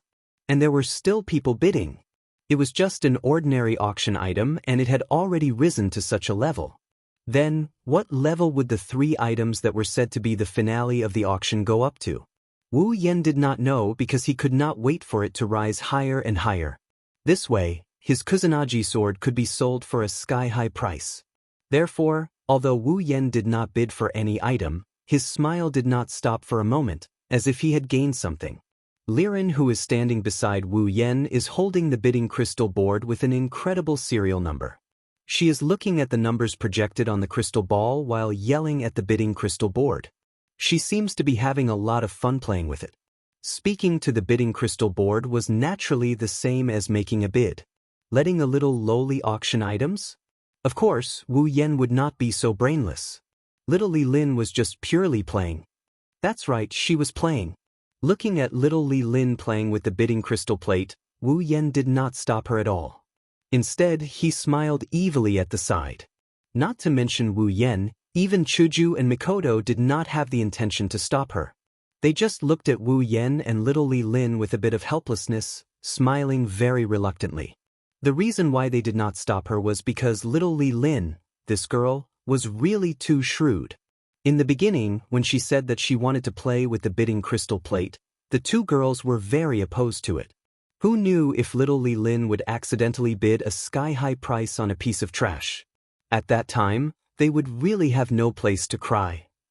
But later on, they did not think so anymore. Because she was really just playing around. Little Liren's bids would generally rise bit by bit. Towards the end, as long as she saw that the number of bids on the crystal ball projection was always the same, she would decisively give up. That was because it meant that it was time for the item to be auctioned off. Chuju and Mikoto didn't know whether to laugh or cry when they saw this mischievous spirit pushing an item that wasn't that expensive to begin with to its limit. If those auctioneers were to find out that the reason why they spent so much money was because little Liren was playing, it was guaranteed that Wu Yan's VIP room would be smashed open. 35,000 gold coins going once. 35,000 gold coins going twice. 35,000 gold coins going thrice. Deal. Congratulations to the guest with number 199 for successfully bidding for the Green Wind Eagle Claw. The sound of the mallet being struck rang out again, which meant that the auction was successful. The item projected on the crystal ball also disappeared. After presiding over the auction of no less than a few hundred items, the old man didn't seem tired at all. After talking for more than an hour, he still didn't show any signs of thirst. The old man was still lively as he presided over the next item. On the crystal ball projection, another auction item appeared. It was a pure white crystal. The next item to be auctioned is this pure white crystal. The old man pointed at the pure white crystal on the crystal ball with his wrinkled finger and smiled mysteriously. Looking at the confused audience, the old man knocked the mallet in his hand and said, "Perhaps a lot of people don't know what this is. To be honest, even we don't know what it is." As soon as these words came out, the people who were still in doubt were all stunned again. The old man seemed to have not noticed the change in the atmosphere and continued to say, "Because even the most experienced and authoritative appraisal master in our auction house couldn't appraise what exactly it is, don't know what it is? Then why are you auctioning it?" Hearing the old man's words, the people present were alarmed. Some were shocked, some were frowning, some were angry, and some were even disdainful. However, the old man didn't seem to care about the people's reactions at all. He was still smiling as if he had a lot of confidence in letting someone else bid for this pure white crystal. The old man pressed down on his hands, indicating for everyone to be quiet. Don't say, the old man really does have some prestige. In an instant, the people present quieted down and quietly waited for him to speak. The old man smiled and said to everyone present, "Everyone, don't think that we are lying to you. Indeed, we don't know what kind of magical crystal this is, but this pure white crystal has a great background. If it wasn't for our auction house not being able to identify what it is, we wouldn't have put it up for auction." He dragged his words for a long time, but at the same time, this kind of tone attracted the curiosity of everyone present, including Chuju, Mikoto, and Liren. The old man stroked his beard and said with a strong voice, "This pure white crystal wasn't sent to our auction house by someone, it was taken out by our auction house for auction." At this point, the old man paused and then continued, "Our auction house's people, under very coincidental circumstances, came across a rank 9 warrior who was on the verge of death and was about to fall." When the words rank 9 warrior came out of the old man's mouth, nearly 1,000 people present were shocked. Some of the smarter ones even guessed what the old man was going to say. This pure white crystal was taken from the hands of this rank 9 warrior after he fell. Everyone was shocked again, and they started to feel restless. Some of them looked at the projection of the pure white crystal with a bit of heat in their eyes. In this era where the gods had already fallen, demigods were the most powerful existences. There were only 5 such people, or demigods, in this era. How many 9th-stage powerhouses could there be in this world that were second only to these 5? No one knows. But everyone here knows one thing. Something related to a rank 9 powerhouse? Can it be simple? The answer is of course no. What's more, from the old man's mouth, this pure white crystal was something that this rank 9 powerhouse was still protecting after his death. This proves that it's not simple.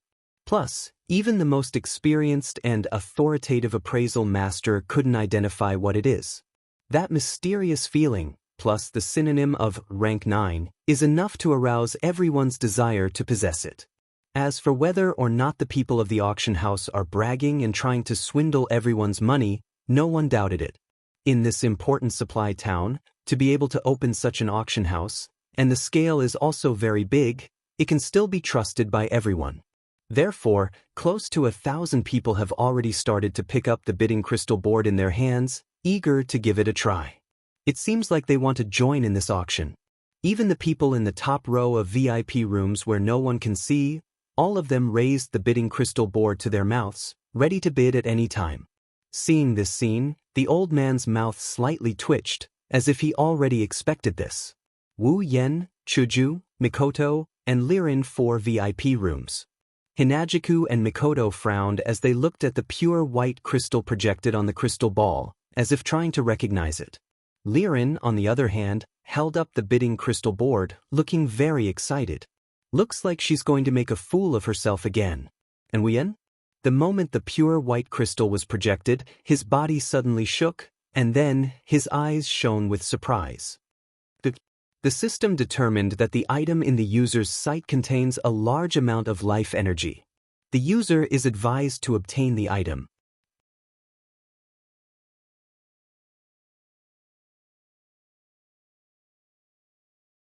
Chapter 65. Beep. The system has determined that the item within the user's line of sight contains a large amount of life force. User is advised to obtain the item. The cold and emotionless voice of the system rang out beside Wu Yan's ears. The robotic and old-fashioned voice caused Wu Yan's body to tremble slightly. His gaze upon the pure white crystal became similar to the gaze of the other participants below, burning with desire. What is life force? Up till now, Wu Yan had only seen life force from 2 items. More accurately, the system had only detected life force from the 2 items in Wu Yan's hands. One of them was the mysterious crystal that he had obtained from the Whirlwind Butler instance dungeon after going through untold hardships to complete the quest. The reason why it contained life force was very simple. I Cheng's mother had said before that there was a powerful monster sealed within it. Due to the life force sealed within it, the system had notified him that it contained life force. The other one was the demonic beast egg that Wu Yan had looted back in the behemoth forest when he was raiding the lair of the demonic beasts. That was easy to understand. Since it was a demonic beast egg, there was a life force inside. Thus, it was normal for it to contain life force. What is life force? Wu Yan did not know. What use does it have? Wu Yan was even more clueless about that. However, Wu Yan knew that this item, in the hands of the system, could be used for one purpose. That was to exchange it for summoning points. That was right. Summoning points. Summoning points for summoning chicks. Wu Yan had never forgotten that the system had mentioned that any unit that contained life force, as long as it did not possess intellect, could be turned over to the system in exchange for summoning points. That was the reason why Wu Yan had spent so much time in the behemoth forest raiding Wolf's lair, Dog's lair, not letting go of any lair, all for the sake of finding 1 or 2 demonic beast eggs in exchange for summoning points. If it wasn't for the fact that the life unit sealed in the mysterious crystal was an intelligent monster, Wu Yan might have directly handed it over to the system in exchange for summoning points. For example, although trees and flowers were also living units, they did not have intelligence. However, their life energy was too low, so low that Wu Yan could not do anything about it. Therefore, they could not be exchanged for summoning points. Otherwise, all the trees in the behemoth forest would have been cut down by Wu Yan long ago. Apart from the magical beast egg and the mysterious crystal, Wu Yan had never seen any other units with life energy. And now, the appearance of this pure white crystal in front of him actually caused the system to react, saying that it contained life energy. How could this not make Wu Yan happy? Even for the mysterious crystal that sealed the intelligent monster, the system did not use the word large to describe it. One could imagine that if the pure white crystal only had pure life energy and did not have life, then, if he used it to exchange for summoning points, that would definitely be a lot of money. In Wu Yan's heart, if he did not bid for it, he would definitely be struck by lightning. Fiercely swallowing a mouthful of saliva, Wu Yan quickly said to Lirin beside him, "Little girl, give me the bidding crystal." Wu Yan's words stunned Chuju, Mikoto, and Lirin. They looked at Wu Yan, who seemed to be hesitating. They could hear the anxiety in Wu Yan's voice. Is there a problem? Why are you so anxious? Is there something wrong with the crystal? Chuju tilted her head, looking at Wu Yan with a puzzled expression. No matter what appeared before, Wu Yan clearly still had a calm appearance, never as anxious as now. Little Lirin very obediently handed the bidding crystal in her hand to Wu Yan. Wu Yan took the bidding crystal, his eyes were still looking at the crystal ball projection that was already starting to jump. He diverted some of his attention to say to Chuju and the others. "And that crystal, the system determined that it contains a large amount of life energy." Life energy? Chuju and Mikoto looked at each other in surprise. Only little Liren was there, muttering what is the system, what is life energy, and so on. After being summoned by Wu Yen, the system stuffed some necessary knowledge into the two girls' heads. For example, the basic information of the summoner, the conditions of the summoning and the fusion of life after the summoning. Naturally, there was also the matter of summoning points and the exchange of summoning points. After listening to Wu Yan's explanation, the two girls instantly understood why Wu Yan was so anxious. Can that crystal be exchanged for summoning points? Mikoto walked to the glass window, looking through the glass, looking at the pure white crystal on the crystal ball projection, and asked doubtfully. "I'm not sure." When he said this, Wu Yan's eyes still didn't leave the pure white crystal's projection. While counting the price, he still said with ease, "If that crystal is the same as the mysterious crystal, sealing or possessing some kind of existence, then of course it can't be exchanged for summoning points." "That's true." Mikoto nodded in understanding. She turned back to look at Chuju, who raised her head from deep thought. They looked at each other, their eyes filled with the same thought. That's displeasure. The two girls were also surprised. Why are they displeased? They don't know why, but they don't know why they suddenly feel displeased, as if something important is about to be snatched away. Chuju and Mikoto didn't know that in Wu Yan's mind, summoning points are equal to girls. With more summoning points, of course he can summon more girls he likes. If Wu Yan knew about this, he'd definitely sweat enough to form a waterfall.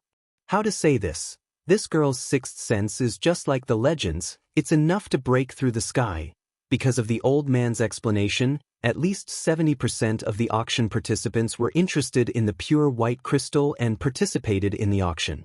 The other 30%, it's not that they don't want it, it's that they can't afford it, they're embarrassed because they don't have enough money, of course. This group of people who don't have enough money and can't afford it, as the price on the projection increased, the number of people also increased. In just a short while, this group of people went from the initial 30% to 40%, 50%, 60%, 70%, and it's still increasing. Wu Yan obviously isn't included in this group of people.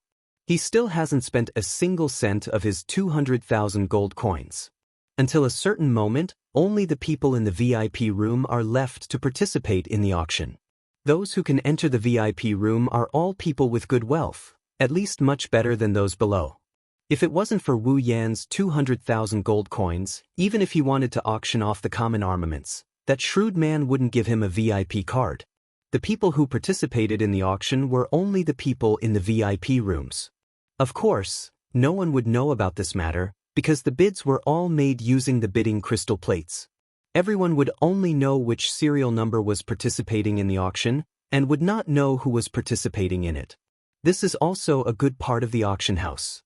At least, they don't have to worry about treasuring a jade ring. In the blink of an eye, the number on the projection has reached 50,000 gold coins. And this number was constantly being refreshed. Looking at the number on the projection, the old man's face is about to turn into a chrysanthemum. Only when the bid reached 70,000 gold coins did the refresh speed start to slow down. Seeing this situation, the old man immediately picked up the wooden mallet. 70,000 gold coins. Is there anyone else who wants to increase the price? You have to know, this is something that a rank 9 warrior risked his life to protect. It's definitely not ordinary. 80,000 gold coins. Guest number 007 has bid 80,000 gold coins. This is too expensive. When Wu Yan bid, Chuju is secretly speechless. 80,000 gold coins? How much is it if converted to yen? Those are gold coins made of gold. Wu Yan doesn't care, no matter how important the gold coins are they more important than girls? Seeing the number become 85,000, he immediately shouted 90,000.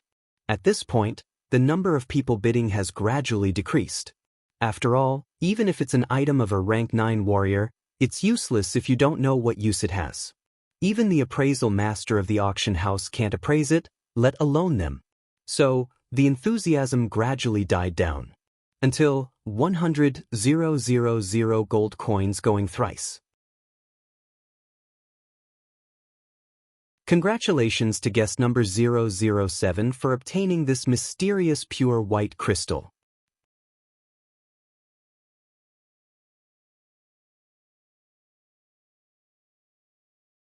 Chapter 66.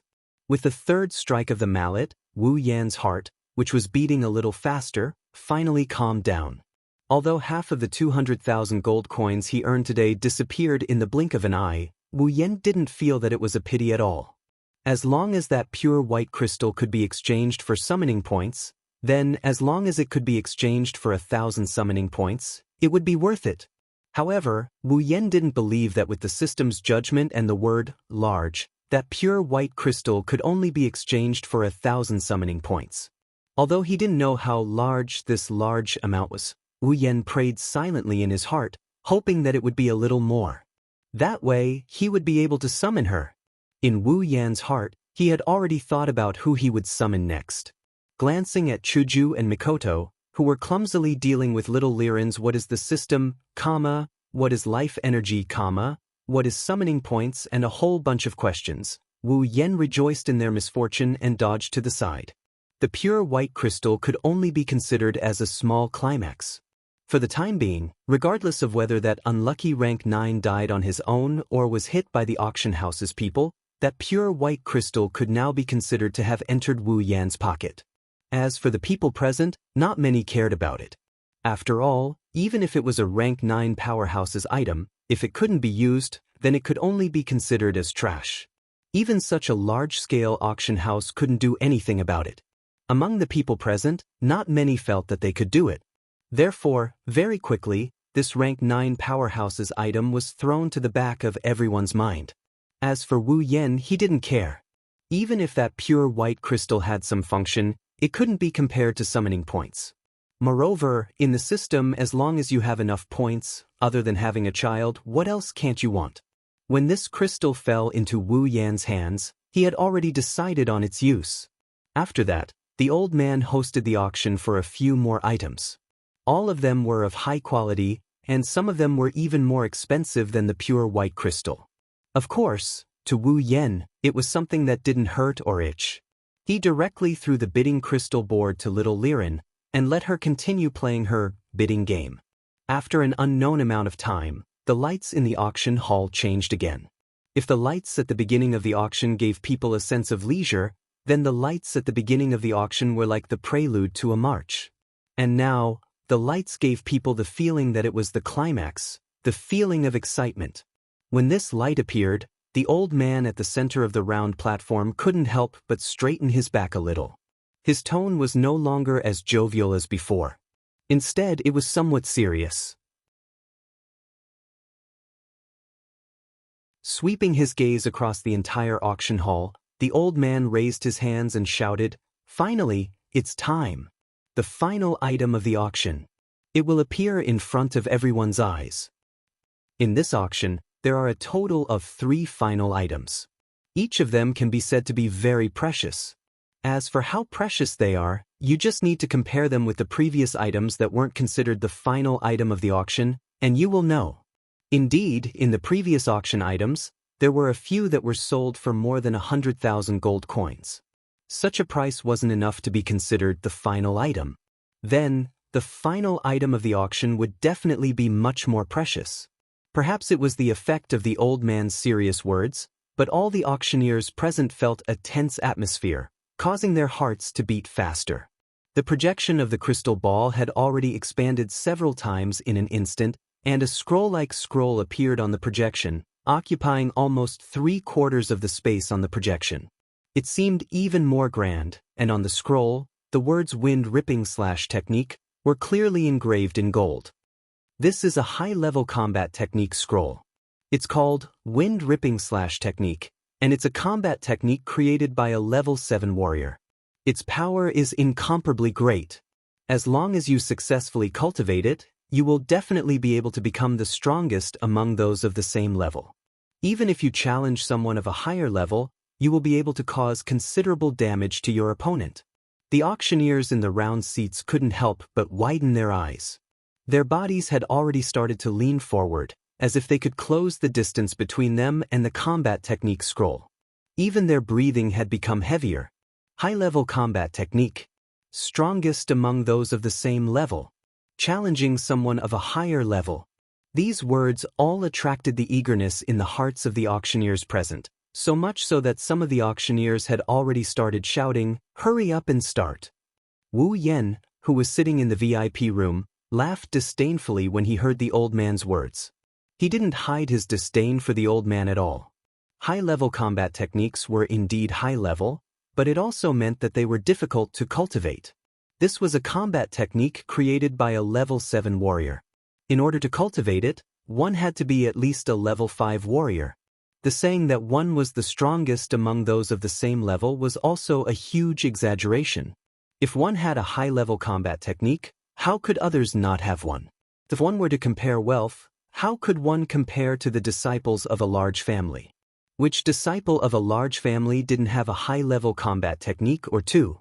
As for challenging someone of a higher level, that was even more of a joke. It was just a combat technique created by a level 7 warrior. Even if one succeeded in cultivating it at most, they would only be able to flaunt it a little before reaching level 7. If they still relied on it after reaching level 7, they would definitely be defeated. Of course, Wu Yan was very disdainful of this, but that didn't mean that others would be the same. Wu Yan's abilities were all exchanged directly from the system. As for the abilities he obtained from the system directly imbued him with the method of Bodhi imbuement. The moment Wu Yan clicked on the exchange, he had already learned how to use it. Therefore, to him, personally cultivating battle skills was strenuous and unrewarding. He did not consider that others did not have the same treatment as him. They could directly learn battle skills. Not to mention high-level battle skills, even low-level battle skills had to be learned by themselves. Now that they had the chance to learn a high-level combat technique, they naturally wouldn't let go of such an opportunity. This combat technique scroll was worthy of being the finale item. The price kept rising and soon, it reached 100,000 gold coins. Wu Yan and the rest watched as the price went past 100,000 gold coins, then 200,000 gold coins, and still kept rising. The price made Wu Yan, Chuju, and Mikoto look at each other. In the end, this combat technique scroll that wasn't even as important as a meal in Wu Yan's eyes was sold at a price of 350,000 gold coins.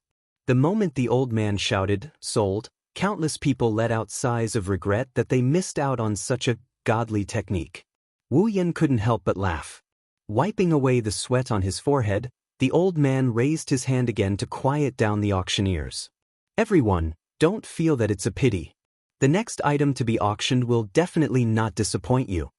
When everyone heard this, they quickly sat up straight and looked at the old man with shining eyes. The old man felt a chill in his heart and tightened his chrysanthemum. The crystal ball projection changed again and a small katana without a guard appeared in front of everyone. Beside it was a scabbard. Even though the blade was only a projection, the sharp edge was vividly displayed in front of the auctioneers. With the appearance of this weapon, the old man's voice started to carry a hint of excitement, as if this weapon was his. "Everyone, the second item to be auctioned, and also the second last item to be auctioned, is this." The auctioneers looked at the strange-looking weapon on the projection and looked at the old man with doubtful eyes. The edge of the blade is indeed vivid and lifelike, but there aren't many who have good eyesight. After all, no matter how lifelike it is, it's still just a projection. It's not the real thing, so how can it be so easy to recognize? The old man laughed out loud and said something that caused a stir in the crowd. "Everyone, don't be fooled by its small blade and strange design. This is a common armament."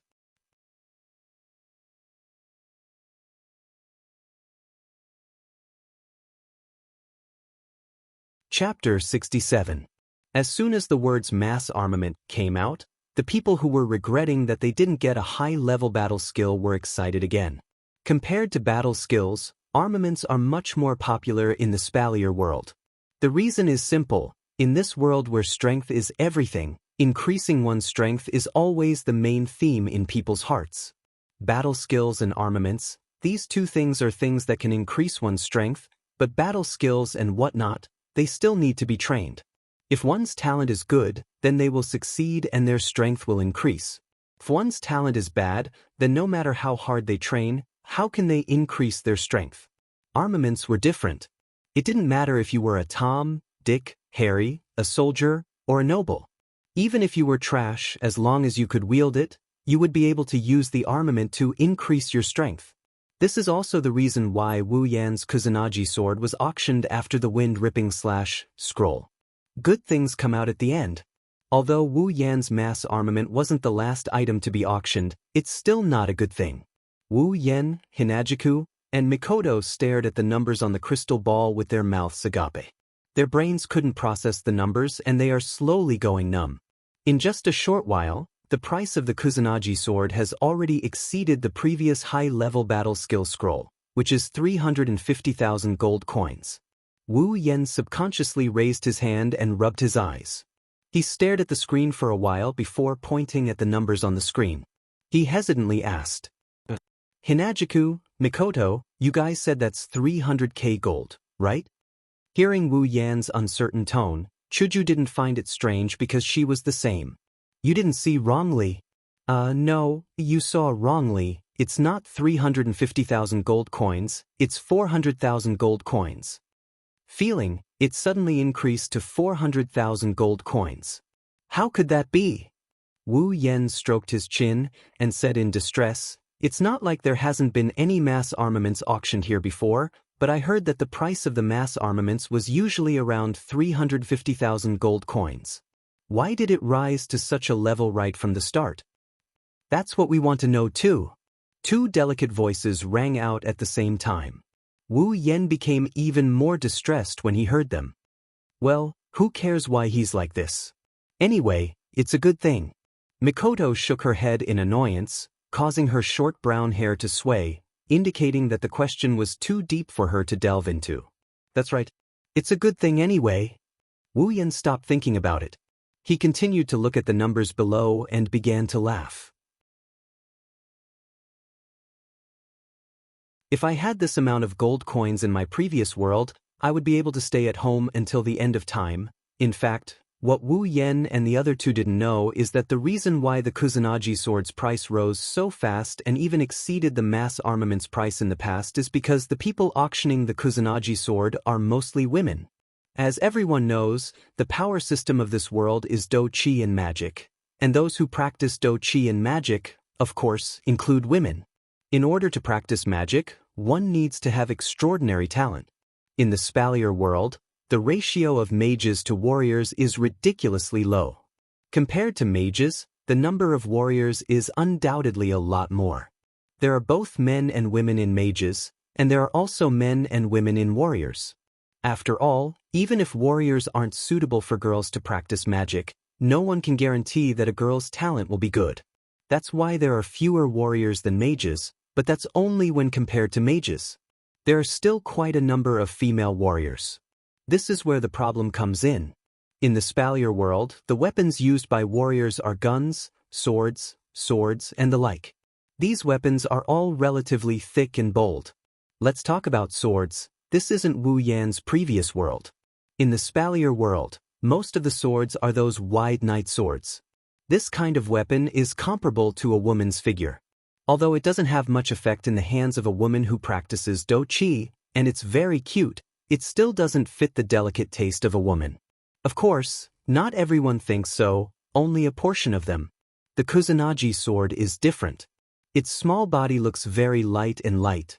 Although it doesn't have any gems or gold embedded on it, compared to those wide knight swords, this kind of weapon is undoubtedly more suitable for a woman to use.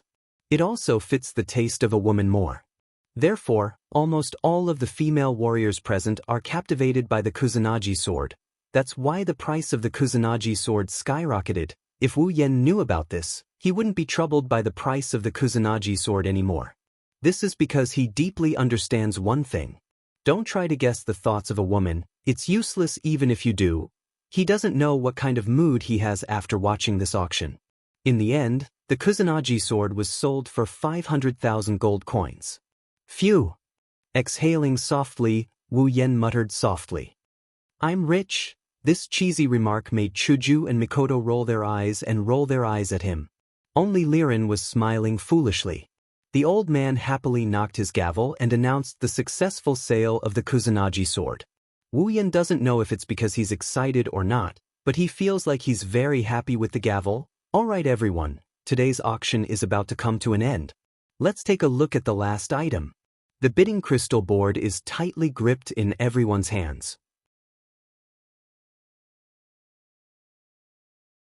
Their eyes are glued to the crystal ball projection, waiting for the final moment to arrive. Before this, there were two other auction items. One was an advanced combat skill, and the other was a common armament.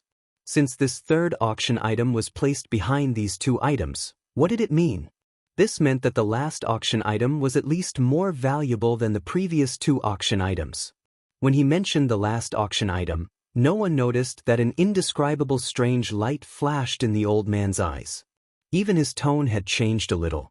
No one noticed this, not even Wu Yen, who is still immersed in the sea of gold coins in the VIP room. The old man waved his hand and the projection on the stage changed. This time, it's a map. A map! The thousands of auctioneers present couldn't help but blurt out the word at the same time. Along with them, there's a deep sense of doubt, including Wu Yen and the others. Frowning, Wu Yen looked at the map projection on the stage and narrowed his eyes. His intuition tells him that this is unusual. The final item of the auction was actually a map? A map that's more valuable than a high-tier combat skill or a common armament. Could it be a treasure map? Impossible. If it's a treasure map, the auction house would have already dug it up with their own hoes and pickaxes. Why would they put it up for auction? Well, even if the auction house didn't have the ability to bring it back to the light of day for some reason, it's normal to put it up for auction. However, Wu Yen definitely doesn't think so. Let alone him, if anyone here thinks so, they should apply for the Brain Disorder Fund.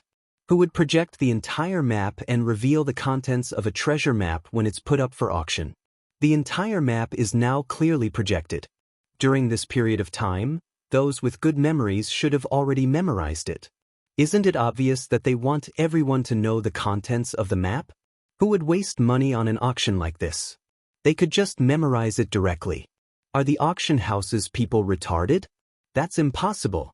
If the auction house's people were retarded, the auction house would have been swallowed up by others a long time ago. If they're doing this under such circumstances, isn't there something fishy going on? Even someone like Wu Yen, who doesn't know how to use his brain, can think of this. Of course, the thousands of auctioneers present aren't all idiots. Perhaps, at this time, those who think they're smart are also distressed. You're tuning in to the Passion Pages YouTube channel. We're so grateful for your support, and don't forget to subscribe to join us on this incredible journey through captivating stories. Your generosity through donations truly makes a world of difference, as it's the primary source of revenue that allows me to expand and enhance this channel for you. Thank you from the bottom of my heart for being a part of this adventure.